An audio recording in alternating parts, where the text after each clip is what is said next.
Hello everybody and welcome. My name is Ketchup and I'm joined by the Eternal Mustard. Hello. And this is Combo Breaker 2018. This is the Injustice 2 Pro Series presented by Simple Mobile and Samsung. And we're going into game number 1, day 2 of pools. This is bright and early over in North America, the heart of Chicago, where NetherRealm games are born and bred. And what match to start off that is better than KP coming up first? Indeed, but I do believe KP just signaled they're not going for the button check, so we're not going to be wasting any time whatsoever. We're going straight into this one, and KP, I guess, an Aquaman player. Now, we know that he's historically tried this with Harley Quinn, and that is just not a great matchup at all. So not really a big surprise to see him go with Wonder Woman from the start instead. You know, obviously he's been playing Wonder Woman a ton as well, so should be a bit more, I suppose, even this time. Now, BlackMambaMoan, we're going to see how he manages to, I think, conquer this matchup. Wonder Woman, a character that definitely got better as time went on. She's got that very strong ground game. And against the likes of Aquaman, a strong ground game can actually compete with him, I feel. Yeah, absolutely. But you have to really... A big thing about Aquaman is his normals are so good, his buttons are so good. You really have to win that neutral. You really have to win that traditional footsie game. And we know that Wonder Woman has some normals to make it work, but it's definitely a bit more of a back and forth. But I mean, Kitana Prime is going into this tournament already with quite a lot of momentum. Obviously, he had quite an impressive showing in Mortal Kombat X yesterday, managing to get to top 24 before being eliminated. And he's obviously been quite strong in Injustice 2 generally from start to now. Well, Kitana Prime, you know, he's known as a commentator these days, but he is one of those players in the scene that is still able to, I think, sort of maintain, obviously sponsored by PG, you know, and the Global. Yeah, he's one of those guys that he doesn't commentate instead of playing. He very much is like a bit of a jack of all trades, and he's definitely a strong player. And we've got quite an even start to get things going, but a nice hit confirmed there. As early clash used, and that's going to be, I think, looking at the meter that Black Mamba has access to. Are we going to see 1 bar spent? Yeah, we expect to see 1 bar because KP now is going to somewhat even the life. They're going to go back to that neutral situation, but now he has got a bar left if he wants to get a whiff punish on the shield toss, or if he just straight up opens him up close for huge damage. Yep, well, there we go. We've got the bar. Ooh. Interactable off the table now too.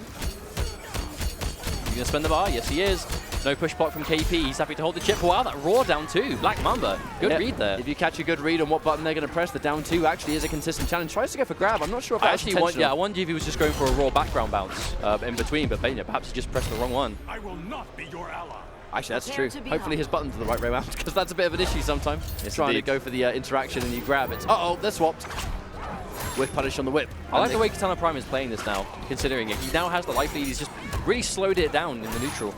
I love the grab, enforce the plus frames on that string, and the good wake-up read on the Trident Rush. That neutral jump 3 is going to do the job. Now, remember guys, always 3 out of 5 for Injustice. I actually wonder if Black Mamba's going to check his buttons here, because he did go for the grab instead of the interaction. Oh, no, actually no. Ooh, Poison Ivy.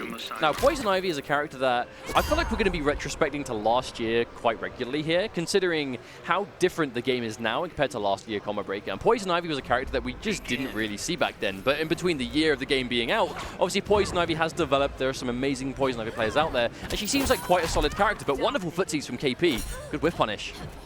Yeah, doesn't commit into the whole string. I love that, acknowledging that it's going to be blocked, so confirming into the safer part. Neutral jump into pressure, and that string, we're going to see a lot of that coming from KP, I think, because that string in particular, the annotation fails me, but it's plus on block, and significantly plus on block. The thing is, I believe there's a gap. So if Black Mamba's not going to be backdashing or answering the gap there, that's just going to be data for KP that he can really run rampant with that string. Now, this is one of those matchups I think Black Mamba really wants to get that full screen game. Wonderful hit confirm on the bounce, and that's a big amount of damage considering 460 already. And Black Mamba had all that space and has already backed himself into the corner almost. He's approaching there now, but he is managing to fight his way out a little bit. Okay. KP really trying to get aggressive and keep him there. Now going into the air with the shield toss, that's going to be a good answer, because if she's going to stay way too grounded, obviously that's going to get rid of the character power. A little bit of damage here, Black Mamba in control of this first round, but nowhere near as much resources. If KP catches him one time, he's going to even things out and take a round, but no! Ground spike is going to do the job. Well, it does look like Black Mamba's 100% going for this full screen presence though. I mean, I know Poison Ivy has elements of certain mix-ups up close, but it just doesn't really hold a candle to what she can do from full screen. But look at this, it's the chip damage, it's almost unavoidable. When you get that sequence, right, and you start getting the trait and you alternate it with the divine, it really is tough to deal with, especially for a character like Wonder Woman. Oh, that was wonderfully spaced from KP, baiting the environment perfectly, and will not only punish, but keep Black Mamba in the corner. Looking good for KP, he's got 4 bars of meter. Make that 3 using that meter burn forward 3. Even though it gets blocked, it really isn't the end of the world. But there's the whip punish, Black Mamba. We're going to catch a restand? Yes. Is it going to be mix-up or damage? Yep, keep it unclashable, keep full screen. I love that decision, actually. Not even bothering to do anything else but send him full screen with unclashable and then go in for the zoning with trait. This clash is going to be good for KP, but we're going to be full screen once again.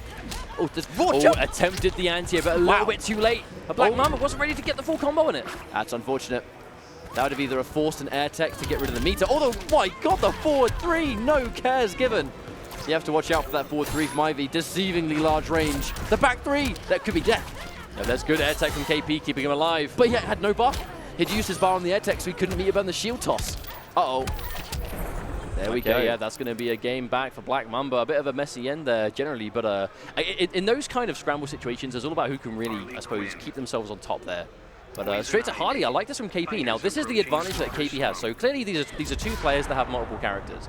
The advantage you get for winning the first game when you're against someone that has a whole team, you get basically the advantage of the counter pick advantage, right? You win that first game, you then get the option to swap and change as and when you want. And because you won the first game, you're going to have more space to work with. You know, you're going to have that final opportunity to do so. Now, against Harley in particular, I think we're going to see a lot of that bark. The full screen chip damage with Harley, much like Poison Ivy, can be real. I think it's a bit more extreme, though, for Ivy, personally. But that said, yeah, there's the bark now. It's going to be much harder to zone him out. I don't think KP is going to be winning much of these trades. Well, he's going to have a better mix-up game, though. We saw the amount of times that KP found himself point blank in the last game, but it was Wonder Woman. You know, there's only so much stuff she can do to really kind of mix you up, whereas Harley Quinn is a bit more traditional. I actually think that was a win right there for KP, because they kind of traded trait for forward 3, and he got the bar out of BlackMamba while trading minimal damage in return. That said, Mamba not really too shy of having his back to the wall, but he has to watch out. Not much resources, get some free real estate to go in for the trait right there. Yeah, and here comes the chip. Entire sequence, absolutely insane. BlackMamba just built his first bar. That was so weird. He actually made the read, but just misses the air shot. Must have mistimed it by a bit, but the back 3 too slow. And here comes the mix-ups. It's going to be overhead forward 2 or back 2 for the low option. Yeah, KP cleaning the pressure, getting the armor break, but BlackMamba not being deterred, immediately goes for a meter burn forward 3. I think he really wants to enforce that option versus KP. Goes straight over his head! No way, that was intentional. But KP will make him pay for it. Good awareness. Setup time. Oh, the cross-up. The classic Harley Quinn setup. Blocks the low, but unfortunately he's already taken 50%. Life gone, whiffs the back 3, but no whiff punished. I mean, speaking of 50%, KP does have a super available. Ooh. Nope, not anymore. Going to spend a bar on the meter burn forward 3. My God, it's honor. Look at it. Oh. Wow, that trait is just really rude. It's like point blank. At that range, does it even spit? It's just straight up biting her. Biting the ankles, mate. But consistently, BlackMamba has had no resources. And there's the counter poke on the forward, no, back 3 actually, instead. There's the trait. They'd wake up to get through the pressure, but he still has to hold these mix-ups. Plus on block. Goes through with the back 3, but it's not enough. And the down 2, patience from KP. Now we're going to see a character change again. Yep, well, he's gone back to player select. Question is, does he go back to original, or does he stick? He does. Oh, KP looking at the camera, he knows. Well, you see the gulp, you see the nervous gulp. Well, no, so why is that, right? This matchup Yeah, but he went for a more favorable matchup as well. Yeah, but this Give and take, my dude. This matchup definitely is not a favorable one for Harley Quinn by any stretch of the imagination. That was another whiffed grab. I'm actually wondering, is his environment interaction, is that swapped? I do wonder. Either way, you did mention this matchup is not good for Harley Quinn, and I think we're going to be seeing why. BlackMamba, this really is going to be his one to win in this situation. And on this stage, you know, the Rock of Eternity, plenty of throwable interactables that can really benefit Aquaman from far away. But the thing is, though, like, I feel like, I mean, I don't want to say this matchup will be a guaranteed loss for KP, but the matchup really is that bad. Like, it is so hard for Harley to get anything started. So on the chance that this matchup is basically just a write-off and KP just can't get it going and BlackMamba takes it relatively, you know, convincingly, because KP won the first game, he's just going to be able to go back to Wonder Woman, and then he can have the matchup that he won before. That was his advantage of winning the first game of the set. It goes back to what I was saying before. You get the last counter pick if you win game number 1. We've seen legendary matches with the likes of Forever King, Tekken Master, these guys that play, and even Sonic Fox, playing a plethora of characters, using them for the matchup. If you get that first game, the whole set advantage goes to you. Oh, wow. Oh, good neutral, but didn't actually get the punish. I thought for sure that was going to connect. Oh, the armor break again. Yeah, a little bit too slow on that meter burn back 3, so it's actually going to allow KP to get the jump in and armor break with the follow-up. Well, a preemptive jump. Hang on a minute, KP. Now, if he's going to win, he's going to win the matchup. It's going to be here in the corner where Aquaman cannot do what makes the matchup difficult. But it's the kind of tough matchup that if KP wins this, it's just because he just outplayed. You know, like he's going to have to play so well. That clash was really smart. KP knew from that string he wasn't going to take much damage, but he also knew that if that connected, BlackMamba was going to go for the corner repositioning. That wager was not for saving life; it was to keep the side switch from happening. Okay, well, that's not a great trade for KP, but did manage to use one of his traits for it. See BlackMamba just taking the little chips on the block of the tentacle strike. Oh, nice, that's it, but the trait immediately, but he keeps himself safe. Yeah, in those situations, if Harley opens you up, she's not going to instantly launch you. It has to come from the tantrum stance, which leaves you grounded. Aqua Armor gets rid of all of it. But I've got to say, not so easy to call KP out of this situation. He's done a fantastic job, and he could still win this matchup. He's got 2 bars of meter, but if he eats those tentacle strikes, that's not going to be particularly useful. Oh, wow, the 3. Excellent. Good choice. Okay, KP 100% still in position to take this game. He has all the buff. Trip guard, a little bit too late. Oh, but that's a lot of chip damage. But KP, again, opting not to push block. He wants to make sure he has all this bar. Also, BlackMamba actually backing up. He doesn't want to be point blank. He doesn't want to be minus and deal with mix-ups. Oh, good jump in. Oh, he get the trait. I like the way KP actually didn't press anything. I wonder if he was just trying to bait the trait out of him. A wonderful forward 3. Kitana Prime with a good read. Drops the corner combo, but still has the pressure here. Guesses right. On the no! No wager, has to air tech, but that's not enough. The down 1 Trident Rush, and KP is going to waste no time. We're going back to character select for a 5th and final time. But that was a really close game. Considering the matchup, KP played that superb. But, I mean, even though there is a chance, considering how close that game was, KP might be able to win that matchup with Harley Quinn. Not going to waste any time. Going to Wonder Woman, no, don't mess around. This is tournament. This is Injustice Pro Series. If you have a better matchup to pick from, do it. And his Wonder Woman is no slouch. He did take the first game in the series in this exact matchup. He just has to do it again, and he will be advancing through. Now, Aquaman, one of those characters that normally didn't need the background bounce to get damage, but I think when they changed and his tentacle strike didn't launch anymore, and obviously you have to go for the scoop instead, cutting his damage significantly, Aquaman really likes these background bounce stages now, because it gives him the damage that he had pre-patch. Okay, but he has got the buff. Oh, nice. Reversal shoulder. Great punish. Already has BlackMamba cornered. Oof. Yeah, I think not confident in the range for that whip punish. He did catch it, but he was trying to use the minus frames more so to get a jump in than anything else. Jump 3, very plus block. Very good throw tech from BlackMamba. Going to establish some space. Whiffing the tentacle strike. He's going to get a little bit of bar anyway, even if it whiffs. Whiffing special moves, building bar, back 3. They finally made a really good read as to when Bamba was going to press something there. And when you get that whiff punish with the beat and back 3, you know they're going to be remembering not to make that mistake again. Nice whiff punish on the lasso. Even that by itself, 128 damage for a single whiff punish from that kind of range is impressive. Now that's going to be good data, I think, for KP, but it gets launched. Are we going to see a full combo? Yes, we are. Another wake-up attack. BlackMamba has to hold it, and that's going to be Trident Rush. BlackMambaMoan is going to be on match point versus KP in this first round of pulls. Only by 18 points of health, and that's going to go straight away, and KP is himself now on match point. That's actually a perfect way to start this day, I think. Yep, what a perfect set to start this off. Very, very close down to the wire. KP, in typical theme, has had more bar. But is he going to get a chance to use it? That's going to be 1. Aqua Armor, hang on a minute. Aqua Armor basically doing very little there. Yeah, it didn't really do much for him, and it's going to be a long old recharge. Has about half a bar of life left, give or take. Oh, tries to whip punish. No. That one too slow. Not too slow, too small. Oh no! Manages to get that too. Wake up shoulder. Gets a little bit of chip damage at the very least. Oh no, they're down 2, the clean anti-air. Now, is this going to be 3-3? Are we going to see 3 bars spent each? Will KP want to have the health advantage here? Yes, it is. Yep, they do. They trade it out. Also means that BlackMamba's losing now, though. If BlackMamba needs to clash and he needs to get some health back, he's going to struggle to do so at this life. Oh, he manages to get clean under. Right, he has to make this count. Background bounce. Oh my god, the cancel. I love it from KP. Understanding he's too far away. Watch out for the whiff, mate. Oh my god. It's down to the wire. He can't do no bar for either of them either. They've got trait, but that's it. He's going to be able to punish it with the meter burn shield toss. He cannot do technical strike anymore. He can't. Oh my god. This is so close. Meter burn roll. That's unsafe. That's unsafe. No bar to go for it. And KP at the last minute is going to inch that one out.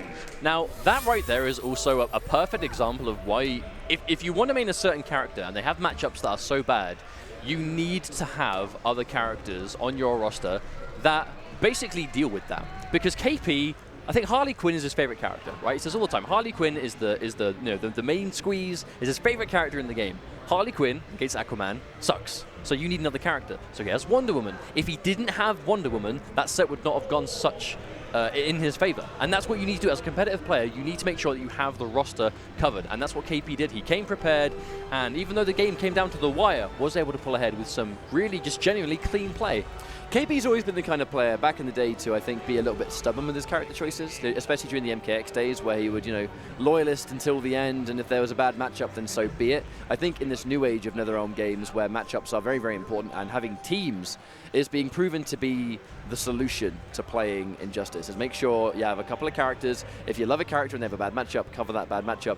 KP is starting to really follow suit in that. You know, he was going, if he went Harley all the way, that could have been a 3-0 to Aquaman. You know, it could have been a 3-0 for BlackMamba in general. But because he had Wonder Woman, he had that edge. And it's like we said before, because he won that game It's a sign of someone who is well prepared. You know, at this point, KP is a seasoned tournament player, organizer, you know, bracket runner, you know, successful commentator. Like the resume really does just keep going on as we're moving on in quite an impressive showing. But moving on to our next game, I believe we have Beast Coast BioHazard coming up against Low. Now, BioHazard is a crowd pleaser through and through. I think every single character he plays, generally, for the time in the game is something that the crowd just likes to watch, you know, at least for the most part. I know obviously in Season 1 he had Deadshot, which was a very popular character for certain counter picks. But popular's not the word I use when it comes to stream chat. I mean, popular among the competitive crowd. Popular among us, but not you guys. Of course. But that's different now. But no, it's different now. He had a purpose. Deadshot had a purpose. He was a counter pick to a certain kind of character. And, for example, he's a Bane player, right? His BioHazard. He plays Bane. He has a Black Manta. He has a lot of Starfire.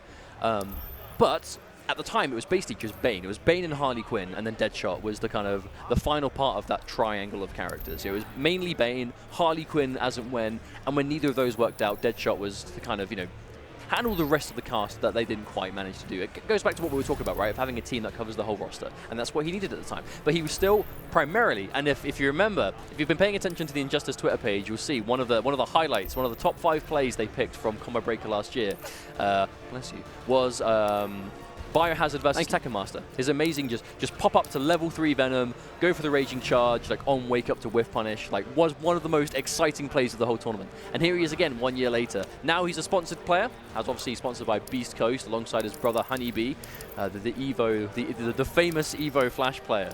The greatest Injustice comeback you will ever see. Indeed. And it was, especially considering. I will be honest.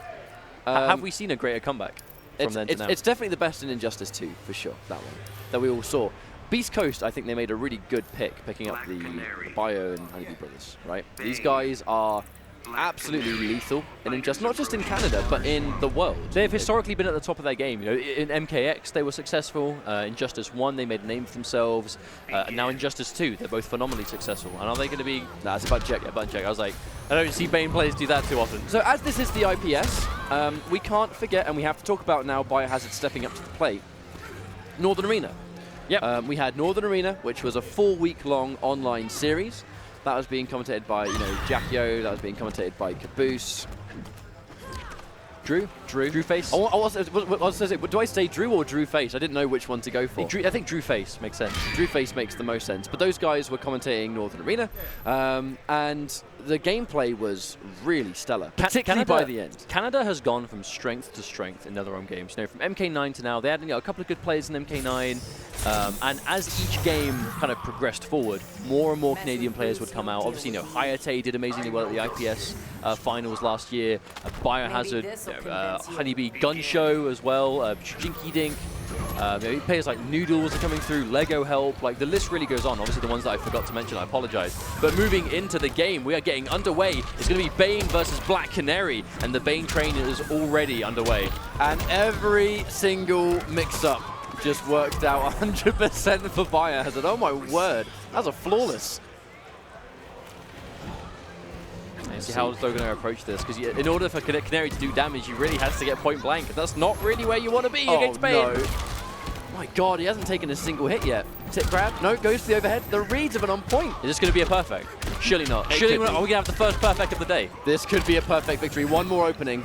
The overhead connects. No way. No way. Is that perfect from BioHazard? That was the Bane train cometh. Wow. I mean, it was more of the Bane train does steamroll, you know. Obviously, not to take anything away from Low, but that was an insane match. Wait, what? Is he getting a new pad? I think so. Yeah, I think so. Oh, man. You hate to see that kind of thing happen. I mean, if the next match isn't perfect, then you know, definitely the controller change will be worth it. Yeah, for sure. Absolutely. So we went from one pad to another. Different pads. I think that's the official PS4 pad that he's now using. So there are different D-pads. I think he was using the Hori pad before. I mean, how much of that was clashable at the end there? Because there definitely seemed to be certain times that you could clash. Yeah, for sure. There But was. yeah, but perhaps that was a problem. You know, maybe he's got a controller with a faulty R2 button. Who knows? But regardless, you know, I mean, this is what you need to do in tournament, right? If you have backups and you need them, go to them. You know, even if it comes down to hardware, better to do it early in the tournament than late, especially after one game. Right, I wonder if they're going to do button check for his new pad. I think they're actually discussing that right now, yeah. They're going to see if it works. But either way, not much to really analyze from that game. That was just BioHazard just doing Bane things, wasn't it? I mean, it's the best Bane doing an ultimate Bane sequence from literally start to finish. Not hugely surprising, considering, I mean, but Theo, we've been seeing this Bane for a year, you know, so it's nothing is new. It's like, yeah, that's awesome Bane stuff. That's a power bomb. That's an elbow drop. And it takes someone like Bio. I mean, that's actually what I think makes Bane such a good character for Bio is no one is as good at reading how you're going to try and squirm your way out of Bane pressure than Bio is. And that comes from the years of experience he has with this character. And then in Justice 2, the inclusion of the delayed wake-up. People were a little bit worried. They thought the delayed wake-up was going to be quite a nerf to Bane, that he doesn't get that guaranteed situation. He has to make those reads. But situations like that, where he can actually tick grab off down 2, and if you get hit trying to jump, he can still combo off it if he has the awareness. Oh my word. It just looks like it's just not working out for poor old Low. He's 50% of the way to getting another perfect back-to-back. Surely not. Tries to be a Ben roll to get out of there, but the unblockable. Even on Venom debuff, he can still confirm, and this is going to eat up that debuff time. Tries to back 3, and it still doesn't work. Oh, the whiffed elbow drop. Oh, and there we go. He gets the hit. And the crowd make their noise in disappointment that we're not going to see 2 perfects back-to-back, but props for Low. Hasn't got any Barbie. Does have a trait. It is going to connect. Oh, no. I don't know what I'm not even sure what input he's trying to go for there, but definitely some execution errors. Oh, wow. Oh, my God. That was so smart. He absorbed, and he gets the full combo. He's only on level 2. He's on level 3 now. Oh, my. Yeah. Don't even need to meet burn it. Now, what was really cool about that final combo there was Bio, I mean, historically, you can see Bane players, they get a hit and they confirm it into bounce cancel. Usually you see Bane players like jack all the way up to level 3 to get maximum damage on it. He kept himself at level 2, and then as soon as the combo was finished, and he had like, what, 150, 200 health left, he then popped his way up to level 3. So he had still a lot of armor for that final, what was effectively still one mix-up away from death. That was really good Venom management. Look at that Bane helmet. Oh my God. So he's gone for the Gorilla Grodd change. I don't think this is a particularly bad matchup for Bane, but hang on, they're going to go for intros. Look at that mask. That is sick. Look at it. Oh my God. I love it. That is actually really cool. That's love at first sight right there. My word. Oh my God. Overhead coming through again. Goes in for the leap cancels. That's 2 back-to-back lows. I wonder if he's going to go for any of the other strings. No, Grodd, obviously a very different character now. Cancels easier to pull off. Activating trait. Oh, manages to meet Ben through, but holds it, so doesn't actually get the punish. That's unfortunate. Yeah, his armor just isn't working out. Now, in that situation there, you normally see Grodds go for the leap. Not leap, sorry. They go for the Stampede cancel. Obviously, Stampede cancel is easier to pull off now, so he can get some better pressure, a little bit, you know, different size of plus frames, I suppose. But the big thing is the combo conversions he can do now, which he couldn't do before. Absolutely. Oh my God. God. Off the ground, but is just going to get chewed up completely, and that's going to be already quite a quick match point. BioHazard looking unstoppable right now. If Bio whiffs a button and he's got Venom, don't press a button. He's going to Venom up at that every single time. And there's the armor again. He's going to stock Venom. He's got level 2. This is damage. He's going to get a knockdown again. Are we going to see level 3? Yes, we are. Big damage. That might be deadly. He doesn't clash. He doesn't give him the chance. Didn't even give him the chance to clash. And that is going to be a swift 3-0 for Beast Coast BioHazard in not very surprising fashion. Very, very powerful player and moving swiftly on. He will through the winner's bracket. Well, Low doesn't seem too phased. I'm not to jump to conclusions, but I know that sometimes, you know, players, they enter multiple tournaments. Maybe they don't specialize in, maybe, for all we know, maybe Low doesn't specialize in Injustice. He's just entering it, you know, just because why not? You never know. I mean, to be honest, like, on the assumption that Low is, I don't want to say he's an inexperienced player, but judging by the gameplay, definitely didn't seem to be quite as comfortable as some other players. So if he is new to tournaments or he's new to Injustice 2, this is how you get used to it, right? Like, don't be deterred if you're a new player or if you consider yourself a lower level player. Don't be put off by coming to these events because of that, right? If anything, that's the perfect reason to attend. Because look at that screen. Look at how many people are in this venue. Every single head under this roof is a fighting game fan. Oh, and by the way, guys, why they are here. By the way, that's first thing in the morning here too. Like, oh yeah. We've just, the day has only just begun. Oh, he's got a Nerf gun. He has. DarthArma is Darth-armed. No, oh my god. Ooh.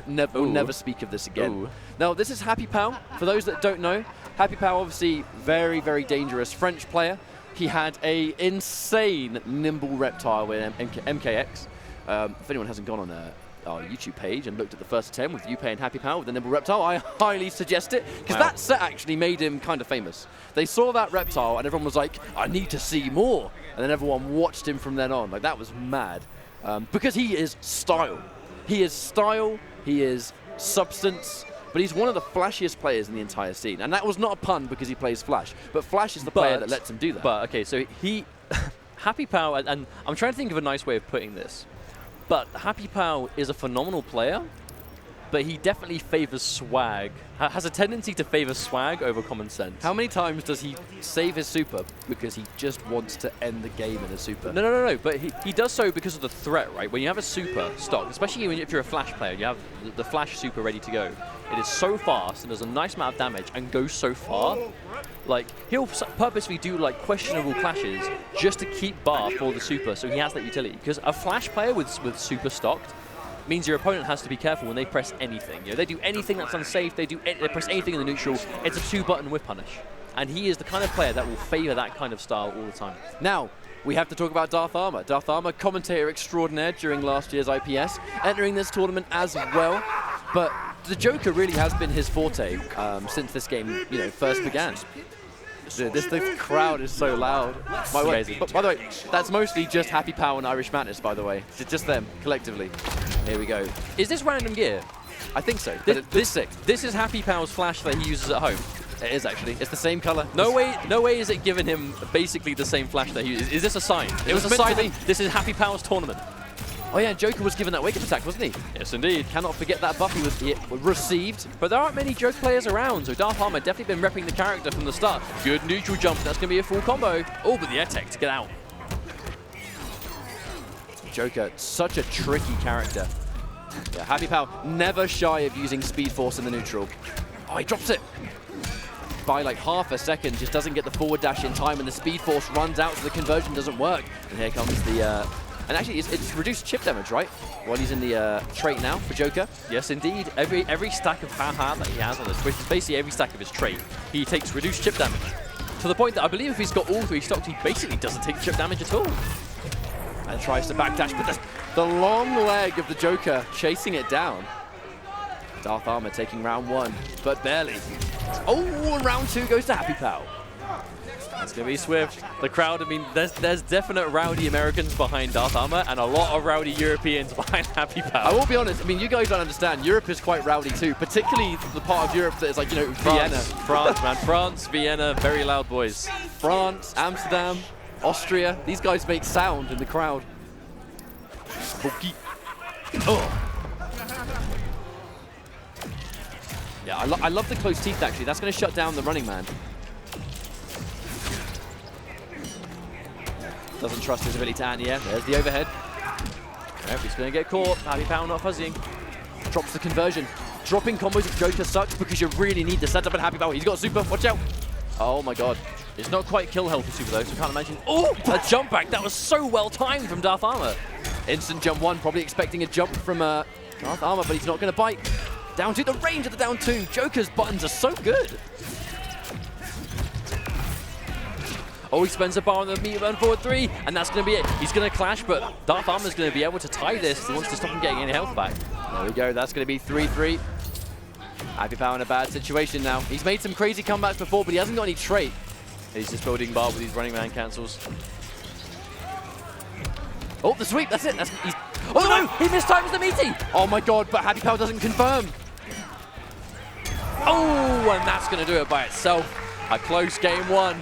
It really is unfortunate that HappyPow, look at Mattis in the background. But the fact that he didn't confirm the lightning kicks into meter burn, right? And that was a full combo waiting to happen, dropping the conversion. And I don't know, he must have just slipped his mind, right? One situation, but hopefully that doesn't bite him in the backside later on. It's going to be the first hit for DarthArma as well, and a good read. I think DarthArma is playing around these running man stance stuff just really well. Obviously, every Flash player wants to use running man to get in, but DarthArma is just making it quite awkward for him to approach in that way. There's more pressure. The backdash in that situation is going to be good because he's out of range of the sweep. I think if he does it point blank, I think the sweep might actually chase it down, and Arma catches another conversion. Down 2 anti-air. Here comes HappyPow. Down 2s do scare a little bit, but getting the damage, the whiff punish, there's the knowledge. Okay, well, there it is, the trait. Yeah, HappyPow actually tends to use trait in the neutral a bit more than others just to be able to get in. Oh, that was clean. Oh, that was a good bait on the wake up, and HappyPow fell for a hook, line, and sinker. And DarthArma is going to take the first life bar of game 2 as well. DarthArma looking crispy.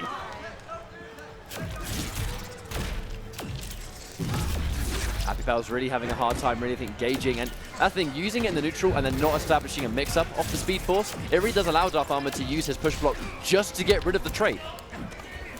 Max delay wake up into instant jump. HappyPow is playing with his gut right now. Wake up down 2, understanding that the NJP a little bit too high up there. Oh my god, it worked! That was sick. DarthArma playing so smart right now. Oh, doesn't get a combo off it. It's such an answer, and he gets caught by the meter burn. Unclashable. HappyPow is in big trouble. I get where he's going to win this clash, but he's going to lose a lot of bar in the process. He is indeed. He's going to have to spend it. Oh, don't be greedy. He's always greedy with his bar. That'd be such a bad time to get greedy with the meter. When you see the hesitation. Oh, wow. That's going to connect this time. Now, the thing is, DarthArma is in the lead, but this is the flash, and he does have trait. And he's in the corner. Goes in for the low. I respect it. 1 bar down, though. Oh, he tried to interrupt. Catches the meter burn back 3. More required. Nice conversion. Speed Force setup. The overhead comes through. HappyPow now. Did he get a conversion? Doesn't want it. He wants to avoid the clash. And now no choice but to let it happen. But his back to the wall. This was not a bad situation for HappyPow. Okay, Arma's going to get a nice chunk of health back. But no clash on the table for either player anymore. HappyPow has the damage to make it happen, but he doesn't have a lot of health left. That could have been a big whip punish. Has to watch out the clean cross up. And that's the meter burn back 3. DarthArma now 2 games up. Looking really good. Shout out to that one guy shouting USA in the crowd. No one else joining in. I love the awkwardness. Oh my god. USA, USA. Never mind. I mean, if you're the only one in the crowd doing the chant, how many reps do you go for before you throw in the towel? Maybe 3, maybe 4. I'd say 4 max. No more. No more than that. Well, surely 4 is a bit excessive. I don't know. If you think about it. Oh, look at that gear. Tournament mode has been kind to the gear today. Indeed. Now, the thing is, what does HappyPow do here? Because he's definitely not... I feel like he's not really playing the matchup. HappyPow is definitely a very... he's a very kind of instinct player. You know, he plays with what he feels will work and doesn't tend to play the matchup. He doesn't really play with a lot of strategy. He plays mainly with what he just believes will work in the moment. You know, he relies on good execution and crazy characters. Because that's definitely his style, right? It always has been. Nice block on the overhead, tries to down one, but doesn't quite work out. The whiff on the jump string, that's going to be unfortunate, so it doesn't full combo, but he gets an air-to-air anyway. Oh, no way. Oh, he still gets the combo! That's so insane that he can do that! There's the pressure. Oh, down one challenge. Wonderful uppercut, clean anti-air. HappyPow tried to go for some corner repositioning, but didn't quite get the right angle. All right. God, the chip damage and the meter gain is real. Get off me. Now he's going for the parry again. When does DarthArma try the parry another time? Oof. All right, he gets a round on the board, but just look at how hard HappyPow's having to work. But DarthArma too. This is a flashy matchup. Oh, there's the read again. Neutral jump the bait. And again, but DarthArma doesn't fall for it this time. Push block. Straight into the running crowbar. Oh, chases down movement. Here comes the Speed Force setup. Oh my god, the tricky reset. stuff. He dropped the combo. HappyPow, he has been known in tournament to have some quite ropey execution. He's a flashy player, but in tournament it can really affect him, I think. Okay, does he throw the kegs? He throws one. Oh, crouches underneath, but the down 2 completely misses.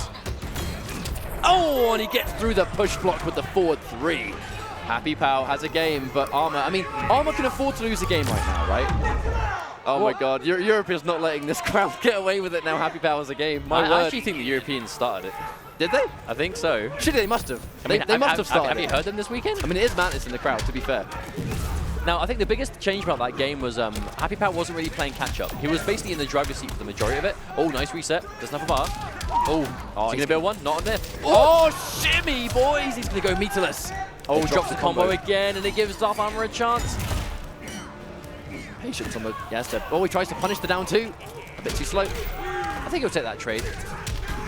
Oh, he spent the bar, but didn't get the right hit. Oh, and the bar stool. This is literally the pure definition of a bar brawl. What is going on? They're just throwing things around, punching each other in the face. He's got himself a sody pop.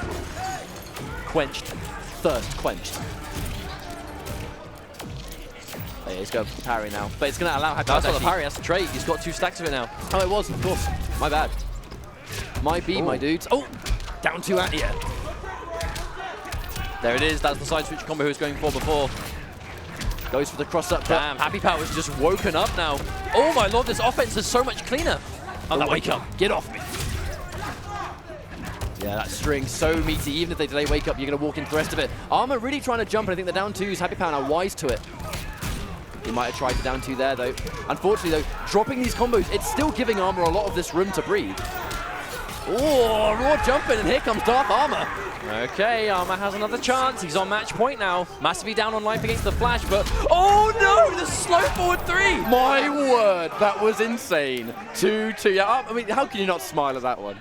How can you not smile at that one? One more game, boys. One more game. HappyPow was down 2-0 quite convincingly, but he's managing to bring it back very quickly. Oh, and DarthArma's got the cool hat again. How about that? Sweet hat, bro. This is a good set. I'm enjoying this. No, this is good. This is good. I mean, you don't see too many Joker players, so when you do, it's always quite a treat. I mean, DarthArma. What we can't actually forget is he was a commentator last year, of course, and he still commentates. But he had one of the best Batmans in Injustice 1. This guy knows how to play Injustice.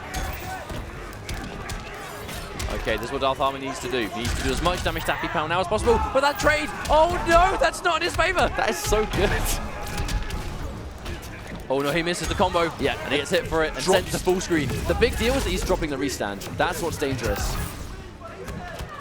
I like that push block as well, just to get HappyPow out of the trait as soon as possible. Not dealing with any of the shenanigans. Running man goes through the wake up attack. The jump 3 somehow misses. That's so strange. I think HappyPow's really going to have to clean it up if he wants to take this game as convincingly as the last 2, because right now, he's doing all right. He's going to take the first life bar and take himself to reverse match point. But if he drops these combos and DarthArma is given a moment to really get some setups with Joker, it could be a problem. I mean, DarthArma gets one clean opening and he's going to even things out. Oh no, goes in for the projectile right as he jumps. The magical jump down 2 connects. And the meterless damage. Running man, the setup. He gets out and he gets rid of trait. Best case scenario for DarthArma. Yeah, the good blocks on the low though. Gets the canister and another 3rd bomb. That poor Interactable is just getting annihilated. Oh, and he counters it down 2. Too fast. Yeah, he's even getting the teeth, just trying to make it a bit dangerous. Oh, nice, the down 1 gets him out of the trait. Tries to go for lightning kicks just in case. DarthArma not quite able to get the health bar. Wow, what's going on? What is happening? What is happening? Oh my Lord. Know. What's jumping around? The floor is lava. Oh my word. The floor is water. Oh my God, this is one of the most insane series I think we've ever seen. And it's just pool play. This is first thing in the morning, guys. What's going on? I don't know how man's play like this at 10 AM. HappyPow just needs, I mean, the worst thing he can do now is try and super, lose it, and then die because he's got no bar. But this is HappyPow. Speaking of super though, oh no, he got it! He saved it for the whole time! HappyPow saves his trump card like he always does. Oh my God. Oh my God. We just said, look, he's got super. Watch out for the super. And I mean, he didn't use the super at any point across 5 games. And the moment the super is going to kill and win the series, that's when we see him unleash it. And that is the kind of player that HappyPow is. You know, he has such a unique way of playing, but it works for him so well. I'm going to say, man, shout-outs to Arma for that set, though. Oh, yeah. He looked so good. And that Joker is so entertaining to watch. Really showing us that this guy can play as well. He's not just a really good commentator, he is a damn good player. Hey man, that's the same thing. We saw it with KP before, seeing it with Arma now. These guys, they understand the game, they commentate. It's why they know so much about it. But moving on, we have quite an incredible match potentially coming up. Oh my god. Yes, I just saw the teleprompter. Teleprompter? Screen. You know, the thing monitor that tells us what the match... Yeah, monitor. Why did I say anything else? I don't know. What's going on?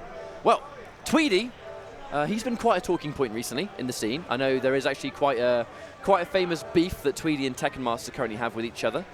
There's going to be really a story here of who outplaces who in this tournament. And I think, you know, they're both going to be paying very close attention to each other's matches. But Tweedy and himself, you know, this guy won. Shout out to the, I was going to say the Combat Cup, shouts to that as well, but shout out to War of the Gods. You know, Tweedy was able to actually top War of the Gods, the online tournament series. And it was quite a surprising result, to be honest, because Tweedy, he's never been able to get a big win in Injustice 2, but I think War of the Gods was where that changed. He's been riding a lot of momentum in that. He plays some fantastic characters. He's one of those premier Starfire players who is quite a talk of the town in terms of tier lists in Injustice 2 so far. And I think Tweedy's in a great position to do well in this tournament. But yeah. TitaniumTigerzz, another excellent player. Yeah, TitaniumTigerzz is another one of those players that's really kind of made a name for himself in the online scene. And I feel like in Injustice 2, no, I think largely thanks to series, you know, tournament series online, much like, you know, the War of the Gods and stuff like that. These players that get the chance to regularly have access to like a competitive practice, right? Competitive setting to learn how to play the game in.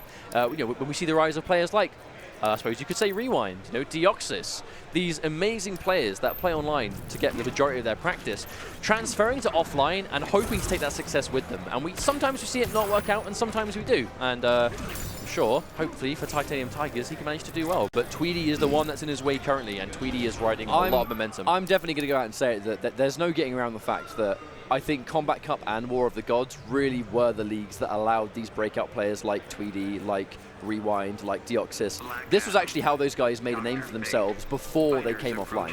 Tweedy not so much, because Tweedy came a little bit before those guys, but these online leagues, man, they give the young blood opportunities to compete and get ready for these big offline events. And just to remind everyone, right, this is the first premier event for the IPS in 2018. This is the tournament that counts. Tweedy, above all these characters, though, he does play Dr. Fate, to the point where he said he was going to be rocking almost all Dr. Fate today.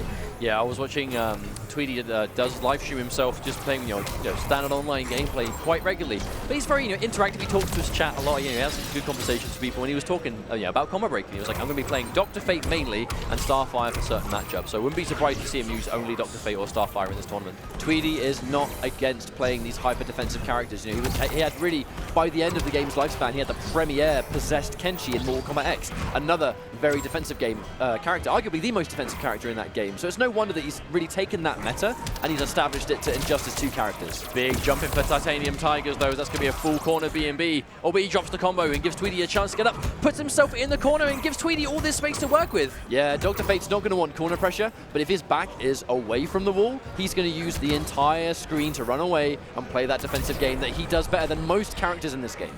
Okay, but that's going to be a couple of push blocks from Tweedy into a Swift. Was that a back two or a down two? Regardless, it's going to do the job. I believe that was a back two. I think so. Well, there, that thing right there. I love his use of that normal though, because he's just trying to occupy that space. Outrageous that Titanium is likely to go for Black Adam's forward one. That, you know, that advancing high punch. And Tweedy waiting a sec, just in case the finger laser right there knocked him into the orb. Oh, just the amount of screen dominance that Dr. Fate has. He really is one of the best defensive characters. Yep, it's zoning through and through. It's keeping your opponent in a certain part of the screen. Yeah, you're trying to frustrate them on their way in, trying to really make them irritated. And Dr. Fate is really good at that. But it does take a lot of discipline to be able to do that yourself. Oh wow, instant jump in one! This is the kind of stuff you need to do with Dr. Fate, you know? You need to be able to play around the orb. You know, how does my opponent get around this? Do they jump a lot? Do they try and wait it out? You really have to adapt on the fly to how your opponent's going to deal with that problem. But this game is entirely Tweedy. A little bit more Chip's going to do it. I mean, this is Dr. Fate, right? Chip is his forte. Ah, an execution error from Titanium as well. He does play multiple characters, though. So I wonder if he's going to stick with Black Adam or whether he's going to eventually change. Because that Black Adam didn't look very comfortable. I don't think it was really his character as such. And yeah, that's why we've gone for a restart match. It looks more like, I think Tweedy is a lot more warmed up than Titanium is right now. That's what it looks like to me.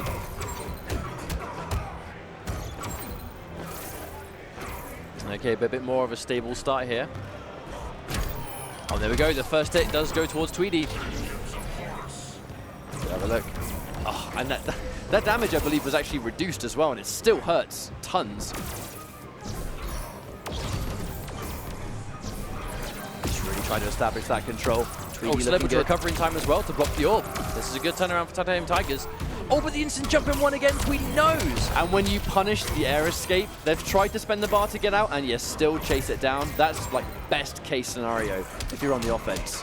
Right, we're going to see a conversion right here. He's going to go for the launch as well, but drops the forward one. That's unfortunate. Tweedy with more room to breathe. And he gets a clean jump in, but delays the string a little bit too much. It's going to be blocked instead of hit. That sucks. Tweedy is going to get round number 1.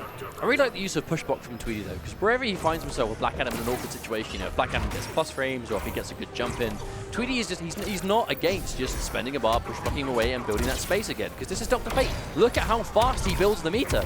And the down 1 catching those juggles as well. If someone tries to jump, Tweedy is ready. He's ready to catch those conversions. If you're going to be Dr. Fate, end every hit in not a max damage combo, but just set them full screen. Get the damage when you can take it. Go back to the side of the screen that does you best. Oh, kills himself a little bit with the trait, but I respect going in. Why not? If he caught him pressing buttons, then he'd just be in a better situation, so just go for it. Okay, but the trait has now stopped. Dive kicks clean over the orb. Tweedy managing to sit behind it. Oh no. My god, that's going to hurt, and there's the clash. No wonder he had to use it. Red orb is one of the most dangerous tools in this entire game. Gabe is going to get some health back, not a huge surprise, but again, he just has to get past that wall. Now Tweedy back to the wall again. Titanium has to really keep Tweedy here. Puts himself in the corner again, but no, throws him straight back in. Oh, not blocking his head. Overhead comes through. You rarely see that Black Adam overhead work anymore, actually. Oh. Ouch. I wonder if that was an anti-air attempt. Oh, the chip damage is so real. And now he's just got the insurance policy. You can't dive kick anymore. They did nerf the orb, so it's active for a lot less time. But as you can see, it's still enough to establish presence. And the forward 2 into push.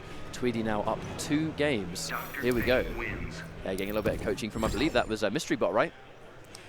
I believe so. Dude, his Brainiac yesterday looked so crispy. Dr. Fate. He's taking his time. Obviously, this is pool play. These are 2 strong players, but you definitely want to take your time if you can. And does he stick with Black Adam, or does he change away? That's why he's thinking about it.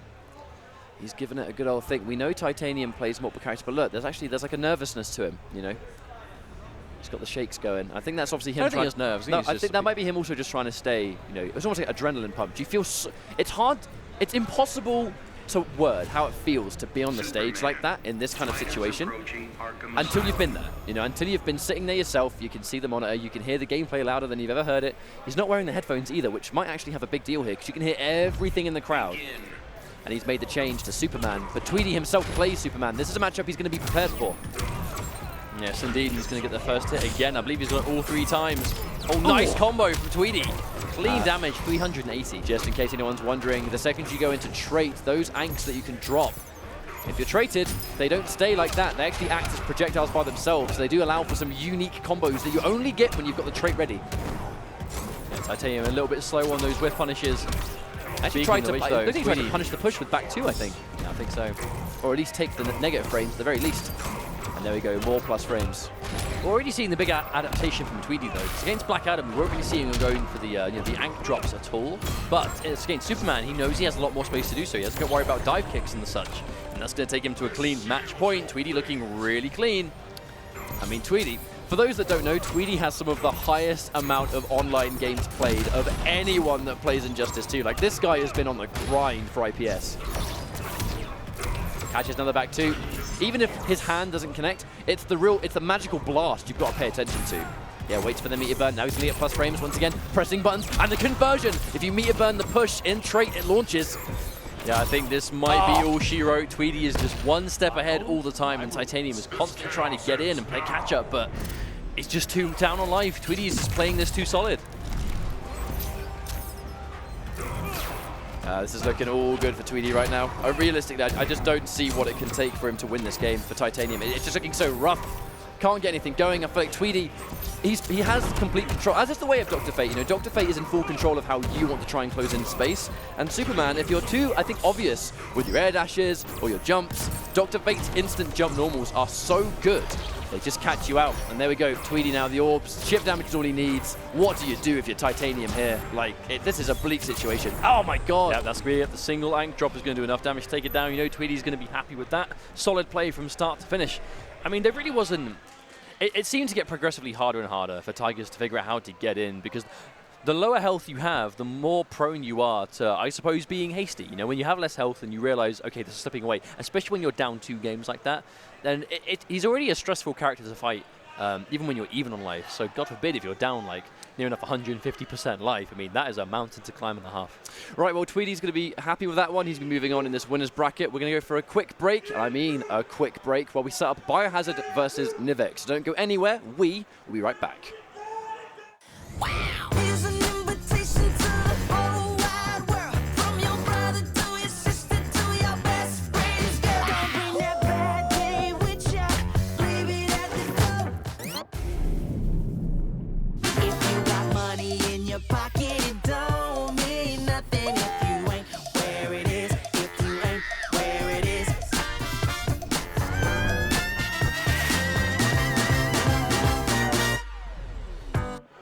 Welcome back, everybody. We're going into our next game in this pool play stage, but this one is going to be a winners qualifier. Whoever wins this series is going to be moving out of this pool in winners in a great position. Obviously, this being the first IPS tournament, you want to make sure you're getting as much points as possible.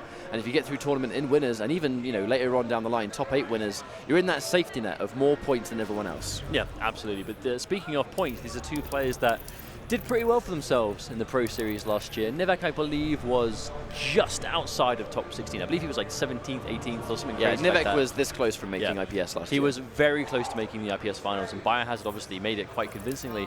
But here we are. This is the first IPS event of the year. You know the points are going to count more than ever now, because you want to get as much point as you can early, because you don't want to get to the end of the season, and then when the points start getting tied up and you see how close you were to missing out, you don't want a better placement at an early tournament, basically being the difference. But it's going to be Bane versus Starfire, as Nivek has used to be known for that Supergirl, which I'm pretty sure he still plays to a degree, but I'm pretty sure he's made the full-time switch to Starfire. He just goes with the character I think he is the most effective for how he wants to approach the game. You know, Supergirl was his favorite character back in the day, and then when Starfire, she was released and she became realized, and the changes to Supergirl applied, I think he just prefers playing Starfire these days, basically. I think Definitely seems to be that way. As I mean, she is a very powerful character. She's definitely in the public eye right now in the community, and it's for good reason. You know, she has a lot of, I suppose, obnoxious keep away style for sure, but she has a lot of chip damage. Obviously, she has a lot of safety in certain things. But that being said, BioHazard himself plays Starfire, so he's going to know a thing or two about how to put a stop to what she wants to do. At least you'd hope so. I'm interested to see how this matchup goes. I do think that BioHazard, I think, is going to have the edge here because of just, above all else, constant tournament experience. Because he, obviously, the Northern Arena, BioHazard did really well. He's got his Canadian boys with him, that's for sure. They want him to win. Nivek does do a lot of tournaments in Greece relatively consistently. He plays all sorts of fighting games. Like Nivek plays a lot of different fighting games at a high level, and Injustice and NetherRealm is definitely like his home turf. Okay, so here we go. This is the winners qualifier match of this pool. It's going to be BioHazard, and it's going to be Nivek. The winner of this is going to be in a great situation. Tries to down 1, but here comes the immediate grabs. Oh, the whip, but still safe. This could be a full hit. Oh, tries to turn into trade, didn't quite work. Raw back 3 is going to connect. Oh, he's dropping these combos. Can't be dropping them, leaving damage on the table. Oh, they're back to the Stardust. And the crouch just to get out of it. There's a whiff, but again, BioHazard keeping himself safe. Nice. Uses the armor to get the knockdown, but Nivek delaying his wake up. Oh, wow. BioHazard getting just caught by that weight. We're down back 3. Repositioning. Oh my god, the raging charge. The damage was so high, and just like that, BioHazard has completely seized control of the game. It goes to show. One hit and straight into another. It just goes to show the comeback factor Bane has. You sitting on a life lead against Bane doesn't really matter because he touches you once and he's got Venom. It hurts. And there's the knowledge, the interruption. He knows that's not a thing. But Nivek, he's going to take it anyway. If he armors, who cares? Oh, clip by the overhead, and now it's a situation. Tick grab coming through, Bane. BioHazard just the knowledge on when to go for these setups. The patience, wow. Uh-oh. Okay, there we go. There's the wake up. Yep, uses the projectile immunity of the raging charge. With punish, look at the damage, and now he's on debuff. That's actually quite a heavy with punish as well, and now the debuff means he's not really at all going to be able to get in and close the space. It's going to be a lot more difficult for him. And look at all the bar that Nivek's built in the process. Oh, the beat burn roll. That's going to be enough. There we go. That was such a good read from BioHazard. Just like that, from full screen to a point-blank powerbomb in less than a few seconds. Goes to show The damage output of this character is so real. You were worried about Bio for a little bit because obviously debuff against Starfire when she's got loads of bar is a bad situation because you're going to be taking so much chip, so much damage that you don't want to deal with. And there's the gap interruption. Bane's armor, he doesn't care. Here we go. Oh my lord, 600 damage into setup and another life bar completely melted. BioHazard not content on doing a combo unless it does less than like 60% life. Down Insane. Oh. Wow. And he's trying to not go for the meter burn just in case, but it still doesn't matter. He gets a meter burn back 3, but so much, oh my god, the combo drop. That's worst case for Nivek.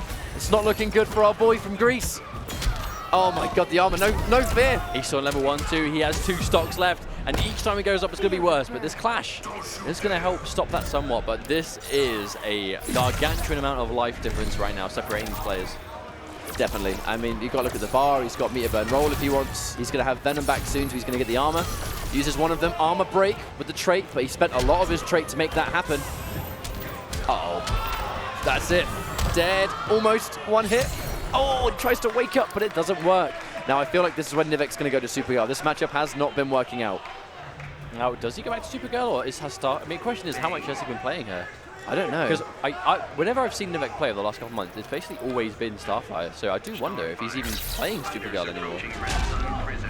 We're definitely seeing the knowledge. You know, we're seeing the knowledge come out of BioHazard, and that is because he plays the character himself. So, whenever that entire game was played from the corner though. Like Nivek was literally back to the wall from start to finish. There was like nothing he could do. And that's the worst place to be in this matchup, specifically against these two players as well. BioHazard thrives on that corner pressure. But any single one of those grabs, it's a complete mix-up of what he's going to do next. But he's put the fear in Nivek. Nivek doesn't want to go for meter burn now because he doesn't want to just get punished and lose bar. It's just not working out. Down 1 to catch the plus frames, but yep, expecting an interrupt, and he tries. Yeah, he makes the interrupt this time. I mean, even if it doesn't get a huge amount of damage, it's at least going to show Bio that Nivek's paying attention to it. But meter burn roll again. Oh! It doesn't go for the close Stardust. That's the thing. Down 1 into uppercut. BioHazard on match point here. Yeah, this is looking really strong. BioHazard definitely came to play. Oh, another elbow. And again, he's building on 3 levels of Venom he has access to, so that's a lot of Venom over a long time. Push blocks to try and, oh my god, it's so hard to get BioHazard off of you. And the immunity of projectiles. Level 3 Venom says hello. Oh, no punish. I think Nivek might be checked out at this point. I think so. I just don't think it's possible for him to make this comeback. Just BioHazard just looks like he's one step ahead here. Okay, he's going to meet Moan. He's going to try and get in normally. Let's be honest, that was a bit of a next level read, dash into air grab. I think it was on an assumption that Nivek was going to jump back after seeing Bane run straight at him. There's some noise here. Guys are trying to give Nivek some support, but it just, I don't know, this is so difficult. I mean, it could happen technically, but no, the armor goes through, and there we have it.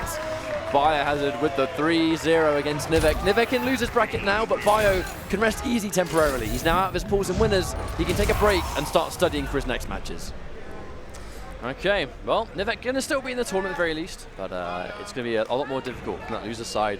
But Bio playing as solid as ever. I think this isn't really a huge surprise considering how consistent Bio has been. Like you said, right, he's been playing constantly in the elite circuit. In Canada, has been doing well for himself there. Finds himself playing against his brother more often than not, but definitely is used to the competition, especially in this year going into Injustice. But moving on to our next game, we have another winners qualifying match out of pools. We have Coach Steve versus Gross in what should be quite a nice match. I don't think I've seen these guys play in a little while. I'm actually really excited to see this. I'm assuming it's going to be Green Lantern versus Atrocitus.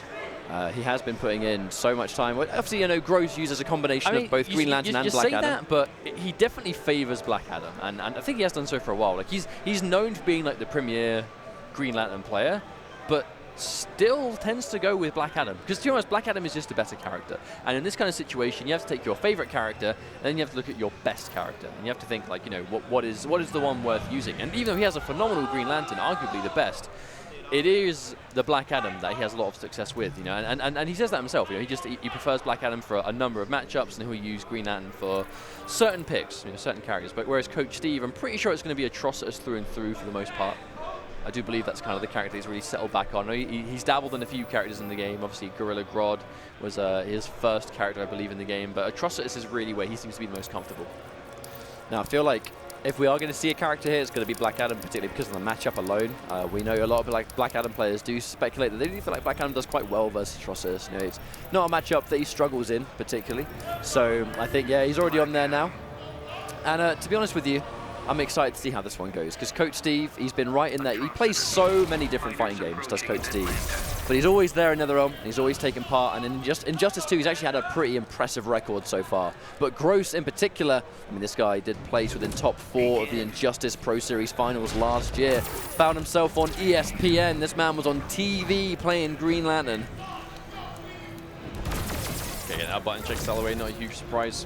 I mean, what do you expect to happen here? Because I think Coach Steve has... I feel like Gross has the edge. I think it's pure preparation alone. Gross is hungry. He's been playing every single day in the matchups just like this. And I feel like Gross just currently has the better tournament record. But if there's one player you can't count out, you can't count out Coach Steve. I mean, this guy is experience personified. I feel like on a good day, Coach Steve could beat anyone in the community. But then at the same time, Gross, like you said, right, preparation. I really think that Gross has really found his niche with Injustice 2. Obviously, he's been around for all the games. You know, he's been a successful player basically in all of them in different ways. But Injustice 2 is where he has by far been his most successful. So, you know, considering this is the gravity of this tournament, this is the Pro Series Season 2, as someone that did so well in Season 1, you know he's going to want to keep that consistency. So I'll be very not surprised if he is considerably prepared for this pool. The thing is, the air escape is going to keep Coach Steve alive. The problem is, you've got to look at the screen positioning. He's been able to escape, but he's still not in a good situation. He's been able to reverse the corner positioning now, so if he lands an opening, he's going to be good, but I think he needs to press the advantage here. Does he dedicate to an overhead? No. Goes in for the double overhead. And there we go, goes in for the shield. Unfortunately, still minus enough that down one will do it, and Gross taking full advantage and taking round number 1. Yeah, well, Gross has his trait back as well, could use it straight away, but the push block going to nullify all that damage. Oh, down 1, caught by the forward 3, and yeah, of course we see a clash. Coach Steve needs to get out of this situation. I do not fault. Okay, so he's going to win the clash. A huge surprise. With this kind of distance, Gross, I mean, this is, without a clash, that lightning chip damage is considerable. Oh, big whip punish. Good spacing. I feel like sometimes that overhead, it doesn't necessarily connect because they weren't blocking overhead. It's because they pressed buttons, and that's such a good button at catching like down 1s, catching low pokes. Back 2 is a great button for Black Adam, and a clean jump 2. This should be the game, and fast this win was taken for Gross. It looked like Coach Steve actually went for an anti-air there at the last minute, but just came a little bit too late.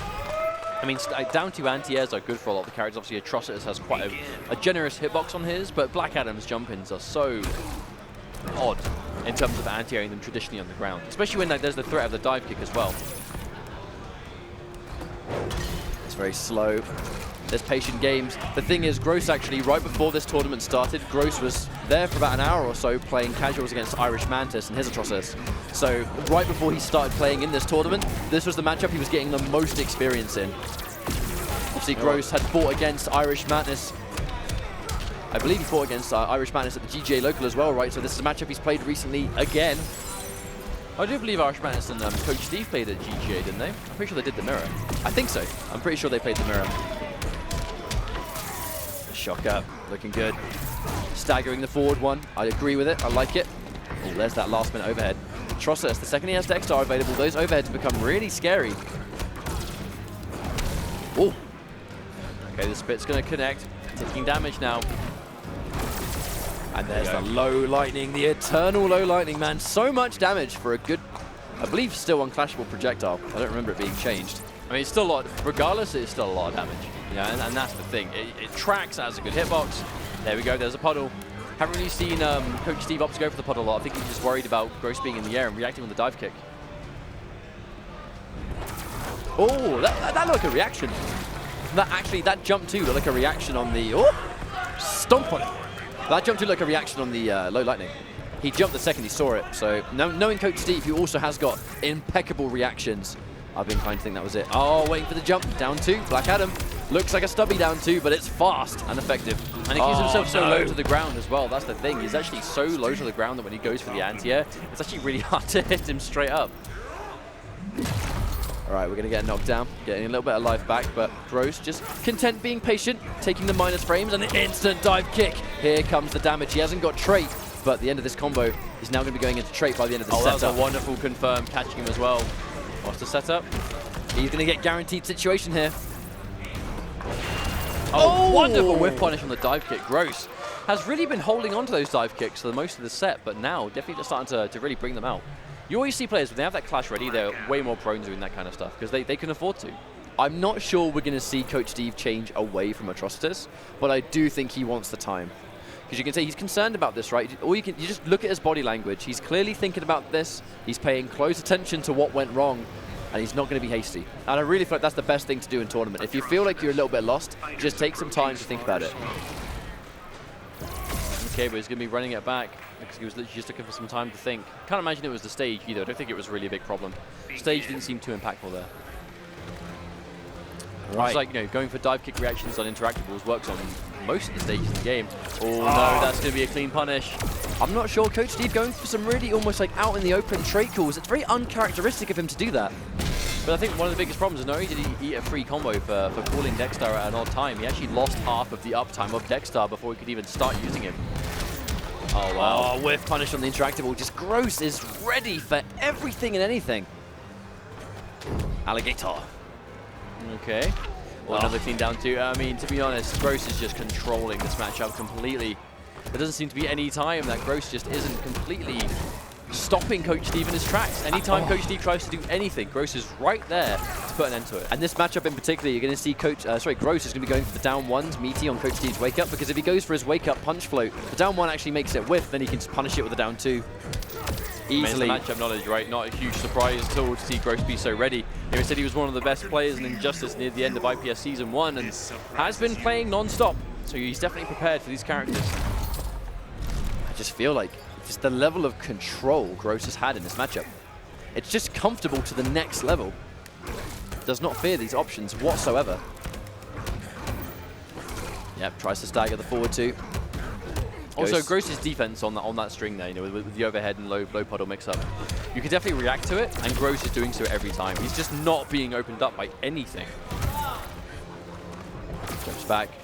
Dive kick's going to be scouted out, but that's one of many small victories Coach Steve is going to need to make this comeback. The grab comes through, but minimal damage. But when did he get a safe chance to summon Dexter? That's the danger. If he summons Dexter now and eats a meter-band dive kick, he's basically dead. That's why, yeah, he's scouting out, gets it again! Hasn't got trait, so he's going to survive. But barely. Is he? Is he? Oh my word! Okay, maybe not. Optimization, boys. I was inclined to think that he wasn't going to get it because he had no trait, but he had the bar to meter burn the rest. And there we go. Now, Coach Steve, he looks very defeated about a loss. I know a 3-0 is always quite hard to swallow, but this was winner's bracket. You know, Coach Steve, he has to really shake this one off because he's still in the tournament, and he has to make sure that he's not going to be flustered going into his next matches. Yeah, absolutely. But I mean, Coach Steve has been around for so long, you know, playing in tournaments for so many years and so many different games. But you know, he always still takes the losses to heart, you know, because that's the kind of player he is. He's super emotional about his gameplay. Like, you know, you take the extreme highs with the winning, with the extreme lows of the losing. You know, it's the kind of double-edged sword of being a player like that. But you know, to his credit, you know, he's a successful player in his own right. Obviously, he's been with PG for a while and is looking really strong still in this game generally. So even though he just lost to Gross, still in the tournament, still on loser side, and I'm still be very surprised if he doesn't make it out on loser side. Oh yeah, I think with absolute certainty. So we have another winners qualifier coming up. This one's going to be a juicy one. Echo Fox Scar versus HappyPow. Okay, so I'm actually very interested to see how this one goes. I feel like we say that all the time. Because IPS, we are. mate. Like, it's repeated wording for sure, but it's true. Like, this is going to be a really sick matchup because we don't get to see Europeans travel to America too often, and least of all in the quantity in which they are here this weekend. So generally speaking, we know that Scar is Brainiac, Red Hood, even Supergirl back in the day. I'm not really sure who he's settling on nowadays. It does seem like most of the time when I watch him play, he's a different character, but I think it's generally a lot of Red Hood nowadays, and Red Hood is, you know, relatively underrepresented nowadays, so it's a good character to have you know, in your arsenal for sure. And HappyPow most likely going to be bringing in that flash. He was talking a little bit beforehand about dancing with the idea about using Grodd, but I just don't think he's going to really be doing that. I think he was playing a bit of Grodd just for fun and realized that, oh, I think this character's really good. But generally speaking, his Flash has more experience in tournament, more experience overall. He's been playing Flash for years, ever since Justice 1. And I would be surprised to see him go away from that now. And it takes him a while. I think it took him a while to find his footing with Flash. He was using Black Adam first. I think Black Adam just isn't a HappyPow character. it wasn't, and I think not there's swaggy a enough. reason even back then, like when the setups weren't even optimized, the HappyPow's results came from Flash instead. Because, I mean, the word is there, Flash. This guy's a flashy player. You know, he likes the style, he likes the swag, because that really is where he takes the most enjoyment out of his games. That's where he, you know, that's where he really relishes in fighting games. It's execution. That's why he played Nimble Reptile. It's why he played Ancestral Kung Jin. It's why he plays the Flash in both Injustice 1 and Injustice 2. Like, these kind of characters, he'll gravitate towards them. Now, who do you think we're going to be seeing from Scar? Like, generally speaking, like if you were Scar right now and you have access to, you know, his team of characters, who would you take against the Flash? That's a very good question. Red Hood wouldn't be a bad call, because I think he's a very defensive character. And he has got decent projectiles. But even back last year, like Red Hood, you know, pre-nerf, still seem to have certain issues against the Flash. So if you can remember them off the top of your head, what changes was Red Hood given? Just for anyone that might be watching. Generally speaking, his lunge lost some chip damage.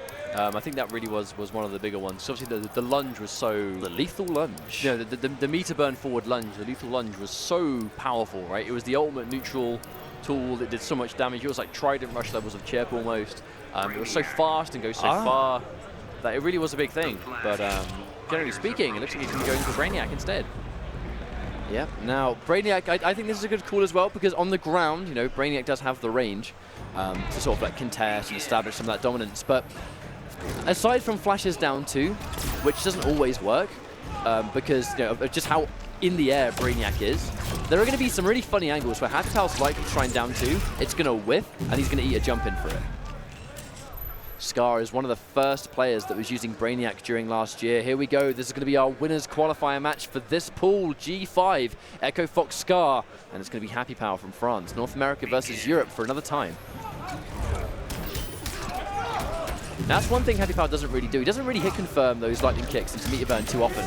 There, catches the whiff, and a little bit of ropiness. I think there's so much damage that he's left on the table right there. A little bit of a waste of his resources, I think. Yeah, I definitely think HappyPow's going to have to really clean up that execution. I know obviously early into this set, but there might not be many games where he's making mistakes like that. And Scar's going to get a hit. I just don't think he was expecting HappyPow to get hit by that dive kick. Now, if there's one time to be rusty, I think it's going to be at the very beginning, but I think Scar isn't going to have such problems. Goes for the wake up, expertly scouted out, jump back 1 to answer, and he actually still has the drone.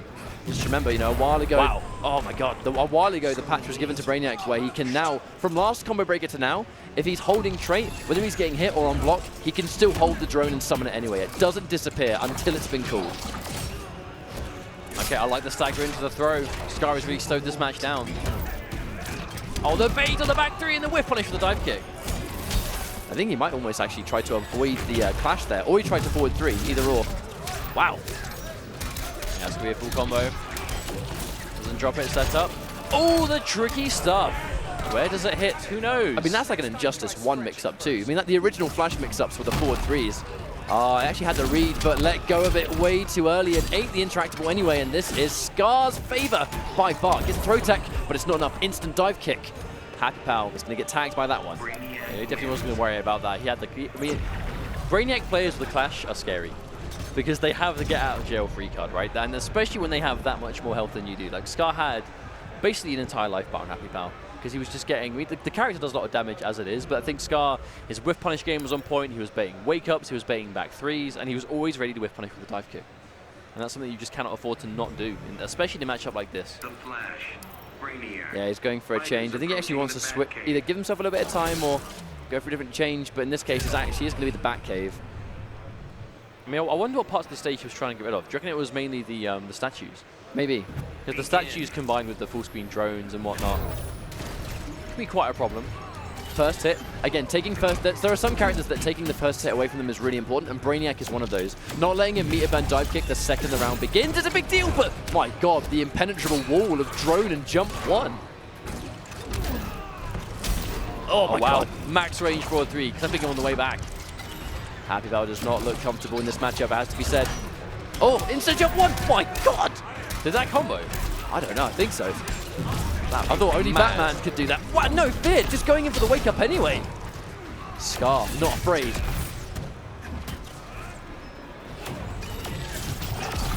Oh, manages to go clean over, dive kick connects, blocks forward 3, ooh, tries to reversal through. Wow, Scar is just super on point right now. feel like he's just dominating the neutral. And if you can dominate the neutral versus Flash, I'm not going to say he struggles, but he's not comfortable. Meter burns it anyway. HappyPow looks really, he's struggling. He's struggling in this matchup, absolutely. I'm just not really sure because HappyPow is he's activating his trait just because like he's trying to use it in the neutral to get in, but he's not ready for his opponent to press buttons in that neutral. It's like if you're going to use the trait in that way, you have to be ready to whiff punish, because if your opponent is going to press buttons to try and anticipate you coming in, if you see those buttons, you have to be quick and hit them for it. Otherwise, you're basically just throwing your trait away and giving them damage on you. He's going to get some pressure here, but Scar's going to be content sitting there blocking. Has so much life to work with. Yeah, the dive kick. Regular dive kick. Really safe if you space it correctly. And it's unreactable overhead. That's the mix-up between down one or instant dive kick. It is a mix-up at the end of the day for those uninformed. Okay, so HappyPow, he does have trait stocks, he does have a bar, so we can even this life out if he gets to the right hit. So even it out, get close to. Or another missed punish. HappyPow can't afford to not be punishing those meter burn dive kicks. Yeah, misses it again. Tries again. Right, there's the overhead. Unreactable mix-ups. Here we go. HappyPow. This is his lifeline. He has to watch out for the wake-up attack. The delay. Scar showing discipline. Finds the down one. And there's the dive kick. That's going to be another clean hit. And Scar going up 2-0 now. HappyPow doing a little bit better that time, but still finds himself down on life for the most part. He's always seeming to be on the back foot. And that's really a situation that he seems to struggle. Now, I wonder what we're going to see here. Brainiac. I'm wondering if he's going to bet considering it. I'm not sure, because we actually saw him. We saw him play in GGA, and he played that matchup, Grodd versus Brainiac, and he did not look comfortable. It actually was the switch to Flash that made him win that set, a Ghost Battle series. So I do think it would have been a mistake. Oh, they're down two. That is not a visually appealing Brainiac at all. That's got to be the ugliest Brainiac I've ever seen. It's like, what's going on with that color palette? Ooh, meaty. That's going to be knowledge. And the interruption. Speaking of which, an interruption of his own. Again, out for the first time, he finds himself, and he stuffs the wake up. For the first time, HappyPow finds himself with a sizable life lead. All right, now see how this changes the game. Now he has the knowledge of when to stuff. That's actually a full combo punish. I'm surprised we didn't see, I believe, a back forward too, I think that move is. Yeah, the dash punch. That quick reversal. Sonic Pound.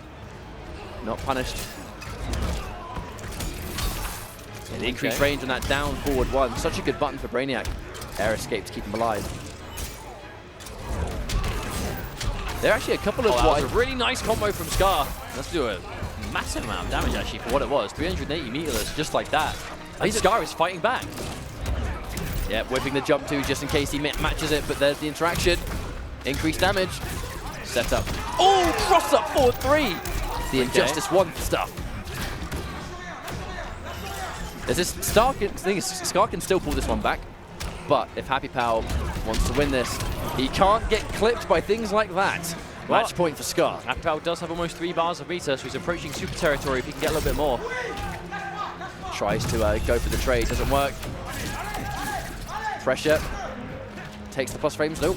Maybe expects some sort of challenge. I think HappyPow had a massive lead, but Scar can still do it. Oh, missed the punish again. Oh my God! I don't know about that. What? What? Just what? Please don't lose this game now, Happy. Don't lose this game.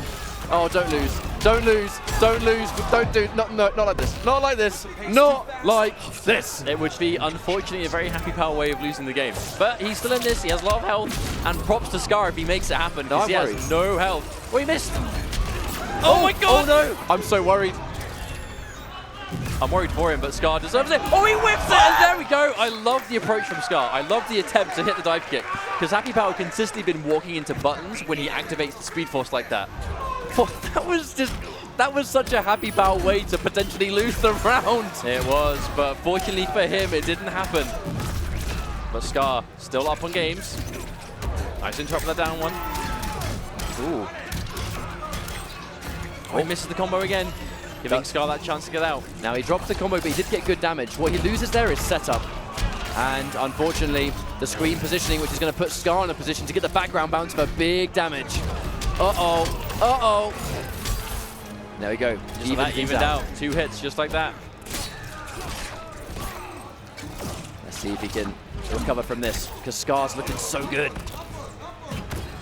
Okay, the push block again, trying to build that space. I know he has to watch out. What's Scar going to do here? He attempts the dive kick, doesn't meet it this time. Yeah, Scar manages to avoid it the whole time into the interactable, and that takes Scar onto match point already, but HappyPow very close to evening this one out. Well, because he used the clash near the end of the round, at the very least, he did build half of his trait through the round being over alone, and by the time this round is over, he's now going to have the Speed Force locked and loaded. Beverages. Interrupted the meat burn dive kick. Oh, catching this time, but drops the combo. HappyPow throwing another lifeline. Yep, and Scar, he's not going for the wake-up charge anymore. He knows that's just going to be a free combo now that HappyPow's got the knowledge. There's the background bounce for more damage. Standing 3 into knockdown, splat into drone. This is still anyone's game. Knockdown on the running man stance. Oh, wow, the full screen wake-up though from Scar. Almost gets a combo from that drone. That would have been very cool. On the punish, he gets it this time. No clash. Brave He stuff. can't. HappyPow has more bar. Oh, he smashed the bar. Unclashable. No, doesn't have time. Goes for setup instead. Now Scar, unfortunately, couldn't really clash at any point. Wow. And there's the interactable. That's going to even things out for HappyPow. Unfortunately, Scar, even though he was eating all that damage from the combo in the corner, HappyPow had more bar. If he decided to clash, HappyPow could not only take all of his resources, but still do more damage. Oh my god, the whiff. That sucks. I love the dive kick. Good down one there, taking the plus frames from Scar. Now, he's in control. Oh, misses the drone. But a wake up from HappyPow. No fear. What is this? Setup! Oh, he gets HappyPow! those setups! HappyPow and his patented setups. No wake up! Oh my lord, no fuzzy either. Scar is getting overwhelmed, and HappyPow is going to be on reverse match point after being down 2 games. He did this versus DarthArma. Can he do it versus Scar? Do not count out Scar, though. This is one of the most clutch players in the entire community. He's sponsored by Echo Fox for a damn good reason, and now he has HappyPow in the corner. Yeah, but he's got this pressure clean, but the wake up goes through, and Scar is on the receiving end. Burns 2 bars to the air escape, smart stuff, saves himself from the damage, but gets hit anyway. Here comes the mid. Yep, the pressure. Wonderful push block. Vital. Yep. And the conversion. Perfect. Perfect play from Scar. Push blocking the trait and being ready for the anticipation. And now he himself was on match point also. I am concerned about the amount of bar that Scar has spent, though. He hasn't even got 1 bar yet. Tries to punish the down 2, but only gets a down 1. I mean, better than nothing, I guess. Oh, that clean anti-air. And again, he can't afford to clash. HappyPow going for setup. Oh, he gets hit. In the corner. This could be death if he gets opened up here. Oh, the delay. Instant jump 1. That's the answer. Drops the combo, though. Oh, my word, grab. Scar still in this, but he can't clash anymore. Oh, he tried to space it. A little bit late on the punish, but still gets a dive kick. There's the dive kick. Misses the punish. Good block on the Sonic Pound. And here it is, the straight. Can Scar play around this? What's he going to do? Is he going in? The dive kick misses. Oh, he hacks him again, but HappyPow hasn't got trait for a long time. Hold the grab, takes the minus frames, the wonderful tech from Scar. The jump 1 connects. Is that going to be good? He gets the knockdown, the clash. He can hurt him now. Okay, HappyPow is definitely going to do some damage here, and he's going to have bar to save. Does he have a trait? No, the trait is down. Can Scar? He's got a bar. Scar still has a bar. But HappyPow, he's on full bar. Is he going to super? Is he going to super? I don't want him to I mean, super. don't, surely. Scar's going to bait it. You're 1 hit away. Just don't throw it away. Oh, the super connects! It's going to be HappyPow! And he takes the win versus Scar in a reverse 3-0, Mustard. HappyPow playing out of his mind, and that's what he does. That is what HappyPow does with his bar. He holds it all the time for that exact kind of endgame situation. His favorite win condition in this game is to hit that super, because it's the layer upon layer of utility. It goes full screen, it's super fast, it's armored, and it does hella damage. And you even saw it before, it does a lot of chip damage also. So if you have that ready and your opponent whiffs anything, it's like Injustice 1 Superman super, only a fraction slower. It's exactly the same. You see them whiff anything and you just, there you go, full screen whiff punish. And that's exactly what he got. And that was, the dive kick that it whiff punished was a smart dive kick from Scar.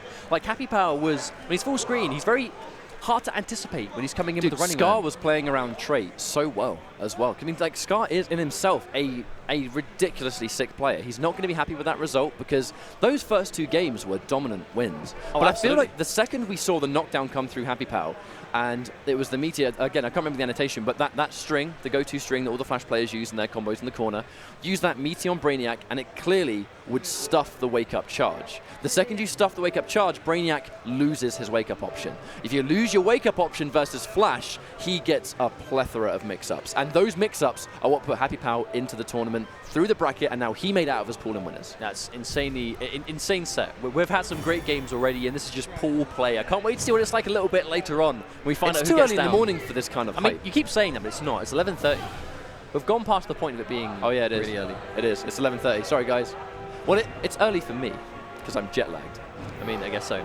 But let's move on to the next game swiftly. We have another winners qualifying match in terms of pool play, and it's going to be Noble Tweedy versus Oakiess again. Oh, I'm excited for this one. I just saw the screen, so I'll say again, we're seeing Tweedy again. This is the first time we've seen this match today. Oakiess with that Grod, I assume he's going to be bringing it for sure. And Tweedy most likely going to be Dr. Fate. Now, I'm actually not sure what the Dr. Fate Grod matchup is. I've not really seen it too often. it's definitely going to be a battle of, and Oakiess, I think he's going to understand that better than anyone. Grod, if he's going to win this matchup, it's going to be use your tray and use the projectile immunity, because then you actually shut down almost all of Dr. Fate if he can't use any of his projectiles. Yeah, absolutely. But at the same time, I know it's a matchup that we know that Tweedy specifically is going to be ready for, because who does Tweedy play all the time, right? Goonie. Oh man, the eternal Goonie. Yeah, and I assume they've run this matchup a few times. But obviously, like, Goonie and Oakiess have very, very different styles of Grod, so I can imagine it's going to be something he's going to have to adapt to in this 3 out of 5 setting. But I mean, Oakiess is he's just a solid Grod player. Yeah, there's no other way of saying it. He is just a strong player overall, and has been playing Grod from day one. So I'm curious to see how this is going to go. Okay, well, I'm assuming they're going to button check first, and they'll probably just restart match. Yeah, they're going to button check first of all. This is an interesting matchup, because Grod, obviously, he has been changed significantly for the better. Where, general, he used to struggle massively against some zoners because you would think the leap is a great tool of getting in. It's not. It's very obvious and easy to shut down at high level. But recently, Grod, his jump speed, his jump is less floaty now, and his walk speed is greatly increased. So his general mobility... I mean, it's the startup of his walk and back walk that are been sped up. So basically, like, if he's going to walk around now, he doesn't have to leap to close in space. He can move in other ways. Oh. That looked like some sort of whiff there from Oakiess. And yeah, he's going in for the projectile immunity because he knows he has to pop it. But he's not having a chance to go for it. Yeah, Tweedy's doing a good job of just stopping him. The finger laser starts up so fast that it's actually really quite consistent. Dr. Fate can just stop. Ooh. Yeah, we saw a ground pound. Oakiess actually, that one sequence has almost evened out the life. And now, oh, the stampede! Here we go, armor for days. Wow. Oh wow, wake up back 3, connects completely. Secret sweep, really good range, and there's the back 2. That's going to be one of the most consistent answers for leap, I think. I mean, in the neutral, it looks like Dr. Fate does have a lot of options to deal with Grod, though. The back 2 to stop the leap, he's got the laser, the projectile to stop him from getting into tray, the orb just to do orb things. Tweedy playing this matchup very well. Clash used there, not to really save damage, but to get some guaranteed life back now and keep Tweedy in the corner. Oh, that there was actually his opening to go for it. Like right there, it's his opening again. The moments when he should be doing it. I know hindsight's a wonderful thing. Meter burn. This will probably do enough damage. Oh no, goes for setup. What? I think I'd have taken the damage personally. I'm sure he would have been able to kill. But he did a couple of jump 3 loops, surely. It's not meant to be. Oakiess opted not to do it, and now Tweedy still has that first life bar, and he is chipping down piece by piece. Yeah, Oakiess is a little bit afraid to press buttons, trying to leap, and it's not working, walking into those finger lasers. Oh, my word. This should be Tweedy's game. If he plays his cards right and he keeps this up, Oakiess is going to have a bad time in this first game. Okay, if he get this first life bar gone, I think it might be a bit too little, too late. Look at how much damage he's taking. Instant jump one again. Tweedy is just controlling the neutral completely and utterly. And just little bits of optimization, knowing that the most efficient way to get the last little chip of damage he needed there was the yank drop. Good awareness, and I like it. Okay. Oakiess thinking about what to do here. Oakiess been playing Grod for a little while, so you know he is going to be aware of what this matchup is. There's no way he hasn't played against Dr. Fate by now with the amount that he plays. But that being said, it's still quite difficult. Nice trip guard with the down one. Gets full combo. Trait setup. Here we go. Vortex time. Vortex City. Oh, the backdash! The knowledge! He must have got that from Goonie. He must have. There's that meter burn back 3 to go through. And now Tweedy's going to be in the driver's seat. Plenty of the screen to work with and a red ank. And the chip is going to be severe.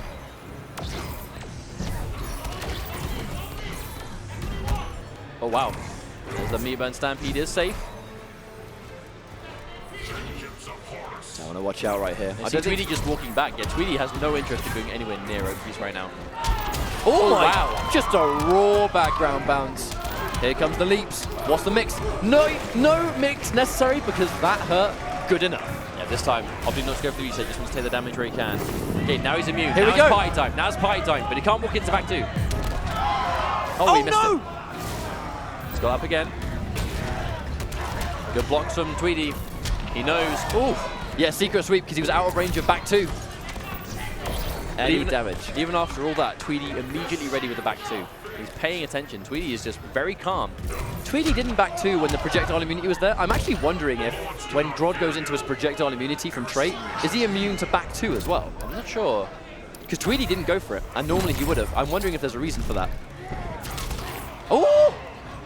You rarely see that happen. Yeah, it's the first time, but unfortunately, Oakiess, I think Oakiess was expecting to get anti-airs, but he didn't actually follow up with it. We're punished.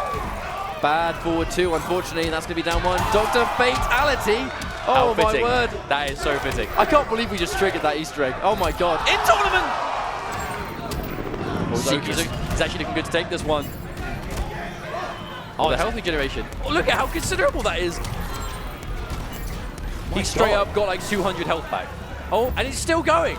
It's still going. Oh my god. And he's still, what? Wow. Wow. And just like that, he might win this now. Oh no, out of range of the back 2.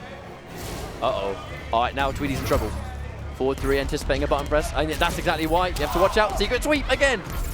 Trip guard. The tech. Such a good tech from Tweedy. I mean, Tweedy should be dead, but he's healed up the health. He's been dead now like twice. But there's the regeneration, that's what it's for. Okay, this is bad for Oakiess. This is really bad for Oakiess, but he's going to stampede straight through all of it and tie things up 1-1. That was insane. I think it was all because Oakiess was able to finally get the projectile immunity. And he's playing around that background bounce so much. I mean, I'm actually quite surprised that we're actually still seeing Tweedy opt to stay on the stage. Because giving Grodd any stage of the background bounce is a big no-no. Yeah. And as long as Oakiess is trying to go for this immunity and he doesn't get it in time, he's just taking free damage. There's one thing Oakiess doesn't do, and that's actually stampede cancels. Oakiess, as a Grodd player, he just doesn't go for them. Oh no, misses that one. But the thing is, this is kind of what happens though when you don't have the stampede cancels down, right? Or I mean, I'm sure Oakiess knows how to do them, but like you said, he doesn't opt to go to them regularly. But if you don't, your offense is so limited in comparison to not having them that your offense is really kind of becoming mainly just leap, right? Which is very, clearly in this matchup, Tweedy is not having a problem with the leap whatsoever. It really is the traits that gave Oakiess the opportunity to get a ton of damage there, combined with a background bounce. And Tweedy has the option to take both of those away if he plays it right. Like there. He knew that Oakiess was going to favor the projectile immunity, obviously can't block during the animation, and gets opened up for free with a 4-3. And it's going to cost him his clash too. Got a lot more than he bargained for trying to go for that immunity right there. But he kind of has to, because if he doesn't, look at what happens. It feels like there is some kind of risk that a Grodd player needs to take. They need to be able to catch that out. Shouts to Finwish in the background. Finwish. Oh, this could be it. This could be a good start. We're going to see a conversion here. He needs to get something good on the setup. Yep, blocks the low. Please, Tweedy, he's going to be ready for those week 1 mix-ups. I don't think they're going to hit him. Uh-oh, big whiff punish. Oh no, doesn't get the combo though. Fortunate for Oakiess. Nice down 1, another opportunity. He's not taking it into trait. He just wants to go for the standard mix-up. I like the block string. Yeah, but again, Tweedy definitely has no qualms for just sitting there and blocking the whole thing. That could be enough for the first life bar? Not no, quite. Not just. Yeah, meaty stampede. I think that actually might have gone through push as well, even if Tweedy went for it. Okay, Oakiess has trait. If he can activate it, it'll be a lot better off, but it's going to be so difficult. Look at the chip damage he's taking. There we go. Now Tweedy has to be careful. Yeah, he's going for those instant jump normals just now. He's going to wait it out. Oh, now it's gone. Yeah, and the second it disappeared, Tweedy was throwing projectiles. He was literally just waiting for it to end before he went in. I love the way Tweedy's playing this matchup, but you can tell he knows what he's doing here. When he sees the projectile immunity, he's just playing defense. He's like not even pressing anything. He just wants to sit there and block until it runs out. Because he clearly seems to be very good at blocking Grodd. Which, unfortunately is where the stampede cancels will definitely help. Because stampede cancels tend to open up a lot of throws into your offense. And without them, it's quite hard to get that kind of stuff. Yeah, because the second you start trying to tech grabs, you're almost pressing buttons in that situation. Oh, that was a big opportunity, but he missed it. I really would like to see some stampede cancels from Oakiess, to be honest. I really would like to see it. Ouch. That leap beaten into before it even reached the peak of its jump. Oh, wow. Banner down one. Avoids it. And already, Oakiess just getting chipped down piece by piece. This really is the way that Dr. Fate needs to play this matchup, though. If Dr. Fate lets Grodd anywhere near him, especially with the trait immunity, you know, he's going to be suffering for it. Oh, there's the cross-up. That is so hard. Even if we all know it's a cross-up, it still seems so hard to block. Ah, and he tried to go in for the mix-up off the low, but I just don't see Tweedy getting hit by that. Oh, his blocks are too good. Tweedy is clearly just not phased. He's good to just sit there and block and fuzzy everything. Match point for Tweedy. In full control of the series, you know, from start to finish. The second Oakiess can get going is when he has the projectile immunity, but I feel like Oakiess is now so worried about what else Tweedy is going to do when the immunity happens that he either gets clipped by something else or he does nothing with the immunity. Mix up. Seth again. Oh, another backdash. The knowledge coming from Tweedy. He's got the immunity up for a little while longer. And there's the whiff punish. On the, of course that doesn't work because he still has the immunity up. Still gets a bit of damage though.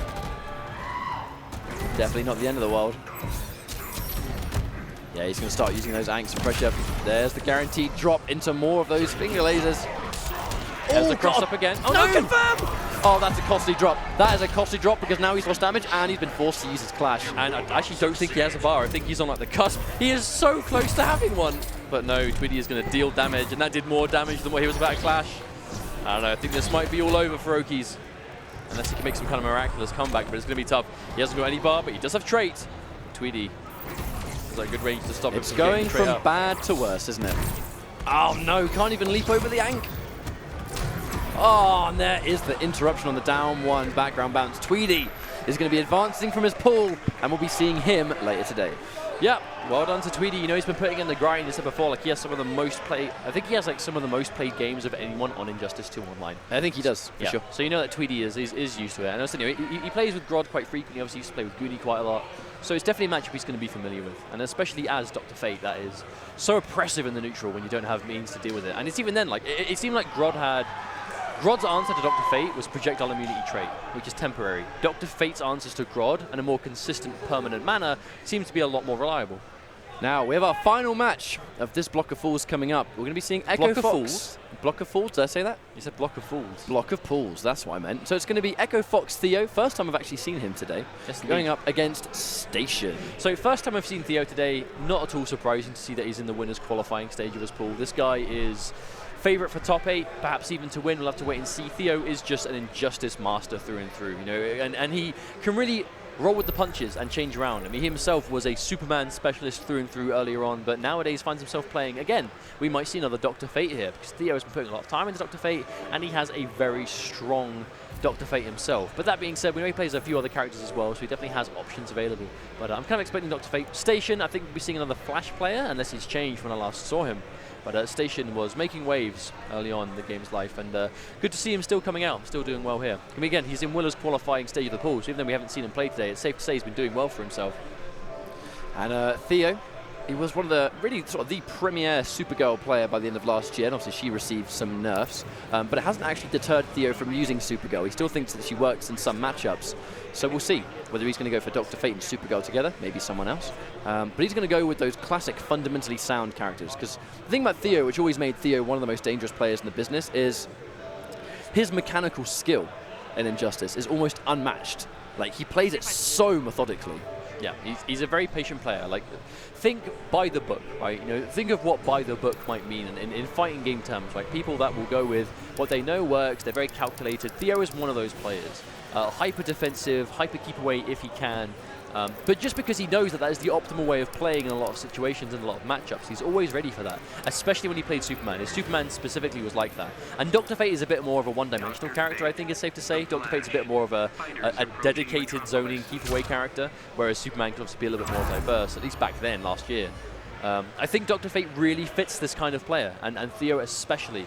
So I'm expecting some good things. Station obviously Flash. The Dr. Fate versus Flash is extreme rushdown versus extreme keep away. Have to see which one is going to take the win over the next couple of minutes. This is not a good matchup for Flash. You know, it's that even though Flash is a very dangerous character and he has the highest practical damage in the whole game, he's got the unreactable 50-50s up close, super good get-in tools. Dr. Fate If there's one character in this game that you want to use specifically to beat the Flash, I think Dr. Fate is that character. I mean, he's just very defensive, right? It's the orb, it's putting the obstacles in between you and the Flash. When the Flash gets in, he's got unseeable 50-50s, insane damage, crazy mix-ups, crazy pressure, crazy cancels with running man stance. But if he can't get past an orb, like, what does it mean? How does that help him when he can't actually get near you? But that's what the matchup's going to be, and that is what Station's going to have to get around if Theo is playing this properly, which I have no doubt in my mind he will be. Theo obviously winning GBS the other day as well, so he's coming up a lot of success, a lot of hype, a lot of momentum, because that was quite a stacked local, to be honest, considering all the guys that are, out of town as internationals were all there to play. And Theo was the winner of that tournament. Now, if you're going to be a Flash specialist, which I believe Station is, because whenever I've seen him play in tournament, it's only ever been the Flash, you are going to be ready for this matchup. This is a matchup you're probably, if you're going to specialize in the Flash, there's going to be people that will try and use Dr. Fate against you because they know the matchup is difficult. And now he has him in the corner, and there's the instant meter burn roll. Theo wants no part in being cornered against Flash. Just get out of there. There we go. He stops the orb, trying to get it in between. But quite an even match, to be honest. Theo is in the lead in terms of neutral, but he's not that much up on life. Give or take a couple of 100 points. Just the back twos, just challenging Station to try and close in that space. I like that. Station's already gone for multiple meter burn rolls to get in, and Theo is already wise to it. Now ready, just sitting at the range and getting a punish with down one into push. That quick option, just to send him right back where he started, with one less bar to work with. The patience. You see Station, he doesn't want to press anything, he doesn't want to overextend. But the longer it takes him, the longer it's going to be.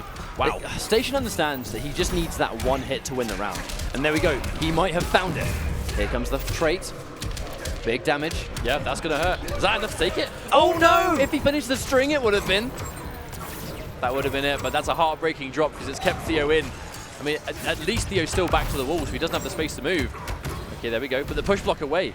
Theo having so much bar to work with, he's just going to push block at his heart's content. Wow, yeah, full combo. Station, all because that drop combo. That one drop combo has kept Theo with his first life bar, and Station is now so much worse on life for him. Now, we're noticing a theme here from Theo. His strategy is to spend 2 bars to escape the corner. He'll push block first and then instantly meter burn roll. That does get him out of the corner safely. If they're not prepared, but no, the speed force right into the orb. And that's going to be gone for the entirety of the rest of the round, unless he can take this round now, which he does.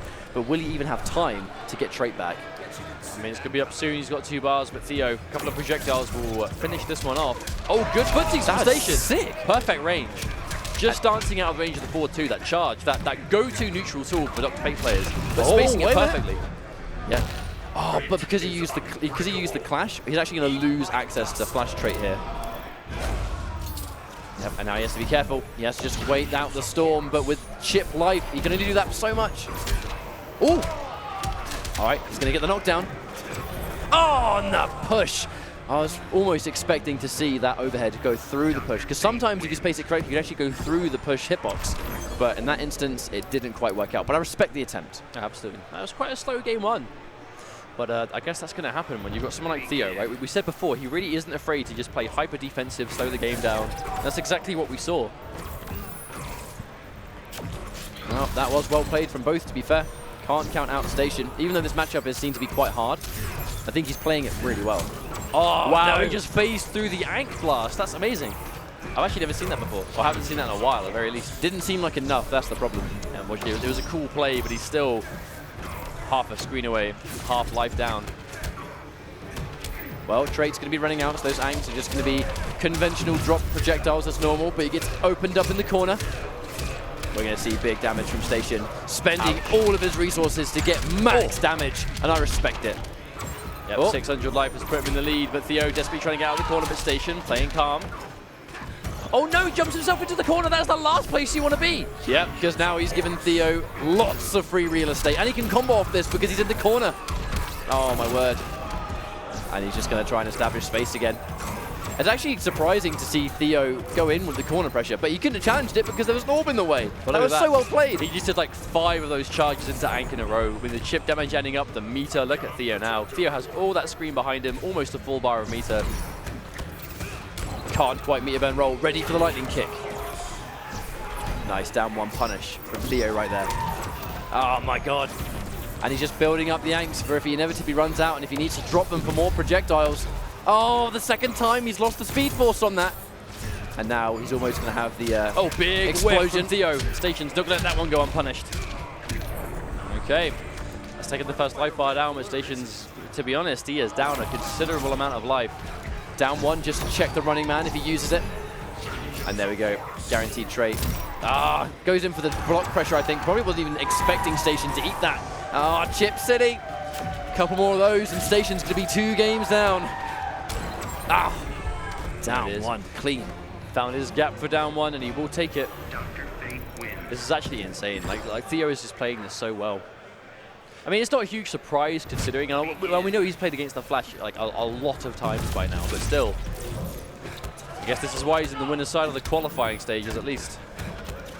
Now, Station, he's having some moments of greatness, but it's just that there's a few crucial mistakes here and there. The big one last game was putting himself in the corner when he basically had the life bar, because that really kind of set up for the rest of it. But game 3, see if he can stop doing that kind of thing. So it's easier said than done, because this is a hard matchup. There's no getting around that, but those kind of mistakes you really can't afford to be making here. Well, you know, positioning is key. If you put yourself in the corner, then you're giving a very defensive character the whole screen to work with. He's been able to go coast to coast, though, so now has the positioning advantage, but I don't think he's going to put himself in the corner again, especially after what happened in the last game.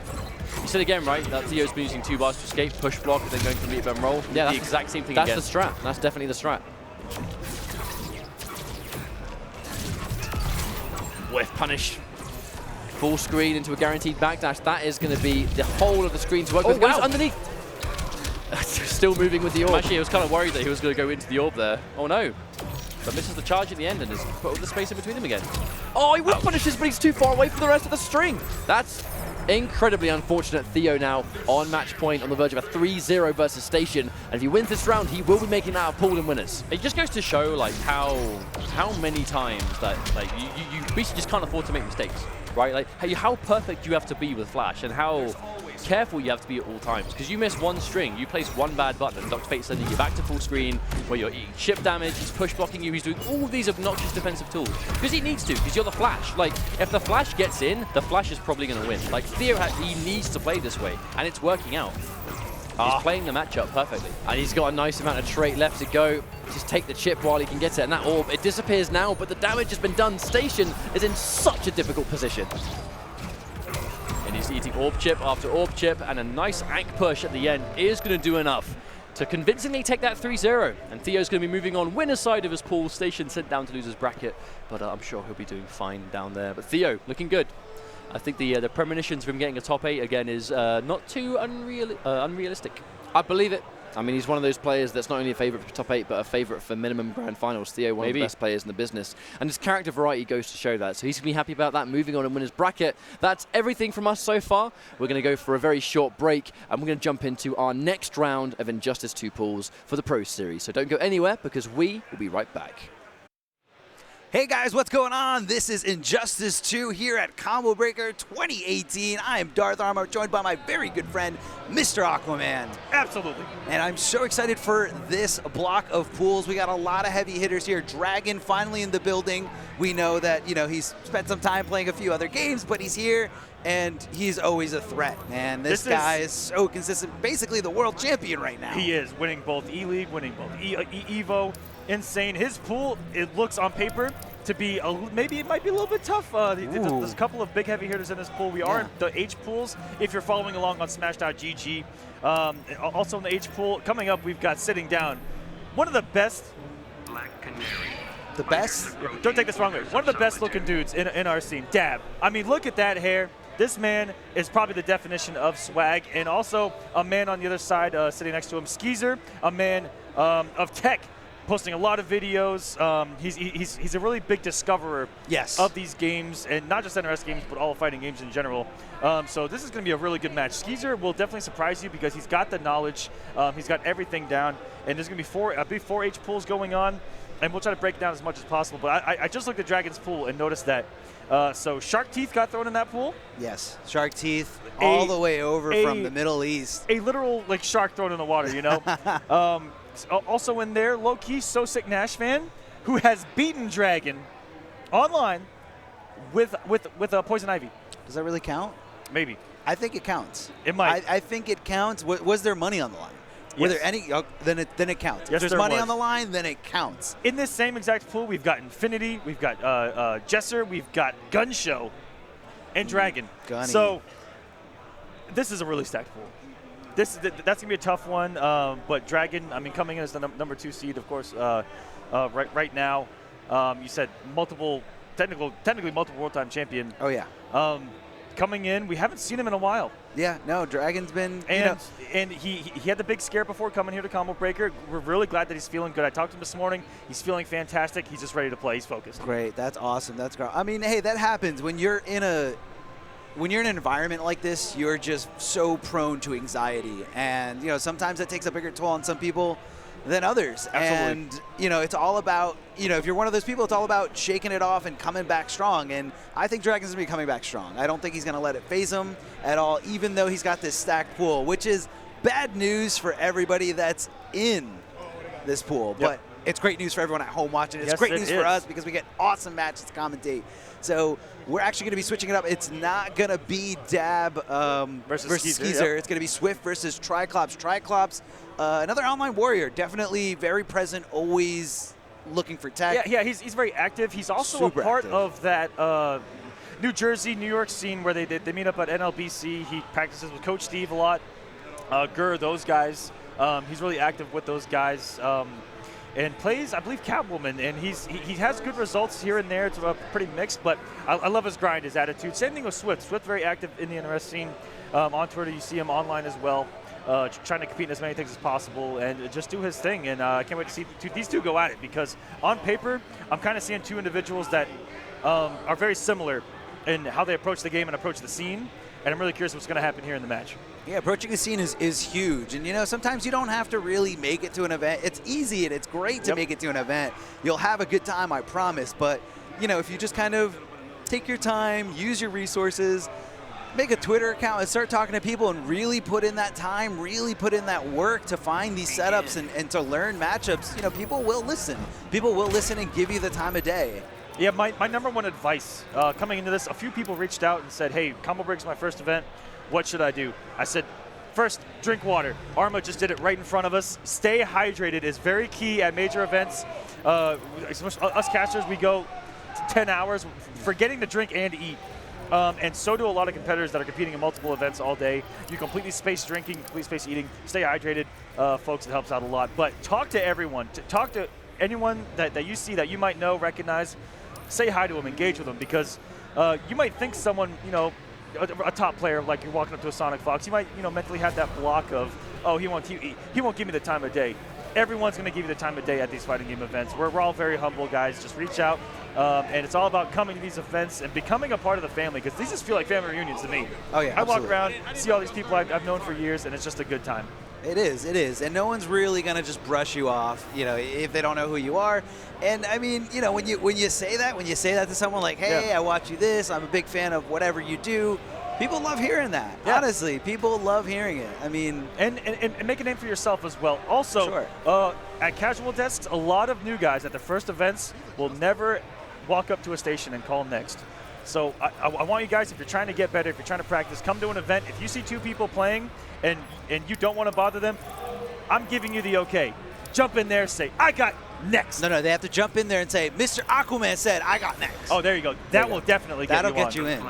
Because then if you mention my name and they don't let you on, you bring them to me. And And that's it. And You it's know what I over. mean? Then they're going to get tried and rushed to you death. know what I mean? All right, I think we're all set here. Buttons are mapped.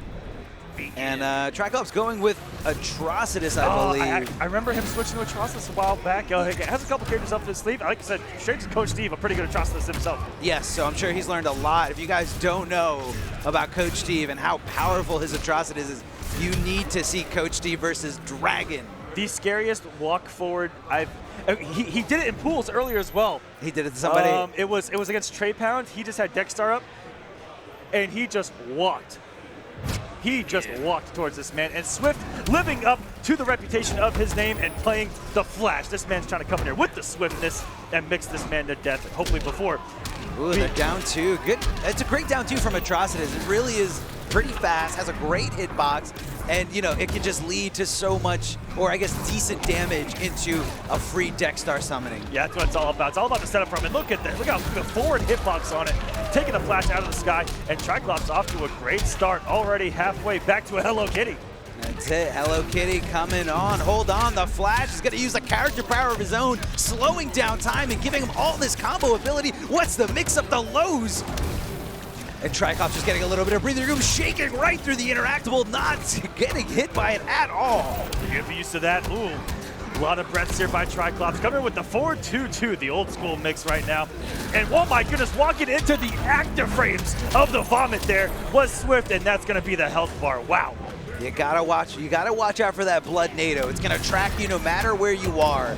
But, you know, it is a very risky move, as Triiclops won't be able to move for a certain amount of time after you block it. Hold on, we're carrying him all the way to the corner. Motorcycle in play, but he's not going for it. The overhead, he's forced to clash. Be this fast. I will dictate the pace.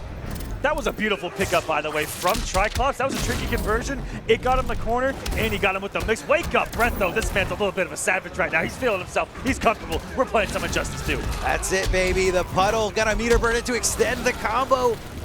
Oh, Ooh. drops at the end. Yeah, that was a little bit of a drop. Unfortunate, but you know, Triiclops is in a pretty good situation here. Just sitting back, just waiting. And the 4-2 is going to catch Swift out of the startup of the running man stance. Dexstar is out, and this is just disastrous. And the walk forward, okay, Dexstar is gone, but the back two coming in, one of the best mids in the game. Goes very far. He has really good mids in general that advance. Back two and forward two.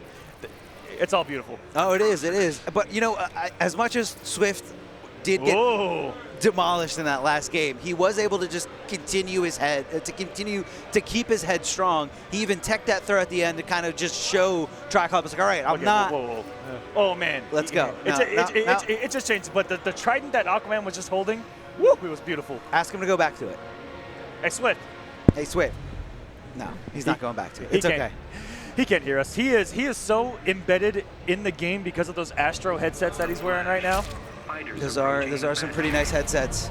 But I do love hearing the crowd over anything else. You know, it's just so fun to hear all the color coming off of my opponent's friends, off of my friends, and, you know, just everyone cheering for whatever player they're looking for. Oh, getting hit there with a Vomit, meeting that interactable. This is not a good start for Swift. He's got to change this up. Getting tossed like nothing here. Dexstar still in play for 1 or 2 more shots. And that's what's tricky about this matchup in general. Atrocitus v Flash is just the Vomits. Flash's only way to get in is to go right into the active frames of it. I've seen Coach Steve abuse it a lot, and Triiclops here trying to do the same exact thing, and Swift has already got caught walking into a few of them. And another beautiful pickup here. Missed the down 2, which would have got the kill. And this is going to give Swift a chance to come back, and trait is activated, but unfortunately wasn't ready for the one opportunity that he got, but gets a reset, good air escape, and this is a good match right here, the back and forth, couple of great reads. And Swift was able to take a lot of damage off of him, but before having to resettle here, hopefully he can get him off the rest, walks into some buttons though. Hold on, the interactable is in play, never mind, ignoring it, trying to move forward, trying to find that nice little sweet spot right in between Atrocitus's, you know, maxed out mid-range and right in front of Atrocitus's face where Flash can utilize those lows. Right in the corner, and this is where Triiclops has just put in the work. Dexstar saved them a few times. And it goes with the old school mix, just a puddle off the 4-2-2. That string does end in an overhead, which is why you have to guess. You do have to guess here. Oh, Vomiting, he's just doing it to build meter, but hold on, the Flash getting right through it. The man is just a little too fast. Not today. That was perfectly timed in between the Vomits, because if you're off by just a couple of frames, you're going into it, then you're eating hit stun, and then now you have to guess in the corner once again. Here we go. Good air escapes both times that he's gotten opened up this game. He's had the air escape, he's had the resources, the defensive options that the game gives you, and now this man, the Vomits again, using the hit stun properly, and the whole time the Flash gets hit by Vomits, he is bleeding. Oh, look at the delay wake up, making sure he wasn't up and susceptible to any of the Flash's mix-ups. An EX Vomit to cover the distance and simply breathe defeat into this man, and he's up 2-0 right now. Triiclops looking good. I mean, when are you never in that back or forward 2 range by Atrocitus? He's always just one button away from hitting you with normals, and that's the best. That's one of the best things about this character. And a phenomenal backdash. Not only that, but that threat of the puddle always being a presence, even at full screen, is huge in a game like Injustice. Precisely, and the vomit in particular against Flash, just it's so troublesome for Flash to make the approach without having to go into that giant active hitbox. But we're going to see a switch here from Swift going to Robin. Some bigger buttons of his own, and I'd say about equal damage and mix. This is a really good character we don't get to see too often. Yeah, this is definitely a character switch where he can kind of contest a little bit more at mid-range, thanks to that 80-foot sword that you see Robin wielding there. He can always be in that same range, and he can actually just contest Atrocitus. And he's got that Burnerang, which will allow him to get in easier than the Flash. That is very true, very true. A little Burnerang that you can follow along and even combo off once it does hit. And here we go, Swift off to a much, much better start here in the 3rd game. This could be the pick he was looking for. This could be the pick that he should have went with at first, but hindsight is 20/20, and there it is, continuing the combo after the smart Burnerang does connect.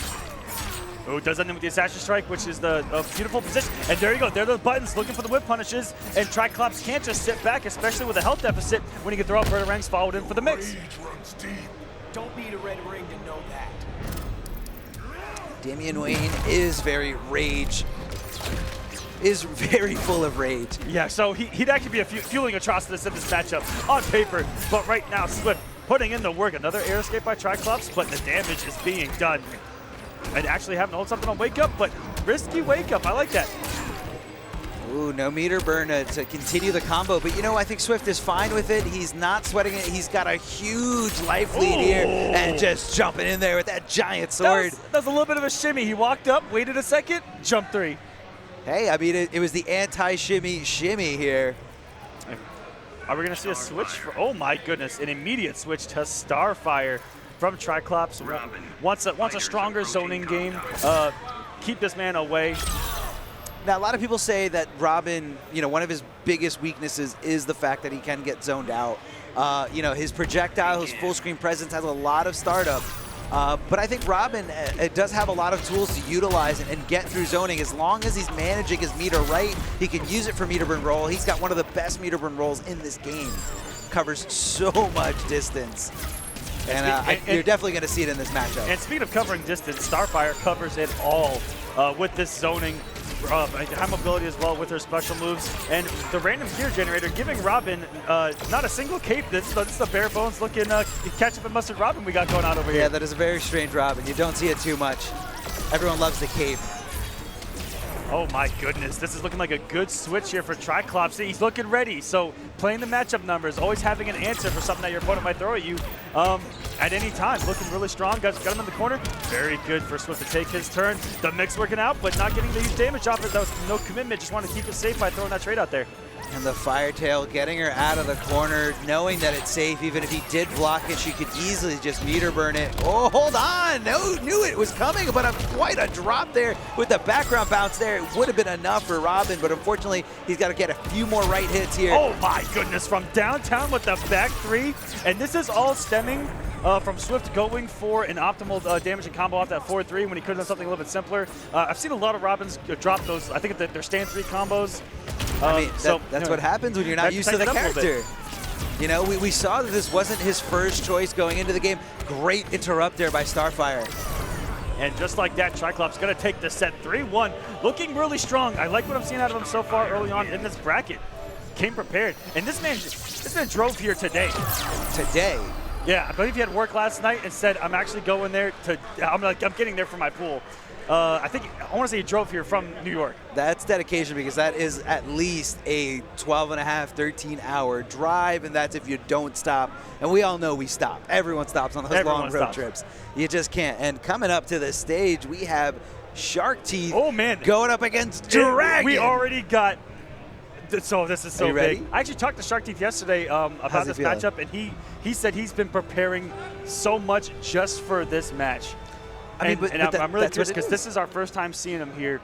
in the States, as far as my knowledge, traveling here with Tekken Master, and just knowing that he's from there and trains with Tekken Master means that this guy could have some immaculate skill that we're about to see unleashed on our champion right now, Dragon.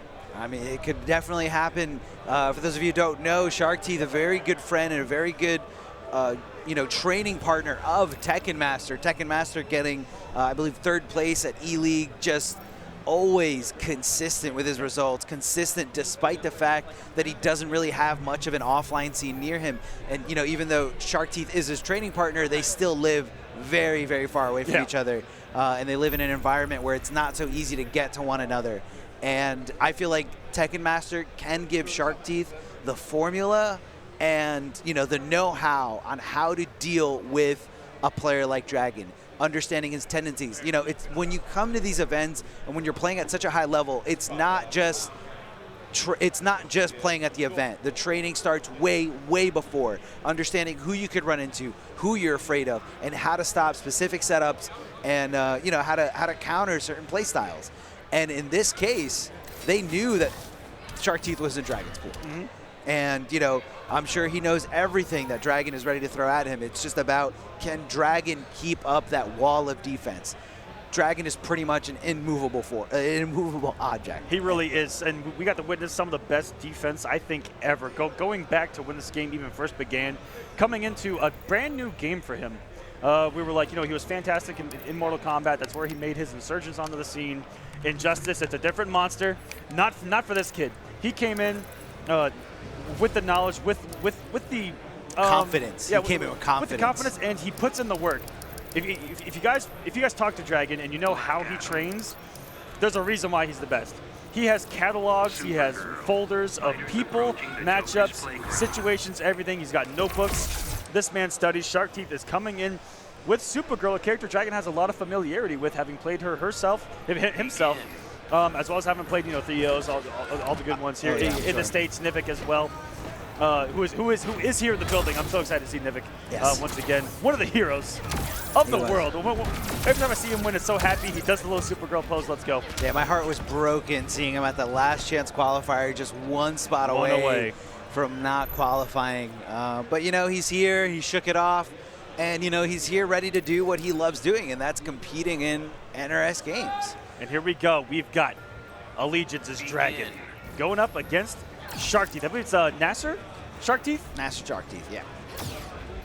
If I pronounce that wrong, someone please feel free to blow me up as we get into the matchup. Already nice and slow. This is going to be a feel-out period. I like the down 2 attempt because hers does have a very deceptive, gigantic flash kick hitbox. Yes, it does have a very weird hitbox. It also leaves her, puts her in the air, so even if you do punish her, you got to be ready for an airborne character.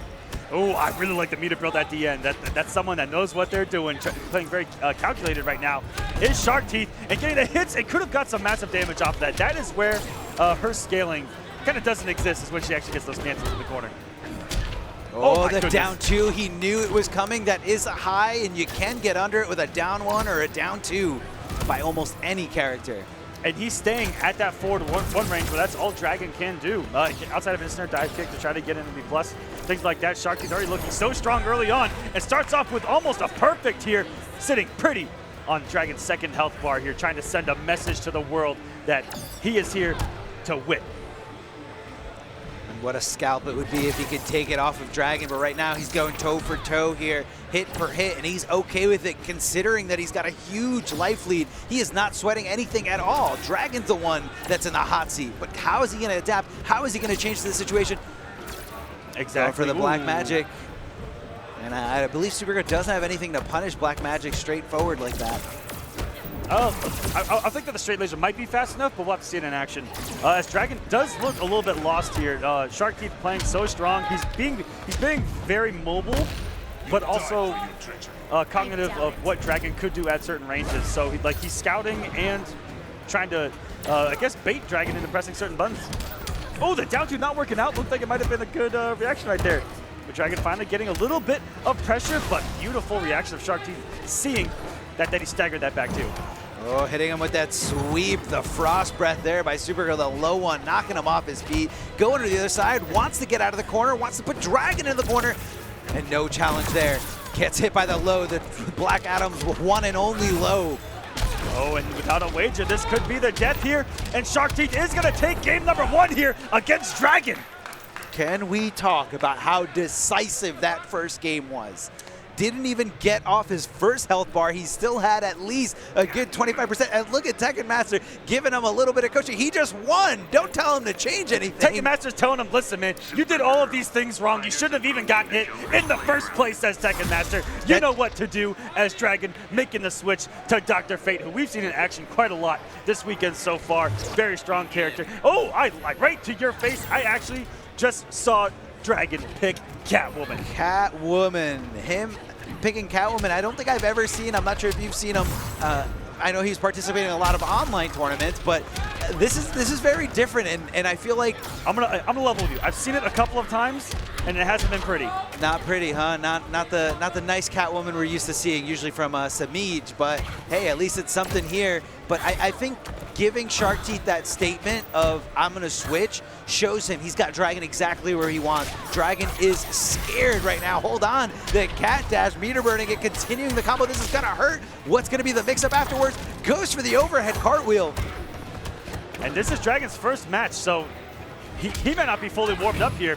Not used to having a challenge like this right out of the gate. And that's what you know, not having a seed's all about, is you can come in and be in someone's path just like this. And Shark Teeth has Dragon on the ropes in his first match of the Injustice Pro Series Season 2 here.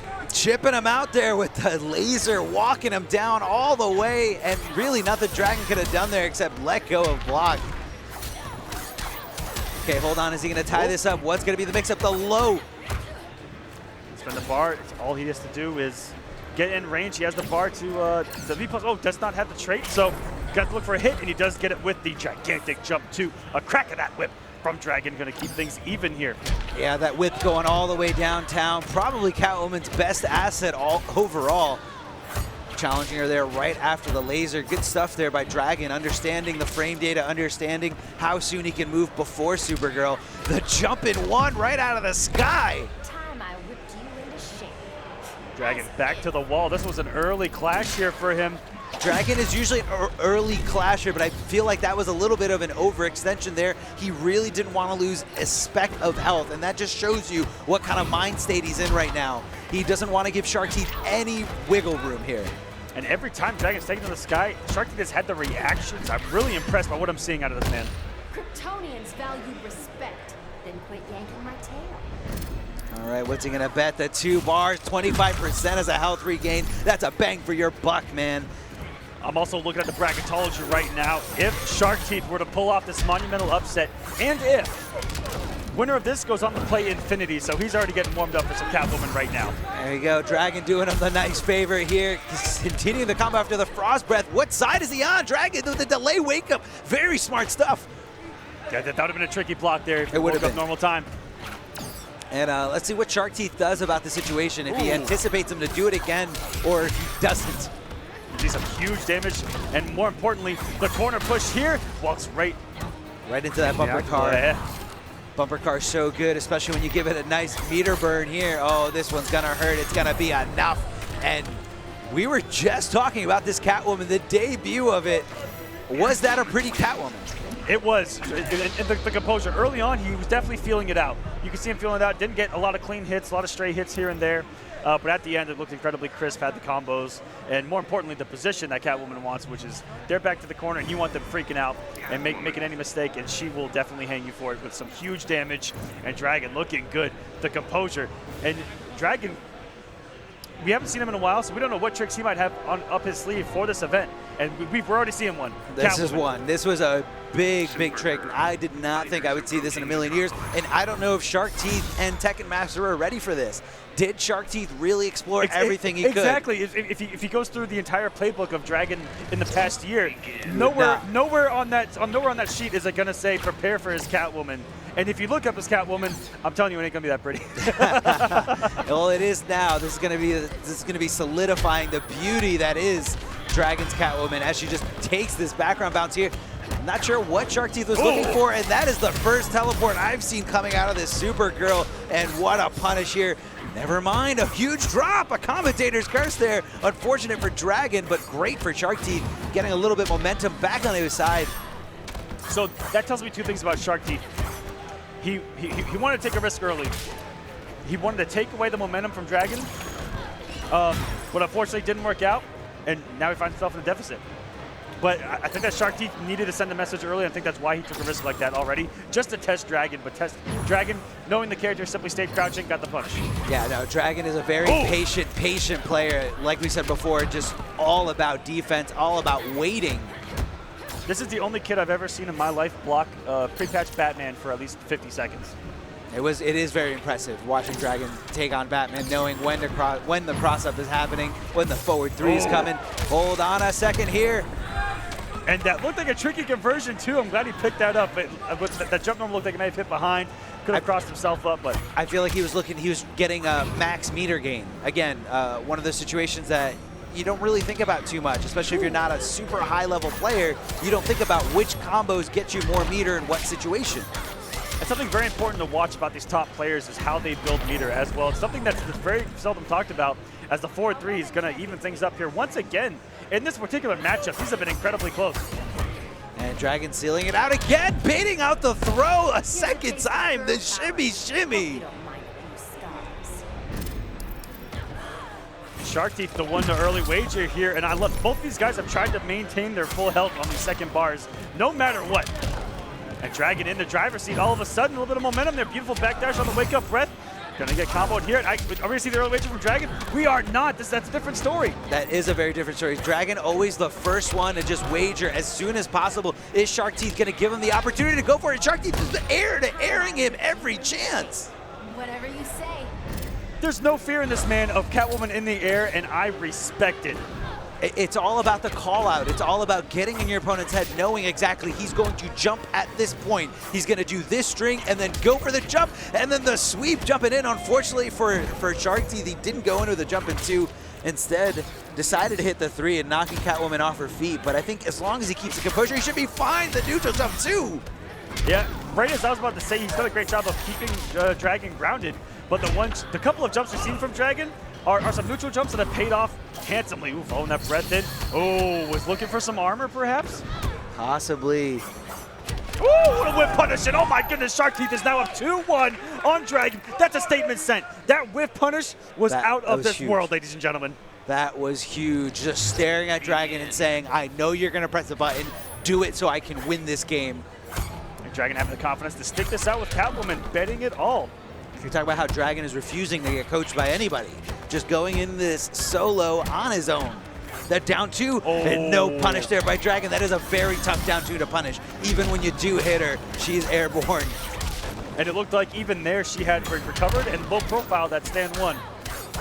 Okay, Dragon getting some nice damage and the hard knockdown in the corner. And we're not seeing the typical Catwoman pressure here in the corner, which is with the 3-3s. With the 3-3s, and also a lot of Catwomen love doing the jump back too. Maybe not specifically against Supergirl because she does have that wake up uppercut. Oh, there it is right there. The one time gets teleported. And definitely Shark Teeth feeling the pressure, had to take a risk. Otherwise, he was going to eat a mix there in the corner. But does have Dragon's back to the wall. But Dragon looking good here to try to even us up.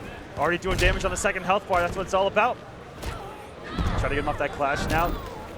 That throw. Now Dragon, again, a very calculated player. I feel like he's the type of player to take throws in so many situations, knowing that it's not going to be the end of his life, but he is very close to losing that first bar to just one throw.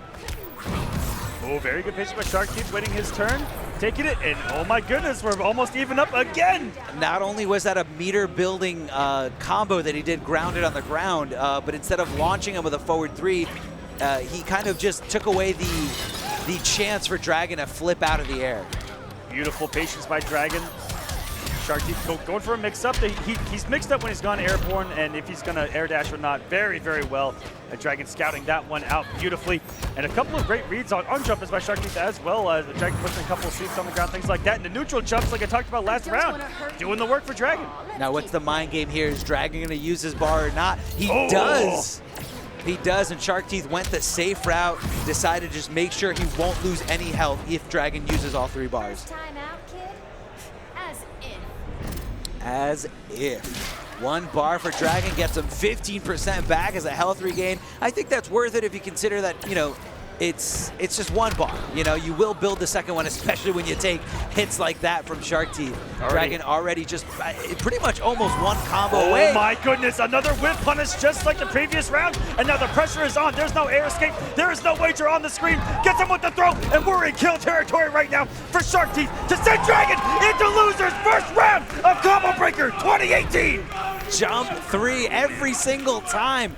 Shark Teeth took to the air. He knew exactly what Dragon was looking for. He knew when he was going to press buttons and when those feet were just not going to be there. In this game, you cannot air block. The only thing you can do is press a button. You know, he could just jump in. He knew he was out of range of the whip. The whip might have been too slow, but it was just a specific call out every chance, moment by moment. It was calculated the entire way through. That's what was so beautiful to watch about Shark Teeth, is it was so calculated. I just saw the crowd. They were absolutely stunned. Stunned. That is definitely a word for it. I mean, look, Dragon is the world champion. Not only that, but, you know, we have so much international presence here at this tournament. So a lot of people are just kind of divided. You know, you have the Australians here getting the Australians back. You have Europe behind Europe, and, you know, Tekken Master on the side there with Shark Teeth rooting for him, and everyone else in the building is just stunned. Absolutely, and like I mentioned, just kind of looking at it early on, Shark Teeth with that win is going to move on to play Infinity. You saw what he just did to Catwoman. He's going to be feeling confident going into that matchup as well. On the bottom side of that bracket, GunShow advancing, Sosik Nash fan. They're going to be playing to see who makes winners finals of that as well. But wow, what a shock to the bracket here already here at Combo Breaker. First round. My heart. Yeah. This is pools. This is pools. And now Dragon was seed number 2, if I'm correct. He was seed number 2. Now, why an upset like this is such a huge opportunity is because now that Shark Teeth took out Dragon, he has his path. You know, being seeded 1, 2, even 3 or 4 gives you somewhat of an easier path than anyone else. Now that path is for Shark Teeth. And because he won that 1 game. So Shark Teeth, he's feeling good, man. So normally, again, this is why Combo Breaker is so amazing, and there's so many people here. Because normally, how it would work is that if that number 2 seed got knocked down, that guy would have a pretty decent path to top 8. Not so much. In the same exact pool as GunShow, who is one of the dark horses of the entire tournament itself. I mean, I still think a number 2 seed. You're right. This pool specifically was stacked this pool more. It had a couple of dark horses. But you also have to consider the other people that you're going to meet after the pool. Pools, exactly. And I think Shark Teeth, this is the perfect moment, the perfect tournament for him to make his big breakout. And now we've got Forever King, another high seed, going up against Sly. I met Sly casuals the other day. This is his very first event, so I want the entire chat to shout out Sly for coming out to a tournament to compete. Welcome to the family. Welcome to the family, Sly. Now hold on to this Batman stuff. Not sure what he was looking for there. The Bat Swarm, not really the best move there, not really utilized as much from Forever King, as we've seen as Batman for a little bit, the better part of a year now. And Sly, I just see coming from Canada, so traveling too. Shout outs, but has a tough order ahead of him. And in a man who prides himself on the Batman mirror armor. I think you know all about that. I know all about that. It is Forever King. He knows this character. He's surprised that people even get hit by anything Batman does. He says Batman doesn't have any mix-ups. And I think he's been saying that for 4 years now. He absolutely has. I'm also going to take a look at some of these other H pools going on, just to update you guys on a couple of things going on. WhiteBoi versus Bacon Lord coming up next from Pool H2. Ooh, Bacon Lord, a man after my own heart, looking like Ron Swanson. You know what I mean? Looking like Ron Swanson, and I know how much you love Bacon, Aquaman. The double slide here, meeting each other there. You just might measure up. How do you think this would go? That's Forever King in full control of this match, forcing out the early clash on Sly. Oh, looking for the grapple here. And again, Forever King reacting to that overhead, understanding how slow it is and how big of a physical tell it has. I've noticed a couple things out of Sly just in that interaction. Not a lot of commitment by him. Might be feeling pressured right now. Even on the down two, didn't get a conversion.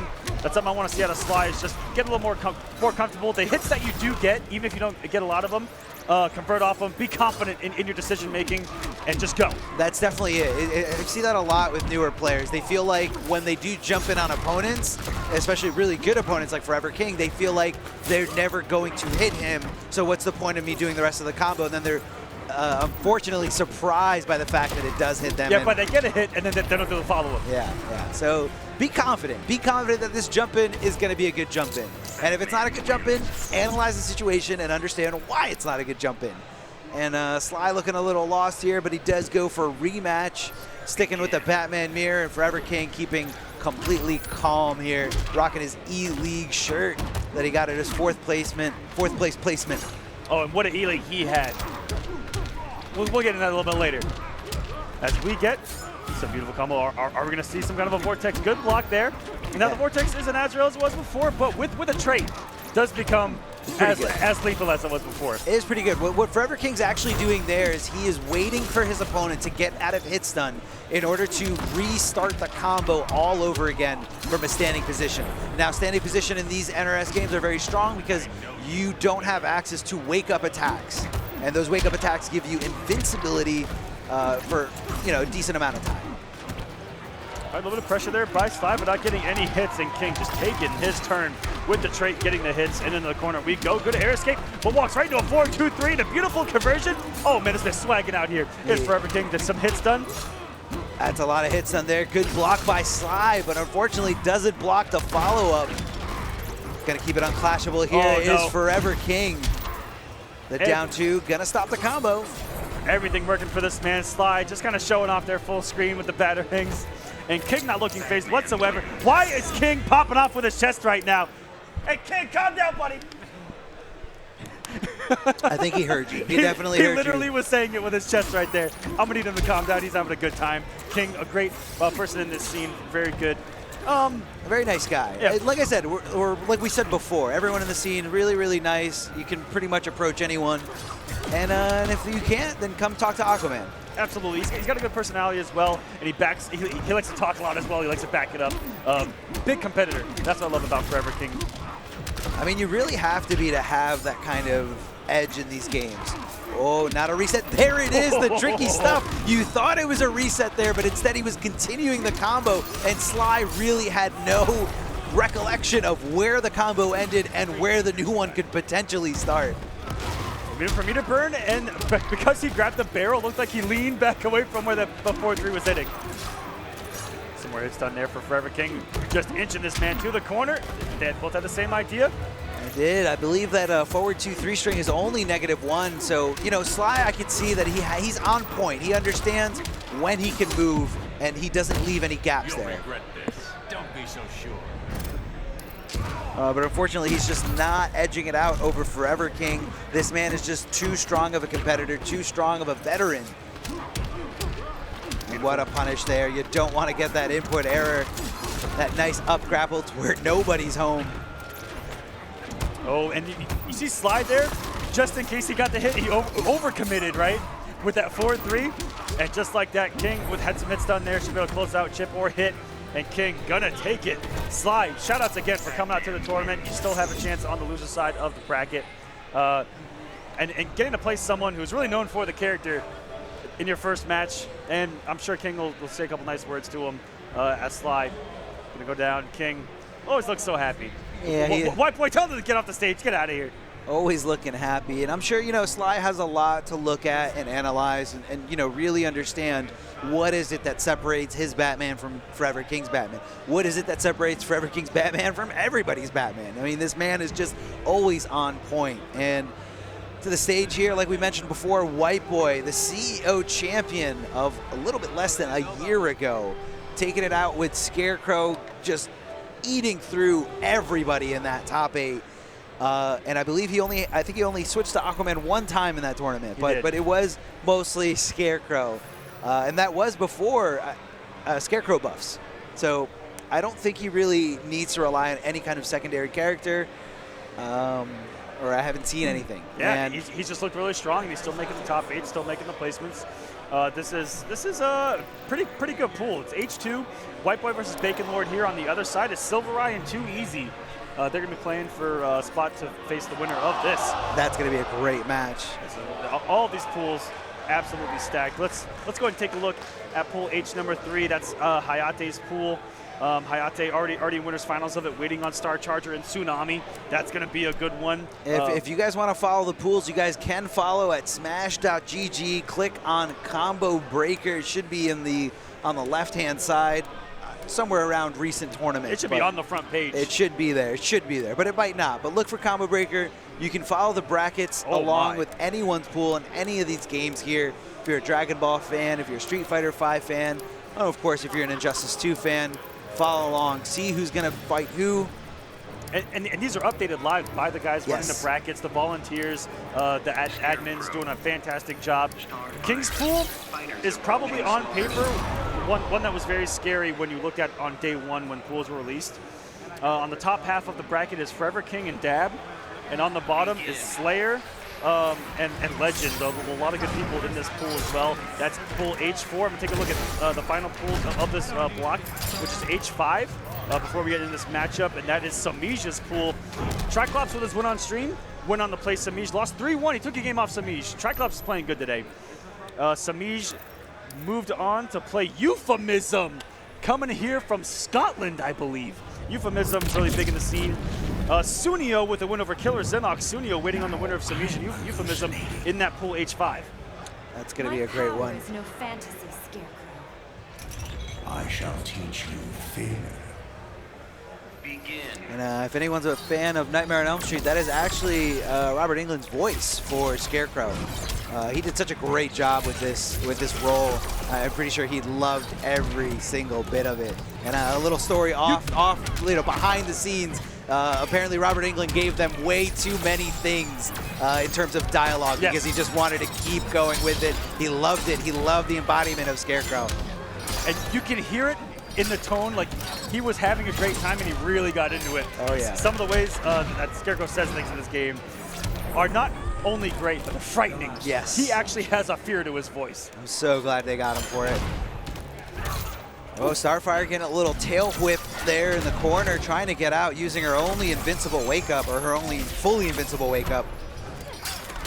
Jumping in with that jump in 3, converting into the down 1 command grab here, chucking the alligator, making sure that it doesn't get chucked at him. What's so scary about that alligator is it doesn't look that big when it's hanging, but when he throws it, that almost hit him. It did. It was very close. That's a big gator. That is. In the corner we go, plus frames everywhere. You have to hold so much. Now some hits done.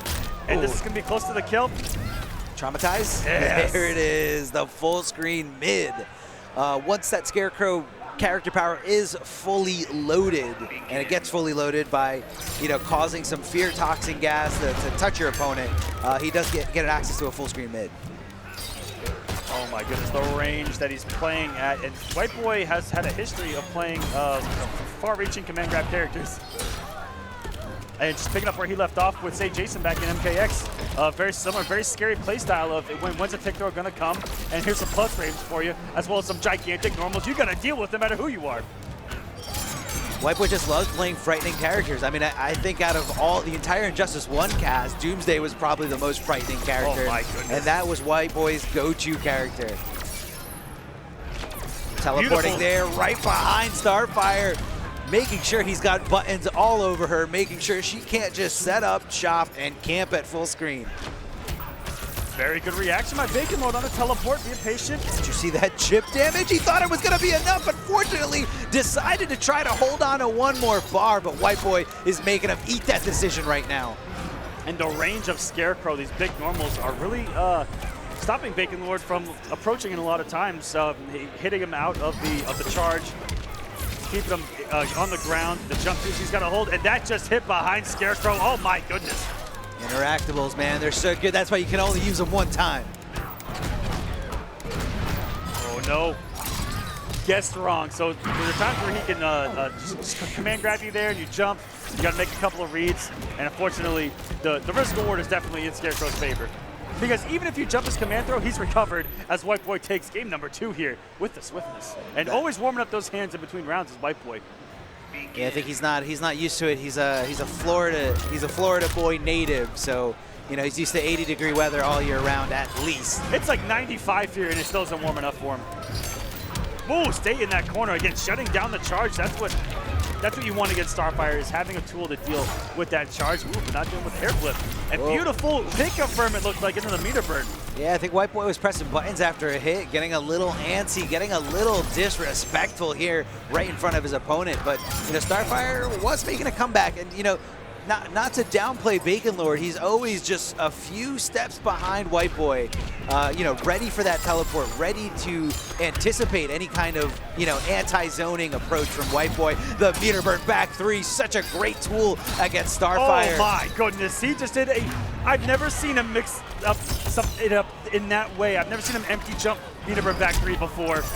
And the Toxin is up, but he's going to get the kill here. And if he just activates it, teleport, anything at this point is going to be able to chip this out. How afraid are you right now? WhiteBoi not even phased, puts it on the win button, goes in and takes it 3-0 over Bacon Lord. He's going to move on to winners finals.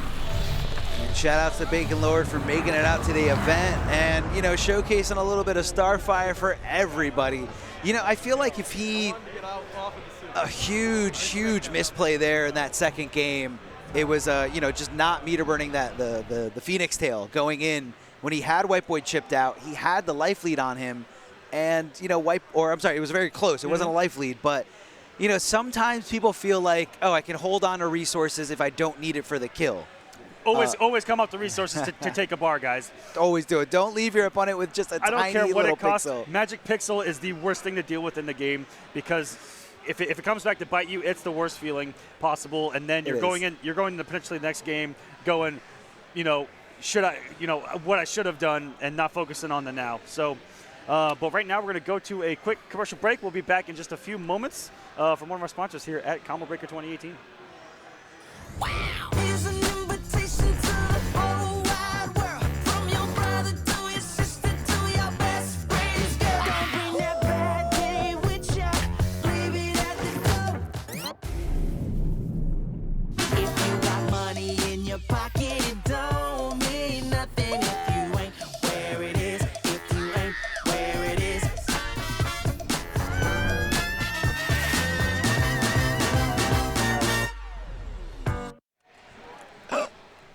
What is going on, guys? That was a really quick break, and I'm sure everyone's loving the new buff. That's a buff. That's a buff to our ads. It caught me off guard. I'm still looking at this bracket and seeing Dragon and Losers going, what just happened? Dragon is definitely in a whirlwind right now. He doesn't know if this is real life or if this is fantasy because I don't think anyone would have predicted that. Maybe Tekken Master. Yeah, Tekken Master might have predicted absolutely. that. And Tekken Master, very confident guy, and Shark Teeth as well looked like. So if Dragon is going to make top 8, he has to climb Mount Olympus essentially in order to get there. It's not going to be easy, and good luck to him. We're going to be seeing him later on in Losers. But right now on the winner's side, I'm going to update you on kind of what's going on as we do get a matchup let here. us know. Let us know. Hayatei versus Star Charger coming up on stage, by the way. That's going to be really good. I can't wait. Shark Teeth is going to go up against Infinity. On the bottom, it's GunShow versus So Sick Nash Fan of Pool H #1. Again, you can follow on Smash.gg if you guys want to. Really easy to follow these brackets. I'm going through them like it's nothing. In WhiteBoi's pool, he's going to advance to play Sylverrye. Sylverrye with a 3-2 victory over 2-Easy to make it the winners finals. So WhiteBoi versus Sylverrye, that's going to be a fantastic one as well. And it's Pool H #2. Let's go and look at Pool H #3 as these guys press their buttons on the stage. And this is actually winners finals of Pool #3. Star Charger with a victory over Tsunami to get here. Very impressive. Best MK rating there as well. And Hayatei 3-0 over Krusty to get here. Krusty, very good Harley Quinn player, and we'll see what he does on the loser side there. That's Pool H #3. Let's go ahead and look at #4. We'll see what the matchup is here. Forever King is waiting on Deadly Kansas and Dab. Deadly Kansas in the bracket. I see him. Deadly Kansas. Wow. Slayer with a victory over Legend. It's Slayer versus Emperor D7X. And the winner of that's going to move on to winners finals and potentially wait on the winner of Forever King, Dab, or Deadly Kansas. That's a really stacked pool as we finally got ourselves a match. Hayatei, the Robin of the scene. Going up against of the entire scene, of the world. Of the world. And we've got Star Charger. Star Charger, not playing Catwoman. That's a little bit of a that's interesting. Star Charger not playing Catwoman, but again, Star Charger was that player that was always just kind of just outside of that top 16 range. You know, didn't qualify, didn't get enough points to qualify for IPS. Yes, he was very close, and he was so close that he went into the IPS Last Chance qualifier, or I'm sorry, the E-League Last Chance qualifier. And unfortunately, I believe he took away 4th or 5th place. He did get close. He had some upsets there, but just not enough to edge it out and qualify. But, you know, that was before a Starfire that I'm seeing right now. Starfire getting bullied here in the corner as Hayatei just taking it to him, hitting him with those stand threes. Doing the work, and he just crouched. I actually don't see that out of many people on this entire planet, outside of maybe a Foxy Grandpa, who is the king of crouching a high and full combo punishing you in the middle of your own string that you're pressing. Well, I mean, that's the thing with the specific layout with this string is that it normally gets followed up by an overhead, but you can switch it up and go for a throw. The throw a lot peskier and a lot harder to see coming, especially if you think the overhead's coming, you think that you're gonna have to stand. You're gonna have to stand block. Beautiful patience by Hayatei, waiting out the wake up. He knows that a Starfire player's mindset very wake up heavy because she's got such a great range of wake ups. If you don't stop it, they're just going to keep doing it. You know, it's actually on you to stop that down. And what a hiccup from the meter burn, and not even going to get the wager here as Hayatei looking so strong. And Hayatei just refusing to block that string high or the second hit of that string high because he knows if he's going to get so much more out of ducking the throw than Star Charger will get out of continuing and going with the overhead. Exactly. It's, you know, it's risk reward. Yeah, it's like we talked about yesterday, where you know you're taking the lesser of two evils in a certain situation that's going to benefit you in the end. Yes. So let's see how Star Charger adapts to the situation.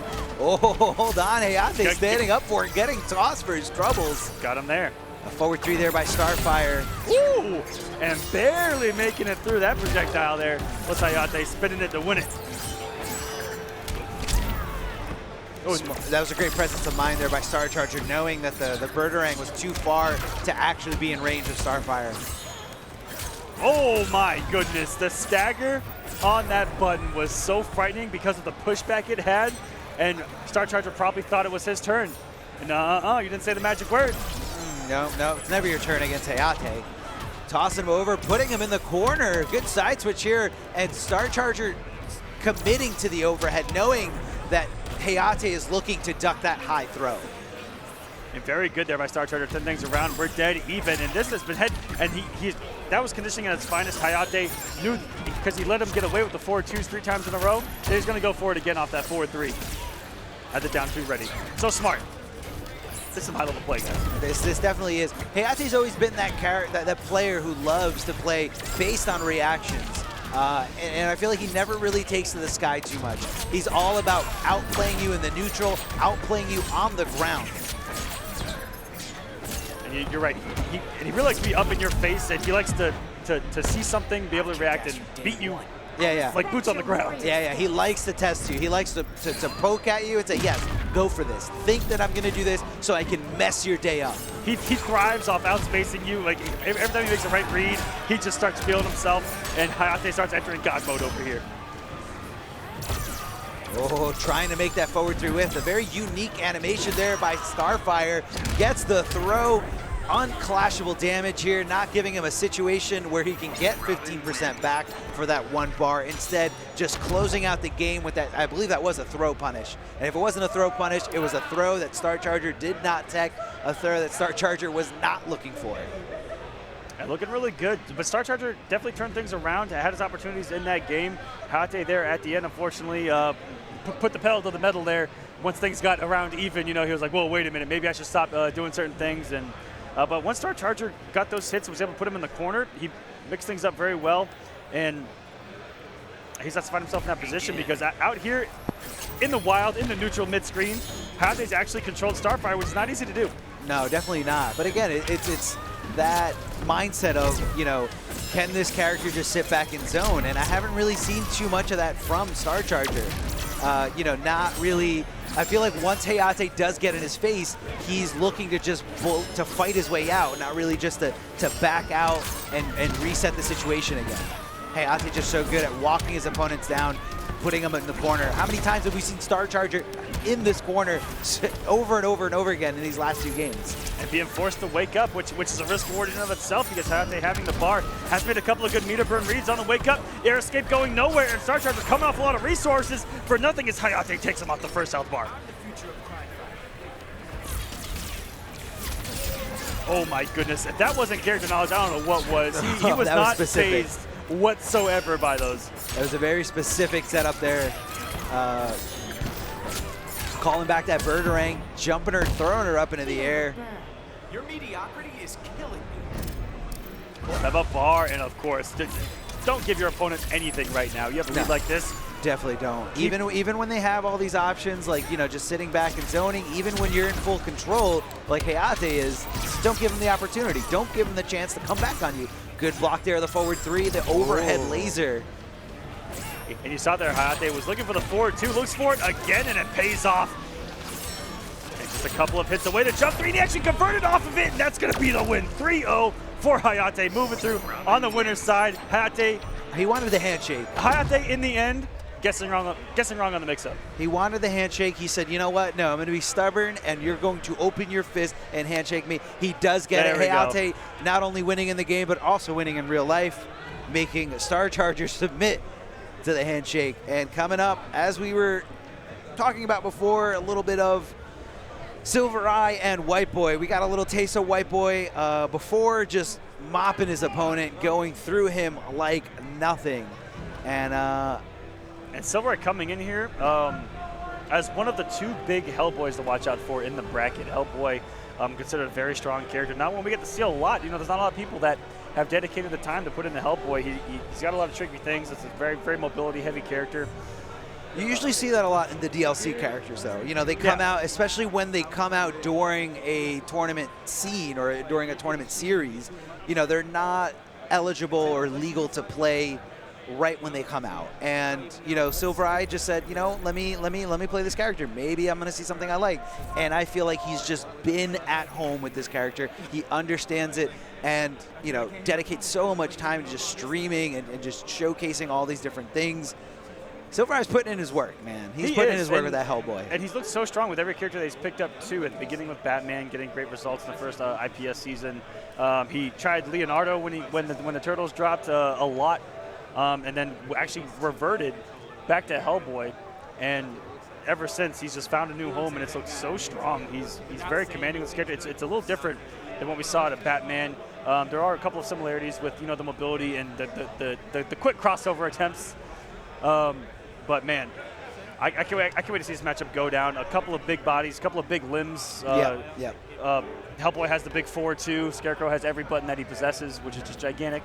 The whole arsenal really for him. And those back 3s by both Scarecrow and Hellboy are just so suffocating. You know, once you're in that range and they're looking for it, you know they're looking for meter burn back 3. And you know if you do anything but just sit there and block and just hope that you don't get hit, you are going to get hit. If you jump in, you're going to get hit. If you press a button, you're going to get hit. It's just all about, you know, outranging. So I feel like in this matchup, we're going to see a lot of back-to-back meter burn back 3s. They're always going to be in range. Oh, yeah, baby. And it's just going to be about how they're going to adapt to a situation. Because normally when it's Hellboy versus anyone else or Scarecrow versus anyone else, they have the freedom to just back 3, meter burn back 3 whenever they want in almost any range. And this is a matchup I don't get to see too often. I'm really curious how Scarecrow's going to be able to handle the mobility of Hellboy. We saw WhiteBoi handle it from Starfire very well earlier with the really big normals, you know, the jump 3s in the air. If Hellboy's flying around and he goes into an active jump 3 of Scarecrow, it's not going to be a good day at the office. It's definitely not. And the little things like that, I'm really curious how it's going to play out. But like I said, Sylverrye with this character, an absolute monster, showing off a little bit with the instant air cancels. I want to give a quick update. Dab over Deadly Kansas is going to set up Forever King versus Dab, and the winner of that will go on to face Slayer in the winner's final of that pool. I want to talk about the winner, Dab versus Forever King. 1 year ago here, one of the most miraculous comebacks I've ever seen from Forever King, as he was down by so much in the third game, so close to getting 3-0'd by Dab, and just comes all the way back with a reverse 3-0. You make sense, pal. I'll bring you pain. Jeez, what an ego. Begin Oh, hitting him there with that tricky sweep. Usually a go-to move by Scarecrow, especially right out the gate. And we saw WhiteBoi get away with down one chain spin every single time in his last match. Sylverrye already shutting that down immediately. Down one in the specials. You just calm down, young man. I got those reactions. Woo! Another similarity between both of these characters is their wake-ups. Their wake-ups work almost the same way. Very safe if you decide to meter burn it, and just kind of something you always want to try to make whiff. But it's not the easiest thing to do. Oh, hitting him there with the low, the fist right to the shins of Scarecrow. Very good. The gap in the meter burn shoulder, not going to get a hit off of it because of the recovery on the meter burn aspect of the shoulder. But I like WhiteBoi's knowledge already so far, and he's going to keep on the pressure against that armor until time has run out. And he is still plus, and Sylverrye still guessing here as WhiteBoi, relentless pressure so far. Oh, hitting him there with a gunshot, very fast gunshot. And not only that, but it just kind of stops your opponent from jumping in on you, stops your opponent from flinching. And it's always something you're gonna work out. Watch out for the meter burn back three, solidifying the first round for Sylverrye. Now let's see how far he can take this tiny little pixel, considering Scarecrow does have that trait activated. I guess he didn't take it too far. Oh, both of them activating it at the start of the round as well. Here we go, traumatized, ready to go. So once Scarecrow does get back up on his feet, he's gonna have access to that full screen mid. We saw Sylverrye walk up respecting the wake up, and I don't know if WhiteBoi dropped that or was going for a reset. I actually couldn't tell. It looked like it might have been a dropped combo. It looked like his first hit after the jump in whiffed unexpectedly and dropped the combo altogether. Oh, however, WhiteBoi does have a super, never mind, cashing in there with the forward three. It might have been another drop as well. Maybe he's trying to keep it unclashable with how much health Sylverrye has in comparison to having a wager as well. It has the meter lead, does WhiteBoi, so he can kind of swing here, and if he gets a hit, it's still going to win the wager, and he can risk it and have a wager himself that he's going to win. Yeah, WhiteBoi's in a very good spot right now. He's got meter, he's got, both players do have clash. Oh, but then, okay, now we're getting dangerous. All these straight hits adding up. Push blocking. WhiteBoi needs to get in one more time, but Hellboy does have his character power activated with the crown on. Oh my goodness!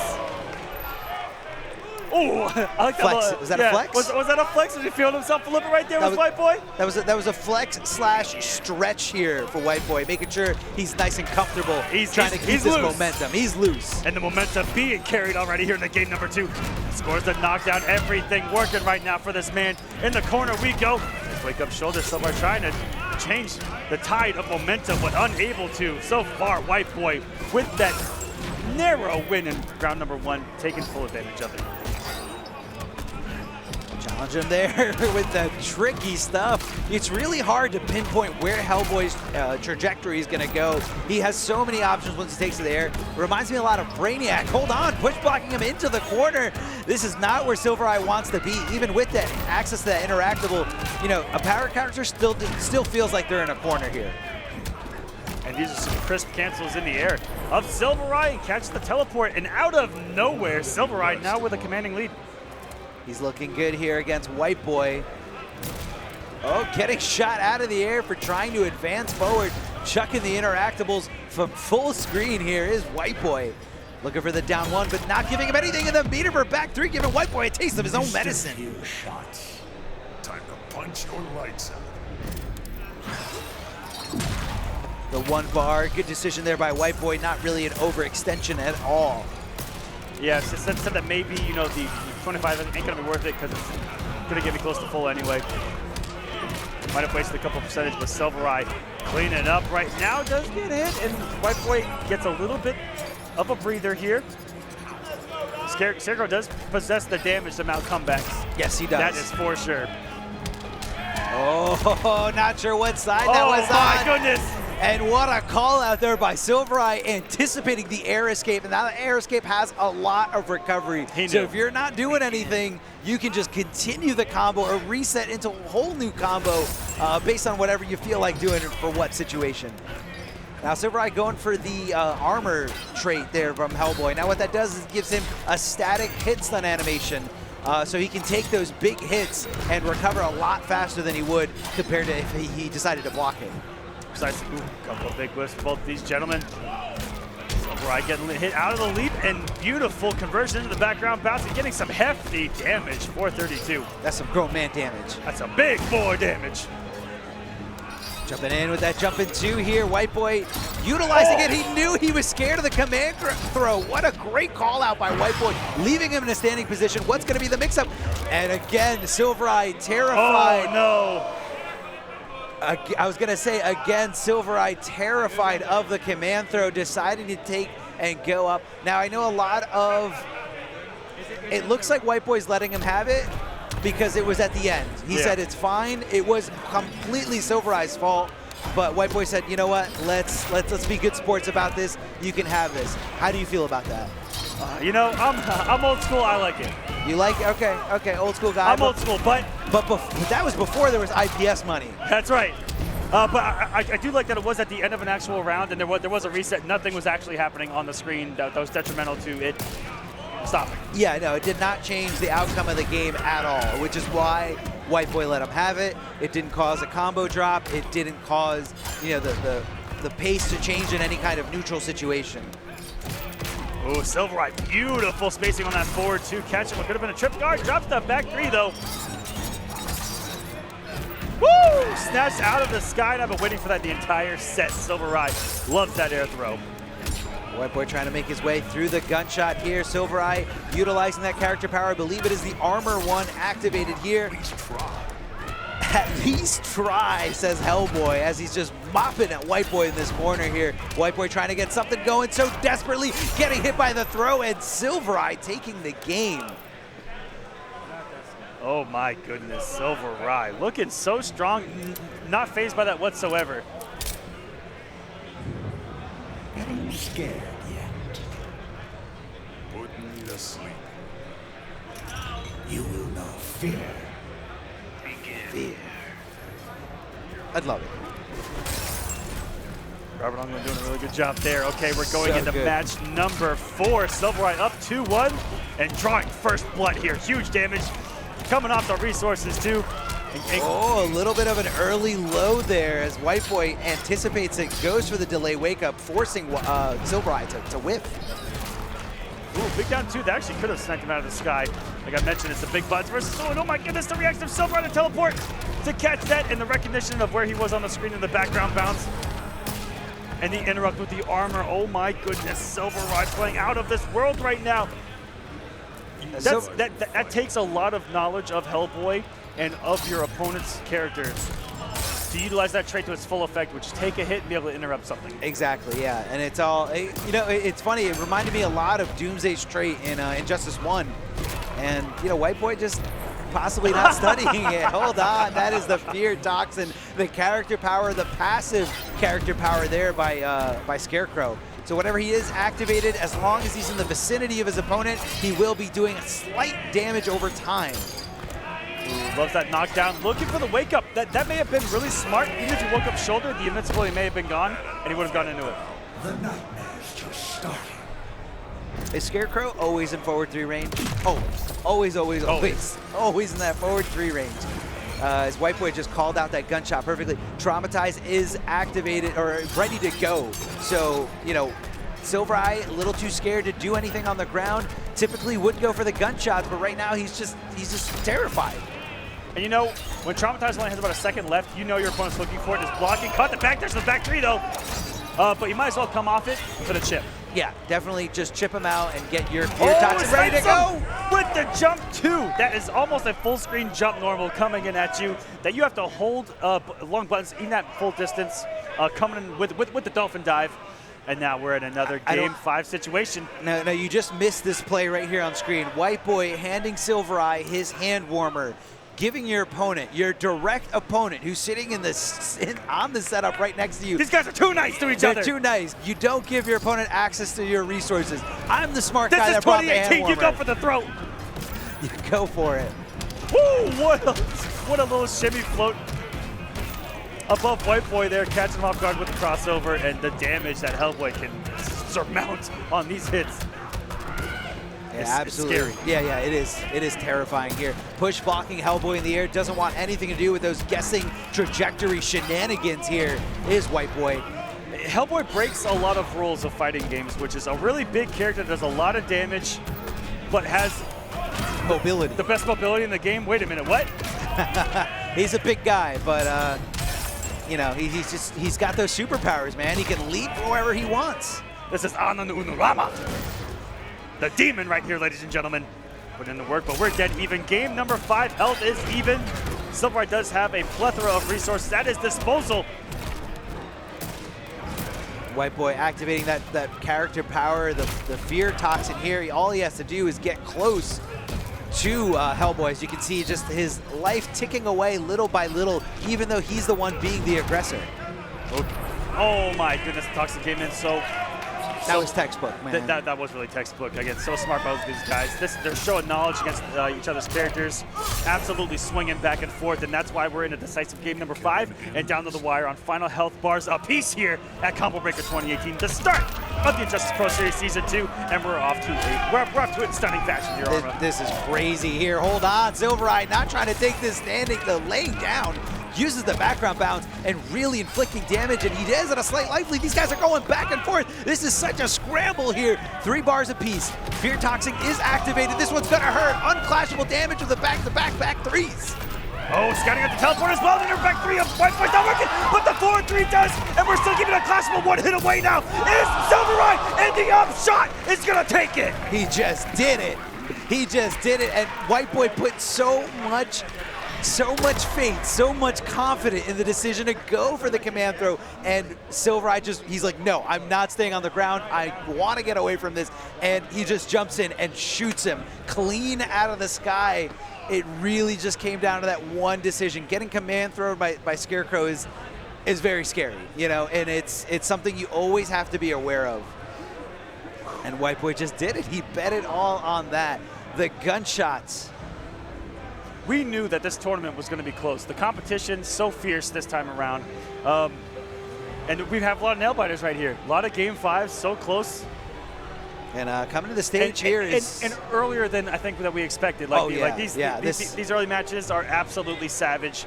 And speaking of a very savage individual, who's actually low-key one of the nicest kids I've ever met, Semiij. His gameplay's savage, but he's actually really nice. One of the guys he's probably the quietest. Not only is he quiet in real life, like he's just quiet all around. Yeah, he doesn't all around. He doesn't engage in trash talk. He doesn't engage in like social media, anything. Nothing. Okay. So I have no idea what his opinion on anything is. We don't know. And I like to call him an actual machine. This is Semiij.exe, and he shows up, and he's a program. He comes here, he downloads, he initiates, and he leaves. Like he does his job and he goes home, and that's it. That's all Semiij does. He doesn't go out to eat with the guys. Nope. He doesn't, post about how salty he is on Twitter, which everybody else does after they lose. And he isn't programmed that way, Arma. He's all business. He's programmed to win and go home. He's just all business here. And on the other side of Semiij is Sooneo. Sooneo, very impressive Green Arrow player, and I know he's been playing a lot with Cyborg lately, or at least he does every time I run into him on ranked, and he beats me so badly. But Sooneo putting in that work, representing the New York State scene. Yeah, that's these guys are in deep. The northern New York State, right? Yes, Buffalo. Yes, right by Buffalo. The BFGC, the Buffalo fighting game community. Yes, but not to be confused with Buffalo, the best Sub-Zero in the world. Who is not from Buffalo. Which I thought he was. Okay, so I thought Buffalo's name was actually godlike when I first met him. Because he was from Buffalo? I was like, man, this kid's from Buffalo, and he's playing a character that's like in the frozen tundra. Like, I respect that. He's like, no, I'm from Maine. And I'm like, oh, okay, never mind. I'm from Maine, but that just sounds lame. Buffalo's probably the coolest. Maine, which is essentially Canada. That's true. That's true. Who wants to be associated with? No, I'm just kidding. But no, Sooneo is definitely one of the up-and-comers that I'm really happy to see in this second year of the Injustice Pro Series. Again, he wasn't really too present with the early tournaments. Yeah. But I feel like if he came at this event, if he came at this series, headstrong, all in, he can really mess some people up. I mean, he can mess some people up in general. Look how big that dude is. That's a pretty big dude. Let's keep this in game. But no, I mean, no, Absolutely. He is a very talented player. He knows what's going on, and look, he's already highlighting Cyborg. Is he going to go for a Cyborg? He does have a fantastic Cyborg. I reach out to him a lot in exhibitions and online tournaments. Again, it's something I've seen in the past few months as well, is that he's just gotten so good, and he is going to break out Cyborg here. I'm assuming. He's on there. He's on there. And now, you know, let's think about Cyborg. This is a character that a lot of people don't play. But again, Semiij, being the robot that he is, I feel like he's on par with Tekken Master and Sonic Fox in terms of nothing in this game will surprise them. Semiij has one of the best pocket jokers I've ever seen, but we will never ever see it in real tournament. Right? But the fact that he put so much time into seeing what this character is about, I don't doubt that this man knows what Cyborg's all about. He knows how to manipulate around those wake-ups, and he knows when Cyborgs want to press buttons. Now, this is just a button check, guys, so don't get too excited. And I know early on, Illusions had a very active Cyborg online, not really offline, so Semiij definitely has some experience there. Did play him a couple times in the War of the Gods series. And it's a training partner. Yeah. Being Team Noble.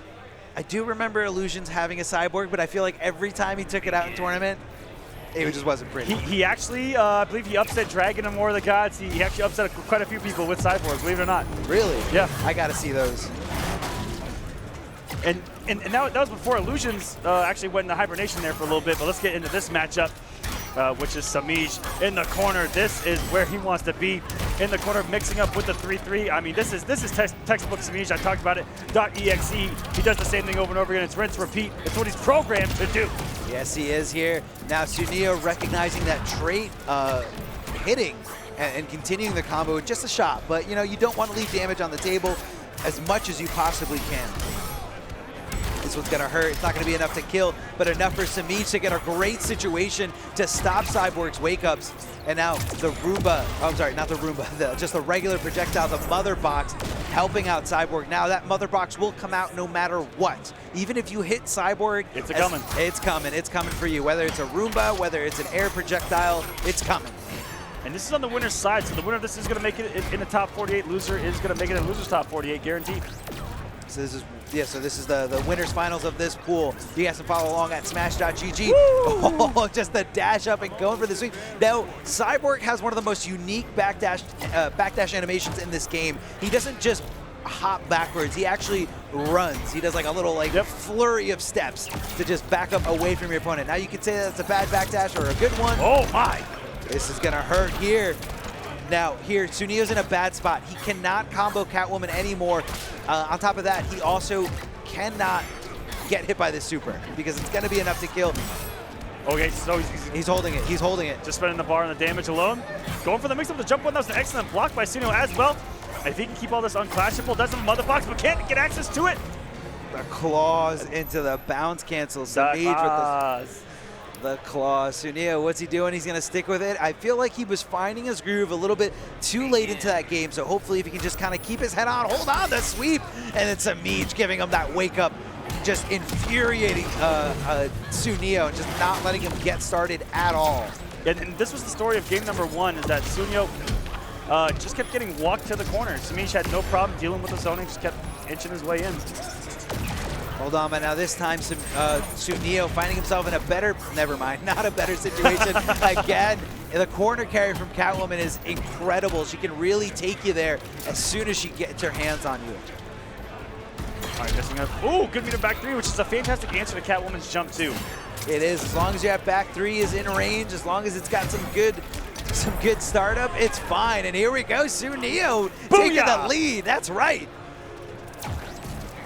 I love that pop off by Starboard, getting around, getting a W. Booyah, baby, shoot something to the sky. But what a reaction by Semiij. Saw the whiff jump normal in midair and met him on the ground with that stand one. Beautiful stuff there. We're all evened up here, but Sooneo is. Now look at this positioning here by Sooneo, trying to just get that Mother Box started, that character power, a huge buff from Injustice 1. Hope you got more in the playbook. Hope you don't mind a few scars. Gonna use one bar to make sure that Catwoman could not use any resources to hurt him, but unfortunately Semiij just didn't bet anything. Instead, decided to hold on to this bar for this nice, juicy combo. Oh, What side was that on? What side was that on? Okay, so you know it's tricky when your character looks forward, backwards, while Catwoman's in the air. Yeah, the little like turnaround. Building a little bit of meter with that wake-up attack, that sweep to the leg from Cyborg. All right. Get some zoning initiated here. This is all great shit. Something Cyborg does do is that a projectile war, the trades on hits, he wins. They do so much damage. They do a lot of damage. Not only that, but he recovers so quickly Oh, from here we them. go. Is this going to happen? Can Sooneo do this? Or is Semiij going to get Oh, the no! one hit he needs? And just like that, Sooneo had it in the palm of his hands, in the palm of his cannon. My heart is absolutely in pieces right now. Sooneo making that miraculous comeback, just figuring it out step by step. But he knew at every moment, he knew if I let Catwoman touch me, I am dead.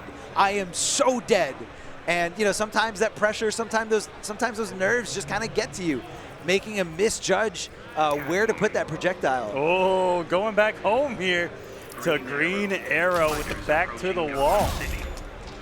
You know, that last game was so close, and it really, I usually don't agree with decisions to break away from your character choice when you had a game that close. It literally came down to one decision.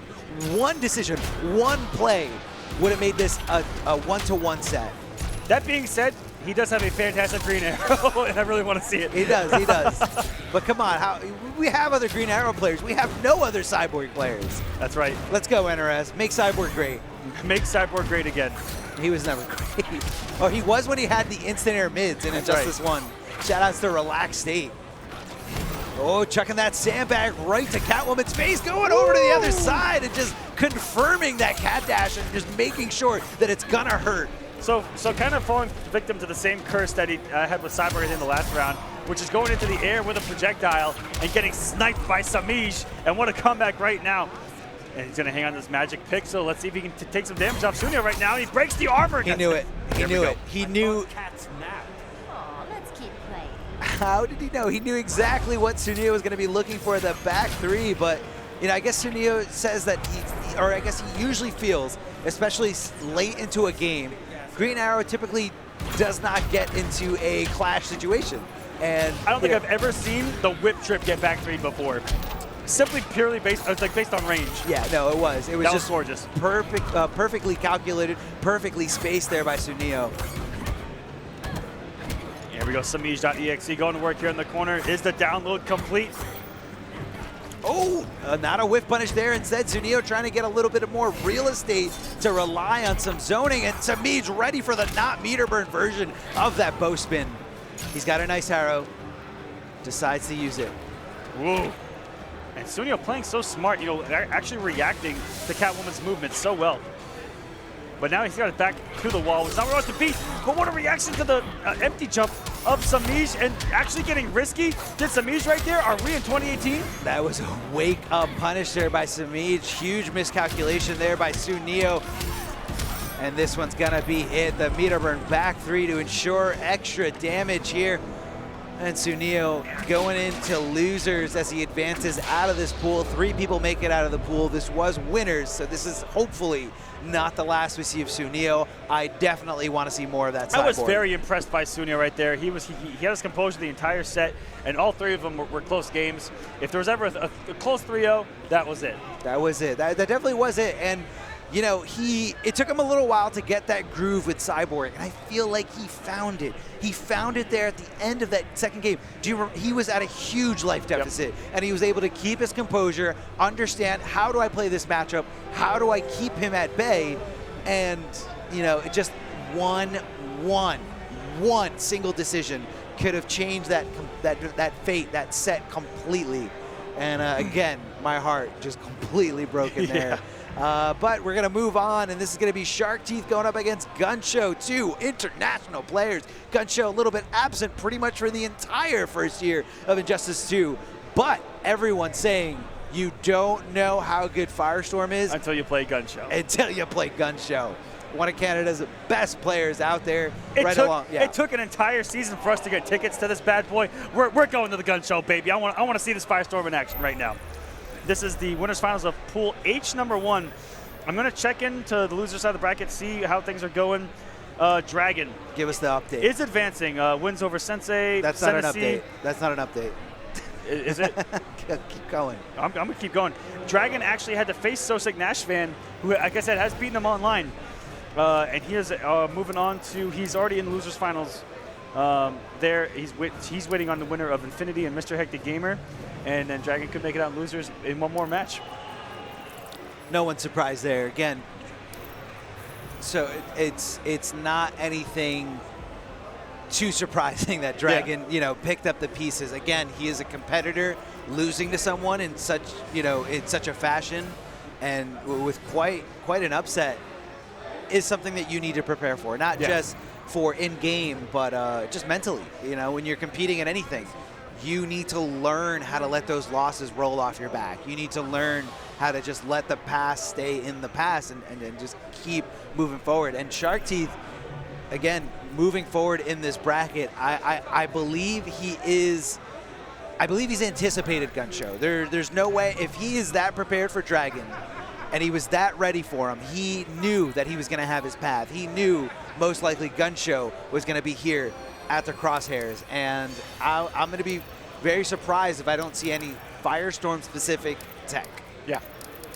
Simply because they put in the work over there, and that's what's great about those guys. There aren't many out there, but I know of some of the ways that Tekken Master practices, and it's finding someone to simply do so he'll find someone and have them watch how someone plays a character, and he'll make them do things to him so that he can prepare. And that's how a lot of these guys train and practice, and they get really good. It's all about utilizing those resources in a smart way. It's not really about how much time you put into fighting games, but how effective your time is.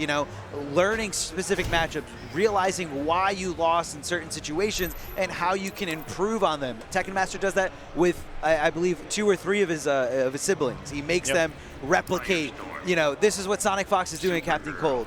Do this. Do it to me. Yeah, do it to me, and I'm going to figure out how to exactly. do it, how to get around it. But we got Shark Teeth sticking it out here with Supergirl. And Firestorm, no surprise here, GunShow going with Firestorm. Let's call him Gunstorm. I've also got a big update for you. You mentioned the huge match last year at Combo Breaker just 1 year ago, Dab versus Forever King. Dab didn't let it go this time. He didn't. What was it? 3-2, 3-0? I'll look at the actual score, but Dab did advance, and he's going to play Slayer to make it on winners. I really wish we got to see that on stream, but it's okay. We got a great match here. GunShow versus Shark Teeth. Now, Shark Teeth, getting a little aggressive here, pushing GunShow all the way to the corner. And again, this isn't really a corner with an escapable, interactable. Not for Firestorm anyway. 3-0. 3-0. Dab remembered. He remembered what happened. Dab did not let it go. Yeah, no, he's like, wow, I get a run back. I get to go back in time and make sure Forever King doesn't reverse 3-0 me. Backdashing in the air, and the shimmy there. GunShow was so sure a throw was coming. Throws are so punishable on whiff in this game. GunShow not looking so hot so far. Hasn't got the storm going. As Shark Teeth picking up where he left off with Dragon, looking so sharp with this character who was talked about a lot less after the changes. She's doing a lot less damage, but still has so many options. She does. Oh, here we go. We're going nuclear, but a great air escape to avoid that blue hit stun. Did Shark Teeth. Oh, what a block there, because he knew that overhead was going to mean death for him, or at least death for that first bar. He survives the blue trait, and now GunShow has to start all over again, faking out the charge there, but Shark Teeth does not bite. Taking his time, looking for blood in the water here. Barely got over, or before that burst, they're going to get some huge damage. So this is the scary aspect of a Magic Pixel, is look how much damage he's got, and GunShow here can't do anything but get a straight hit, and that's it.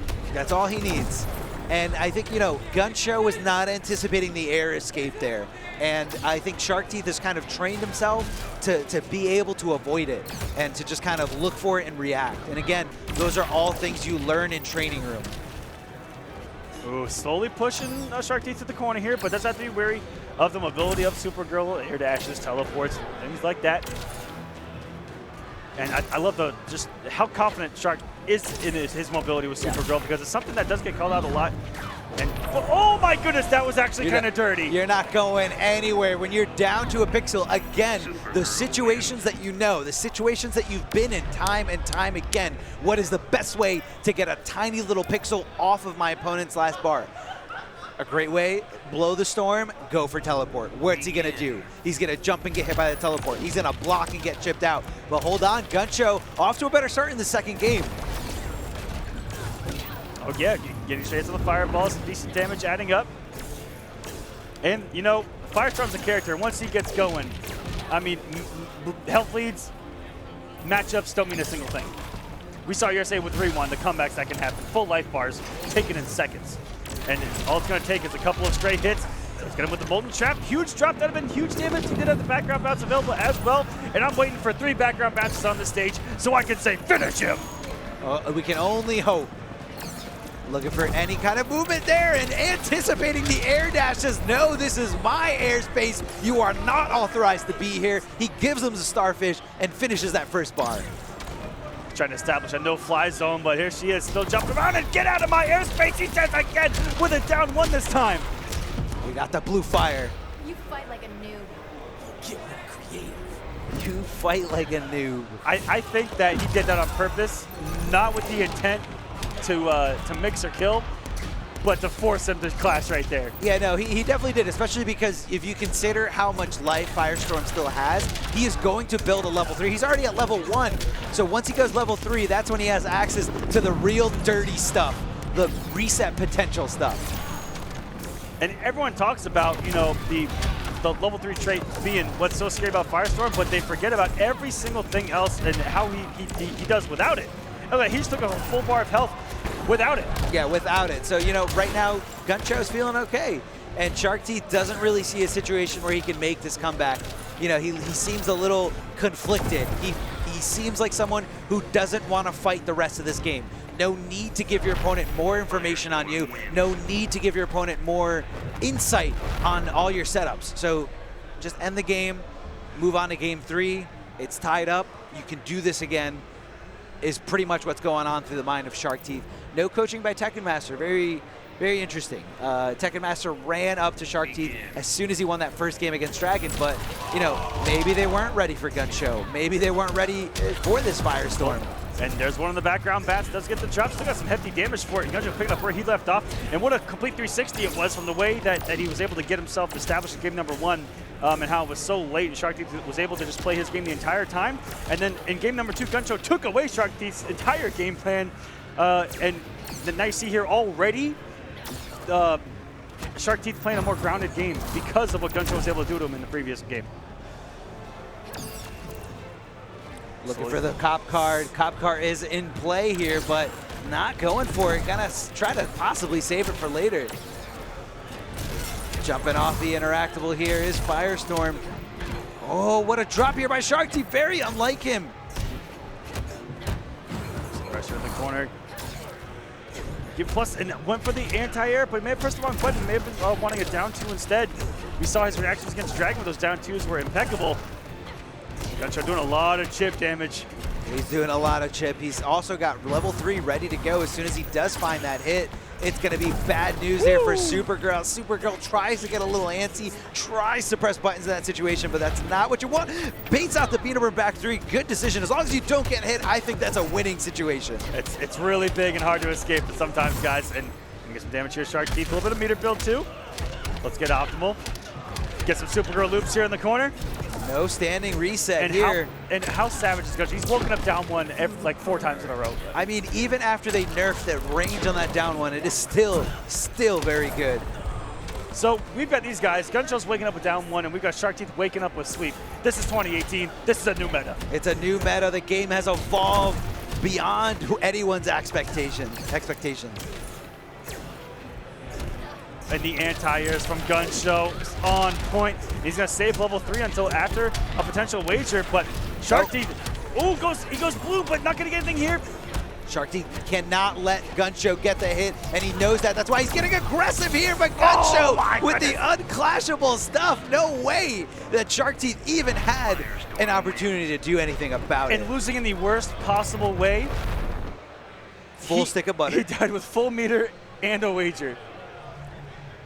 But GunShow didn't give him an opportunity towards the end. Shark Teeth was holding on to it. So it's kind of like that little dance around the level 3 trait.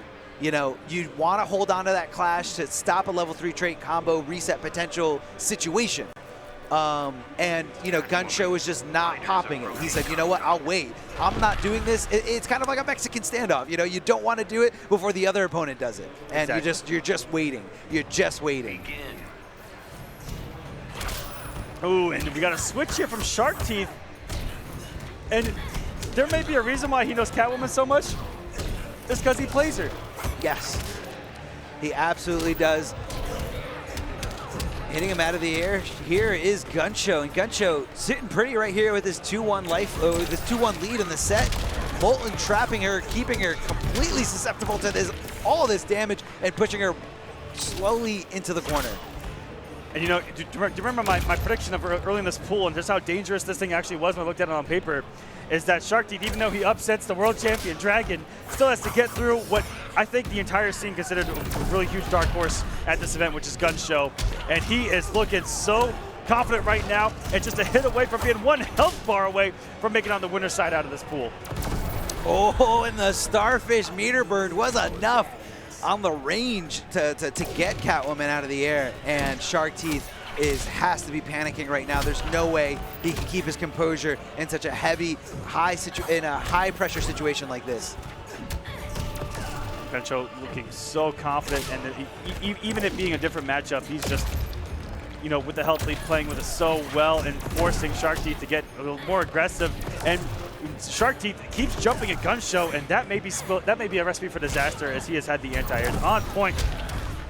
Everything going right for this man. It's so close to closing out in the corner. We go. Still has level 3 trait as well, which right now, even if he popped level 3 trait, any hit could potentially kill you because there's so much clashable damage off it. There is, and that's one of the scariest things about that trait. But Shark Teeth, you know, trying to get something going, force the clash. Or burn out, try it. Professor and I don't think so. How much meat are you betting here? 2. 3, but 2 would have been the better situation. That third bar, if you look at it, bar per bar, only got Shark Teeth 5% more of a health regain. That 5% could have been used somewhere else. Here we go. We're going blue, baby. GunShow, let's no see. way. You can't block my this. You goodness, can't and the block this. meltdown has You can't happened. block The this. air escape did get him out of dodge, and the Starfish not going to get the kill there. And Shark Teeth could get the kill, but drops the combo, and GunShow just needs one more, ladies and gentlemen.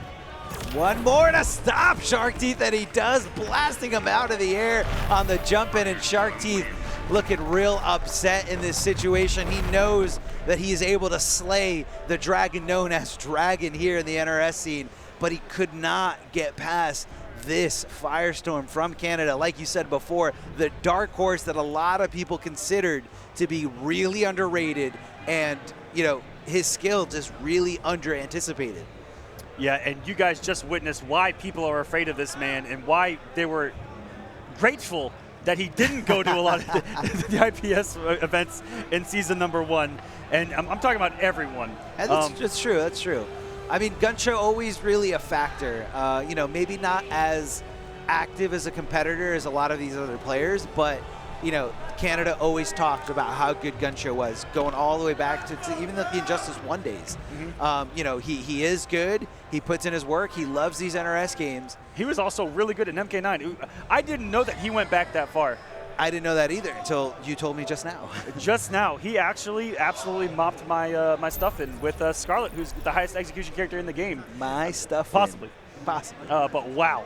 I was so impressed, and I got to compete with him throughout MKX in here in New Injustice 2. Great guy as well.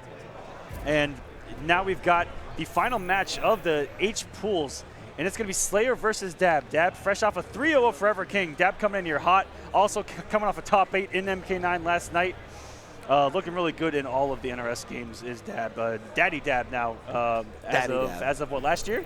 I believe it was a year ago, or maybe a little bit more. Maybe a little bit before Injustice 2 came out. Whoa, but yeah, that's a while back. Daddy Dab. I feel like he's always got those great results whenever we go back in time and play those MK9 tournaments. Always up there, and I'm not surprised that he made that top 8 last night. Okay, but what was insane is that he lost his first match in Mortal Kombat 9. Who did he lose to? He lost to Catch-Up first round.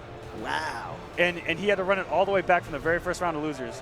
I was his first round losers opponent, and I was shocked and appalled that I had to meet that man that early in the bracket.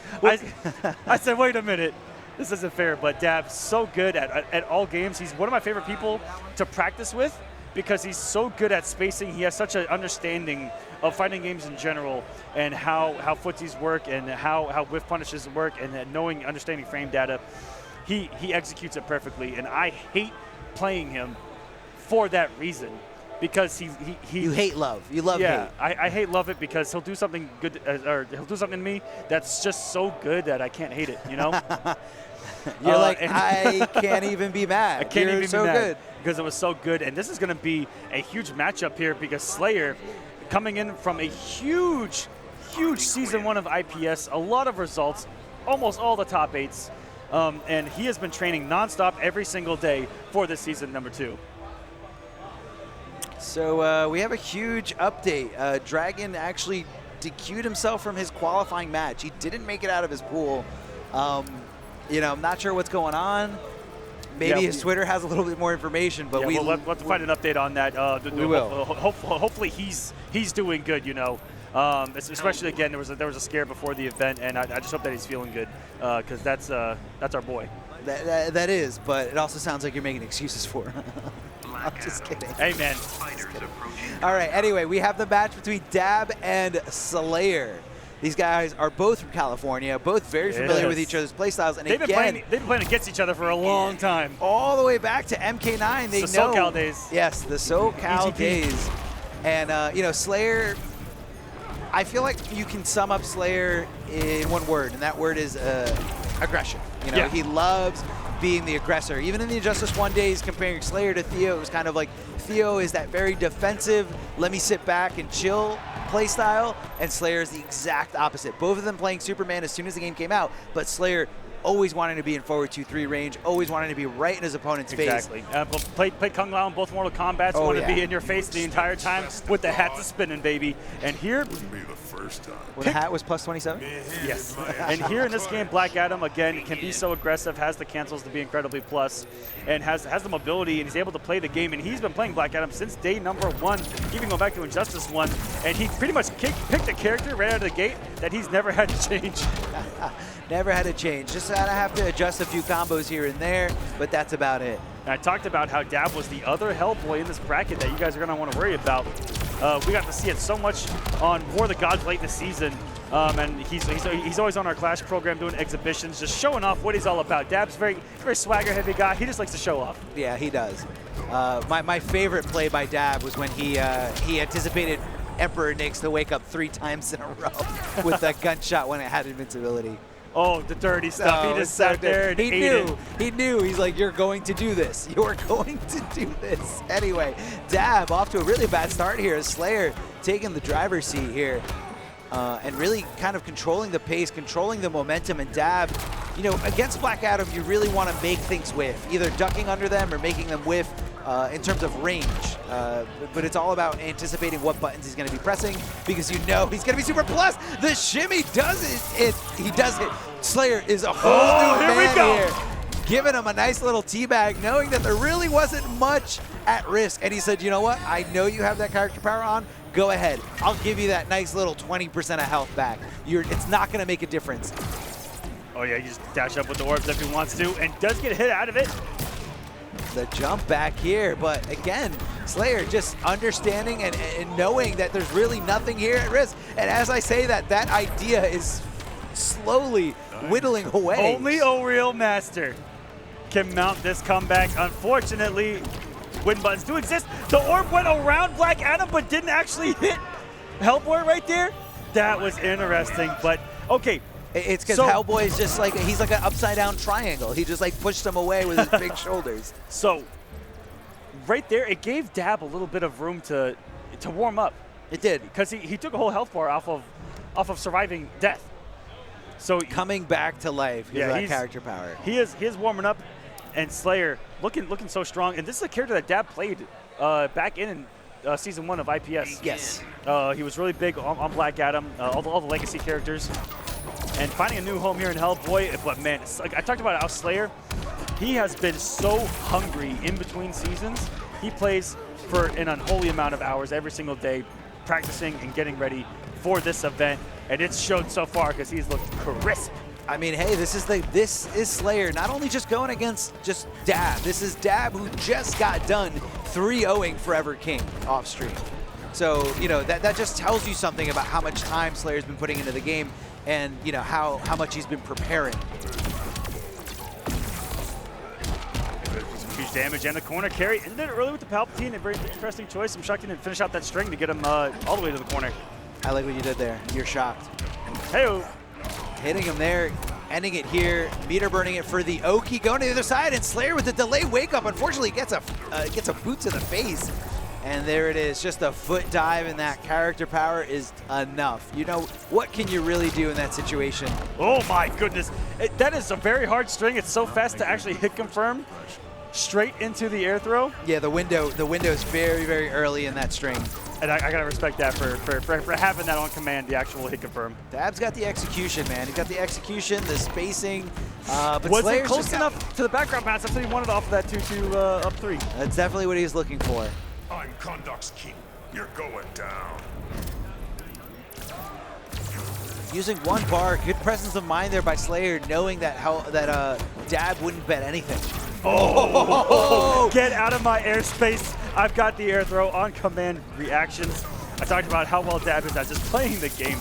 And that was smart. The EX Palpatine shock, sending a full screen. That was specific to that Hellboy character power. Hold on a sec, one hit! Oh no, and that you couldn't even block it. It would have chipped out regardless. And that was an unfortunate situation. I don't know what Dab could have actually done there. Possibly a really long delay wake up. But or a shoulder the opposite way, but it's so fast. How do you react to that, you know? Not really sure here, but Slayer all over it, dancing around the idea of a clash here because Dab did still have access to it.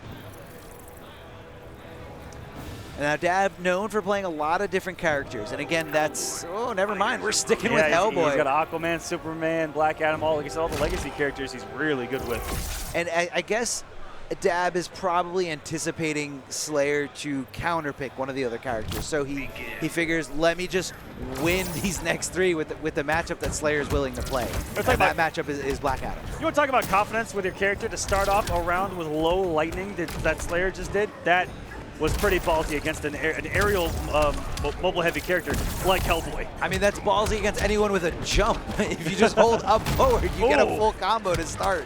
Okay, Slayer. That was all calculated and spaced perfectly. Everything that you just witnessed from the interactable to the crossover after the interactable hit, that was labbed, and that was Slayer playing at his finest. In Injustice, you need to be aware of your surroundings. Every stage is unique and different, and that's what really makes this game so amazing, is that every corner is not the same. Every mid-screen is not the same. Oh, looking for the foot dive there, but Dab is not home, and Dab down to his last bar. If he doesn't make this comeback here, Slayer's going to be taking this 3-0. No whiff punish there on the low stomp, or I guess the low nut punch. Oh, trying to be doing back 3, but the slow lightning breaking the armor, and this is a character that can give Hellboy trouble simply because he can match him in mobility. The neutral jump, what a great decision there by Dab. He knew Slayer was looking for the interactable. He knew Slayer was looking for the breathing room and the free chip damage, but Dab just says, no, here you go, full combo punish. I'm making this comeback. Oh, Slayer could have got a punish on that low ground pound, but wasn't ready for it. Still used to take his turn, and here comes that wager from Slayer. Wants to keep this pressure on Dab. Chub it up. Wants to maintain this hefty health lead and just try to see if Dab will get risky. And before the patch, that may have hit. Possibly. They did nerf the low lightning a lot. It doesn't act like a projectile still, but it did change a lot. It's easier to get over it. Yes. And to fall on it rather than getting anti-hit. Slayer's doing so much damage to Dab. Dab looking for that stray hit. That hit that's going to get him the opening here. Oh, man. Is Slayer going to make this choke here? Oh! Slayer's eyes just went, what did I just see? What just happened to me? That back 3 hit behind him. but you know, there's no dwelling on anything. That's not going to help you. Complaining is not going to help you. The only thing that's going to help you is to continue to outplay your opponent. Forget about it. Pretend it never even happened. Just make a little mental note of it. Okay, that might happen again, but. And Slayer had his opportunity. Dab actually made a read that he was going to air escape, and Slayer didn't. And the combo could have killed. And had an opportunity, but Dab with these back threes paying off near the end. And I cannot believe that the Dab fist of doom hit behind this man. We've seen a lot of back threes with some massive hitboxes here at Combo Breaker. Yeah, no, but Hellboy's got one of the best ones here. Such range. Oh, hold on. The punish here. And he just whiffed it out perfectly, knowing Dab was going to utilize those 2 bars for an air escape to possibly get out of a juggle is a very common move in this situation, and Slayer all over it. Aren't you the sad sack? Not in the slightest. Yeah, Dab is running out of resources here. Has no meter now. Did get him out of there with the gunshot. Beautiful snipe. Oh, here we go. Getting a leap shenanigans going. Here's Dab. Doesn't get any hits. And the reaction in the middle of everything to get the air snatch is beautiful. But Slayer utilizing the wake up, no wake up lightning cage. The wake up, no wake up mind game. That's going to drop on the second dive kick with the execution error, but the pressure is now surmounting from Slayer. Just a couple of hits from making it in the winner's side of top 48. The grind isn't going to pay off here. He's so close to doing it. Gets a straight with the down 2, and he's going to end up with the penalty. And just needs one more. The dive kick is going to take it for this young man. The foot dive here by Black Adam. Slayer making the comeback, not letting that miraculous comeback from Dab in that 3rd game get the best of him. Again, it's all about letting the past stay in the past, letting those bad hits to those mental blocks roll off your back, and Slayer was ready.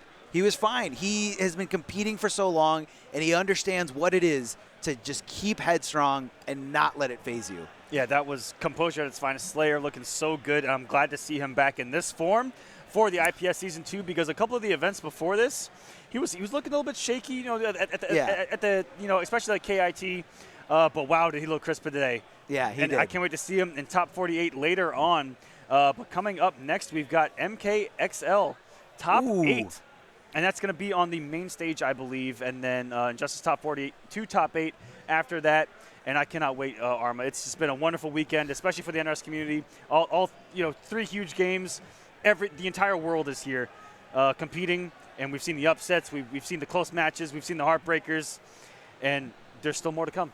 Yes, there's still more to come. If you guys want to follow the bracket along on smash.gg or go on the Combo Breaker website, you guys can, and easily know what's going on, when everything is scheduled, to see what game you guys want to watch. But don't go anywhere. Ketchup and Mustard, I believe, are going to be doing top 8 for MKX. This one's going to be a great one. Stick right there.